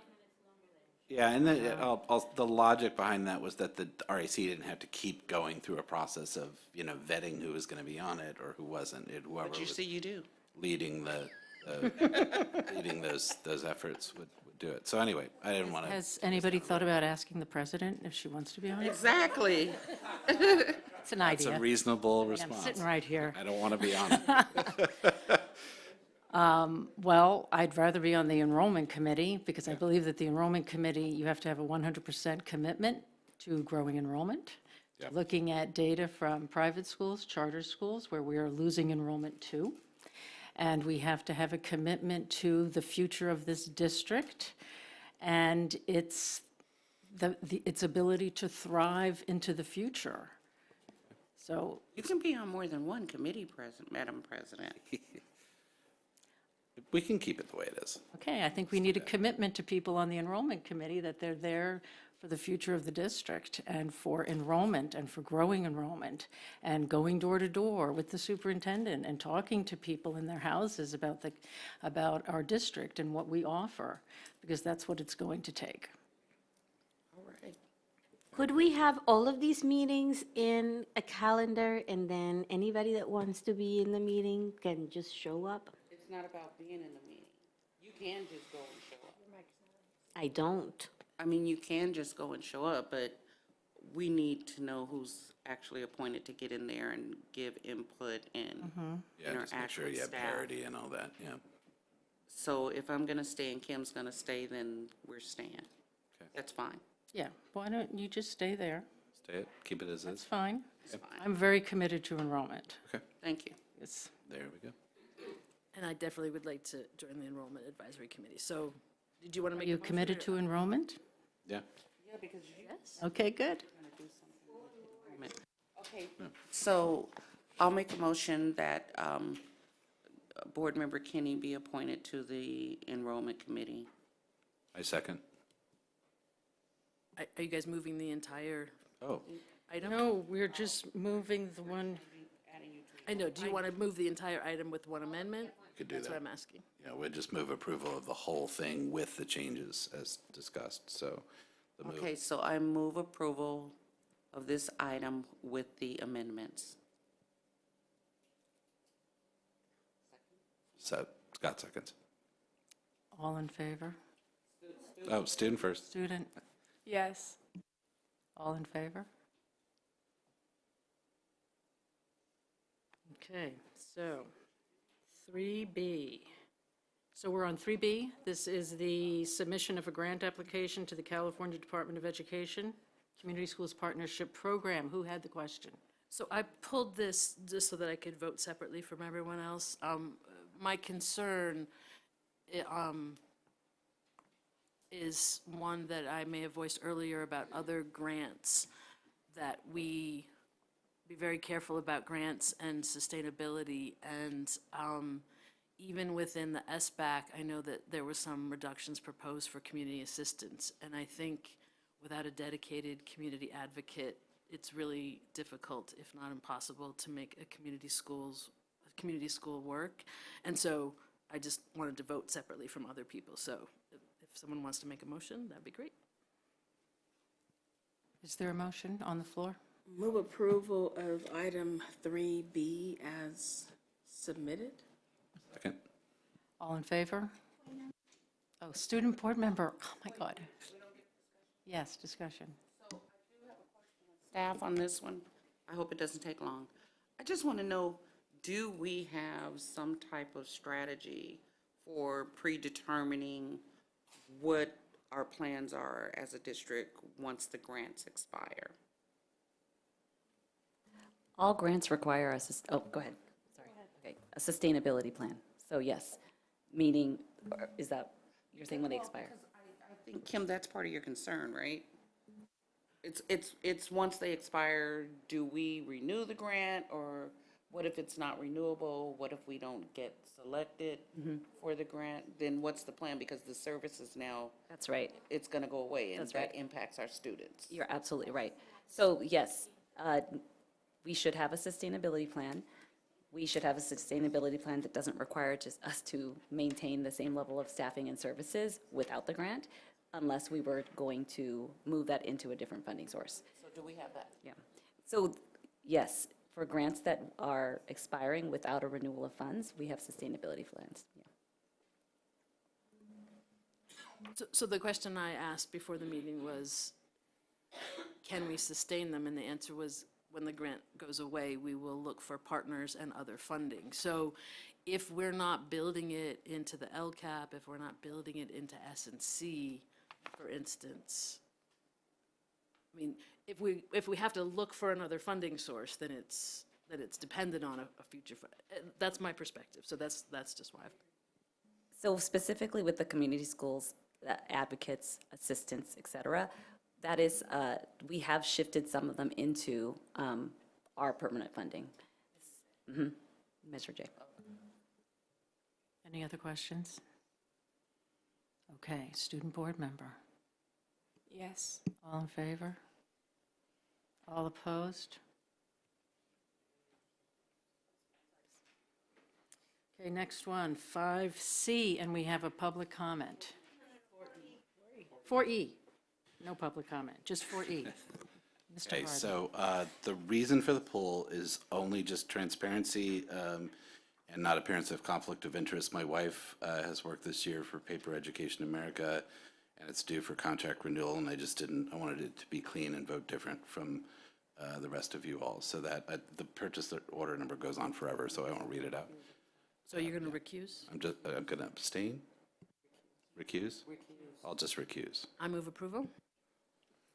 Second. You Board member? Yes. All in favor? All opposed?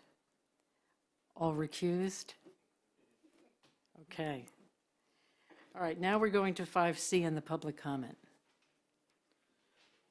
So could I just say why I pulled the three of them? Because I know there may only be public comment on one, but I just.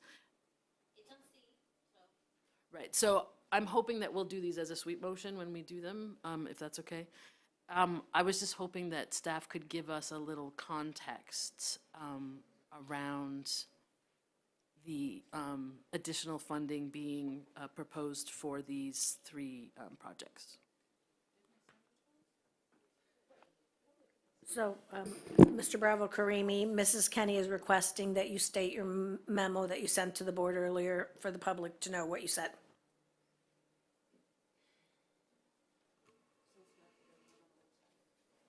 And this is just to address some concerns that were raised last night at COC, that there was concerns out in the community about perceptions. And I think Simon was able to address those last night at the COC meeting. So tonight's board agenda, as you know, has these three board reports requesting approval to expand the scope of the modernization projects at Muir, Madison, and Longfellow. Those are the projects happening in just a few months. The expanded scope and associated costs for these projects is being requested now because, one, the previous scope was limited by the funding available under Measure O. Now, with the passage of Measure R, there are additional $900 million of bond funds to fund these types of projects. The three projects are going out to bid soon, so it's necessary to expand the scope now while we still can. Want to make very clear that the increase in scope and the associated cost for these three projects will not impact the schedule of projects previously approved by the board in the 5-year plan, so it won't impact the schedule. And in fact, expanded scope for those other projects will also be possible, again, due to the passage of Measure R. So I just wanted to make that clear in case there was any concern that increasing the scope and the budget for these projects would have any impact on projects at other schools, and the answer to that is it would not. Ms. Fredericks? I think I've already asked this question, but I just wanted to make sure the public knew. What was the process in expanding the scope? Did say there was, sorry? No, I'm sorry. I'm asking my question right now.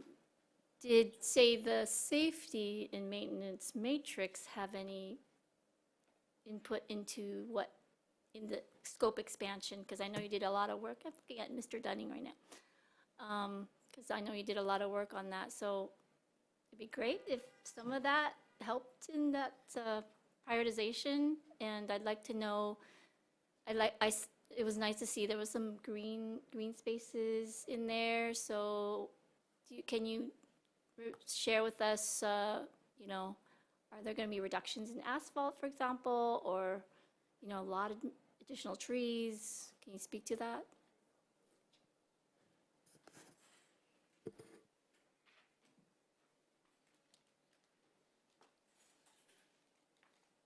Green means I can talk, right? Good evening. Yes, the intention is to go to the full baseline of, it came from our ed specs, right? So we're looking into greening the schoolyard. We're looking at the playgrounds. We're looking at making sure all of our ADA compliance that's very out of whack at Mirror gets corrected. Getting from the main campus to the gym, from the gym to the football field, and also looking at a way to get from the football field to the baseball field. So right now, those paths don't exist in a legal way. We have a gym that hasn't been touched in almost 50 years, right? There's plenty of room for expansion there that does a lot of good for the community, for the site.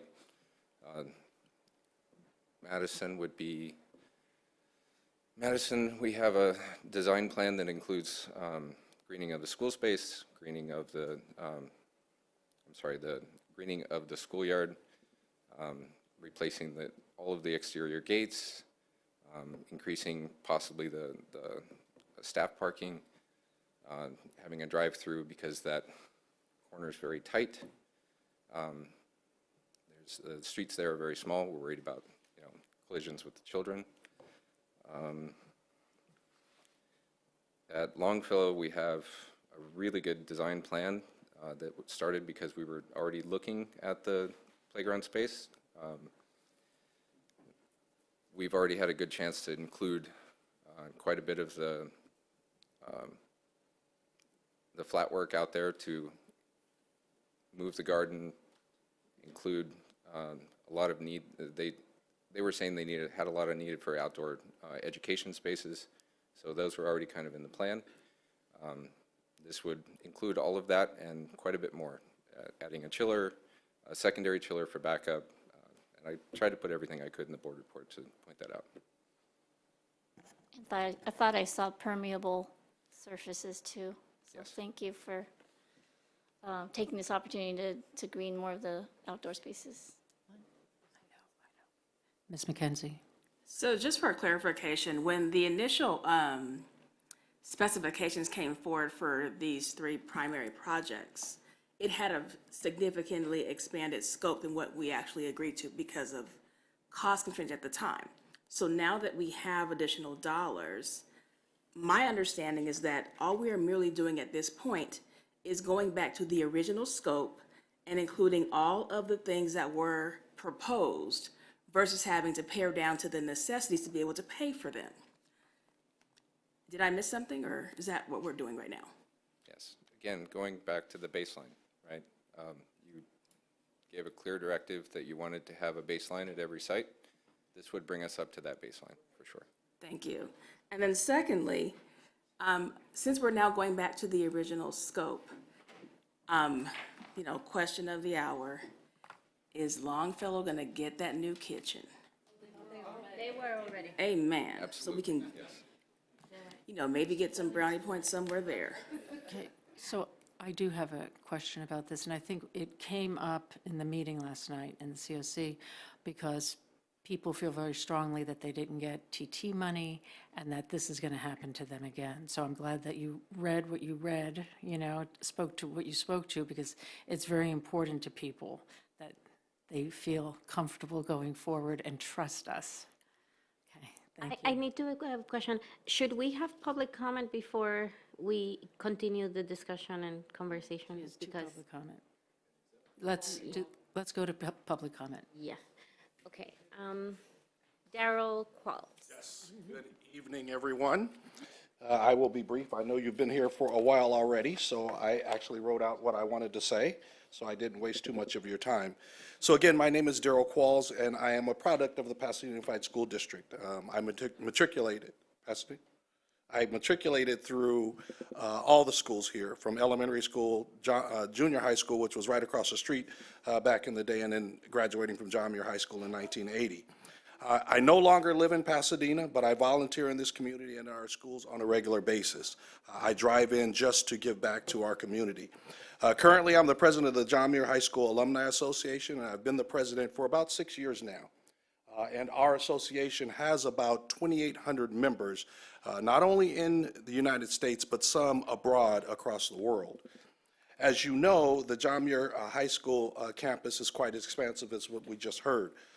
With our student enrollment on the rise, these improvements will ensure a modern and safe and orderly environment that supports and inspires all of our students on the campus, including those who may have ADA issues. These improvements will also serve as a beacon to our community and visitors alike that we take pride in our school and our facilities. And so this money will go towards that. So again, I heard that we're going to do some great things at some other schools. So I will also echo the work that's going to be done at Madison, which is a great school in PUSD. I echo the great work that's going to take place at Longfellow, which is a great school at PUSD. And I just continue to urge the support for the expansion of Measure O for these great projects at PUSD and importantly at John Muir High School. So thank you for your time and your consideration. 1 minute and 10 seconds. Eric Detwiller.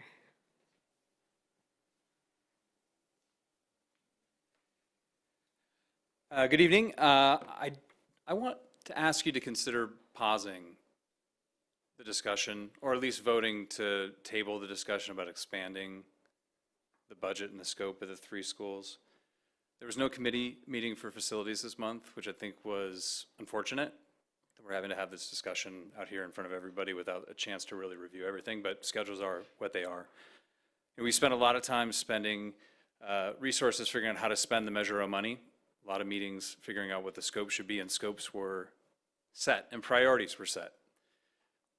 The plan, as I understood it, was to go through that Measure O money, which is going to potentially change future prioritization for other campuses when work is done at schools. And then to think about Measure R money after that. You know, there might be a different priority after we get through Measure O enhancements. And to have the top 3 schools at the front of the line now all get blanket 25% increases in their scope and budget seems arbitrary, and it seems a little hasty. Now, we're talking about efficiencies. I get that work is being done on these campuses, and by combining work, there might be savings in money, but there's equity in the distribution of money and equity also in the timing of how projects work. I'm glad to hear what you said about timing not being thrown off, but Measure TT and the history of that is something that the community is concerned about.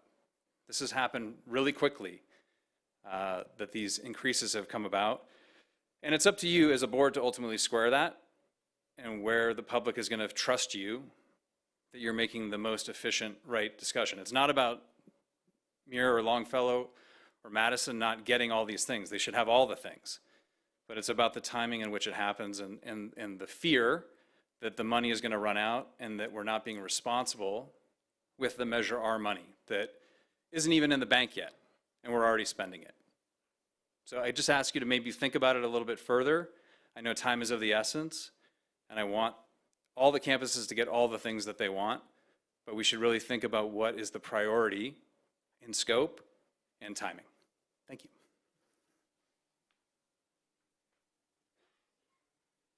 Mr. Harden. So, you know, and I think as we I've looked at this, it seems like the healthiest way to sort of see this is we have a 5-year plan. It's a backlog of work. We prioritize that work. And so O and R are essentially a combined source of revenue that can be used, essentially used and managed and debited interchangeably to get what we need done. And I think the suggestion was that the COC be oversight for both of those bonds, so that it's essentially a bond, committee. So that's the way I frame it in my head, so that we can go back to these projects, and as long as they're within the scope, the overall scope that we've defined in that 5-year sort of roadmap, we're okay. Ms. Kenny? I would agree with Mr. Harden. I think while they have different measure numbers, they're here all at the same time. So if we look at this as one big pot of approximately, I said it wrong last night, 1.3 billion, I think perhaps it would behoove us to demonstrate as we're going along and refine the plan for the new money now that it's part of that big pot, so that people can feel reassured, see where their place is, understand that now we do have sufficient funds to increase the scope, or at least, certainly to get to baseline for every school, rather than have some schools were only getting restrooms and summer work and not getting everything else because Measure O was only so big. But I think the more we can communicate is, we're making these reallocations, but then here's how the big thing, how the whole thing looks, it can go to allaying some of those fears. Student board member. I did want to quickly talk about 5C and the idea of tabling that discussion. I will not have access to the new Muir gym. I'm a junior. The gym will be under construction when I'm a senior. I won't have a chance to play in that gym. But I do not want future Muir students to have to deal with that small, sweaty gym. So if the tabling would backlog the construction work plan, I do not think that is a good idea, because I do not want younger students to have to deal with that gym. Thank you. Are we ready for a motion? Yeah, I move approval. I'll second. Sweep motion, Michelle? Oh, it's, Sweep of all three. yes. Student board member? Yes. All in favor? All opposed? None. Motion stands. All right, so we're done there. We're moving on to R. Public comment, non-agendized items. Do we have anyone? Okay. Board requests and questions. Do we have any board requests, questions? Yes, Fatima? What time for the January 16th meeting? We want a 4 or 5 o'clock?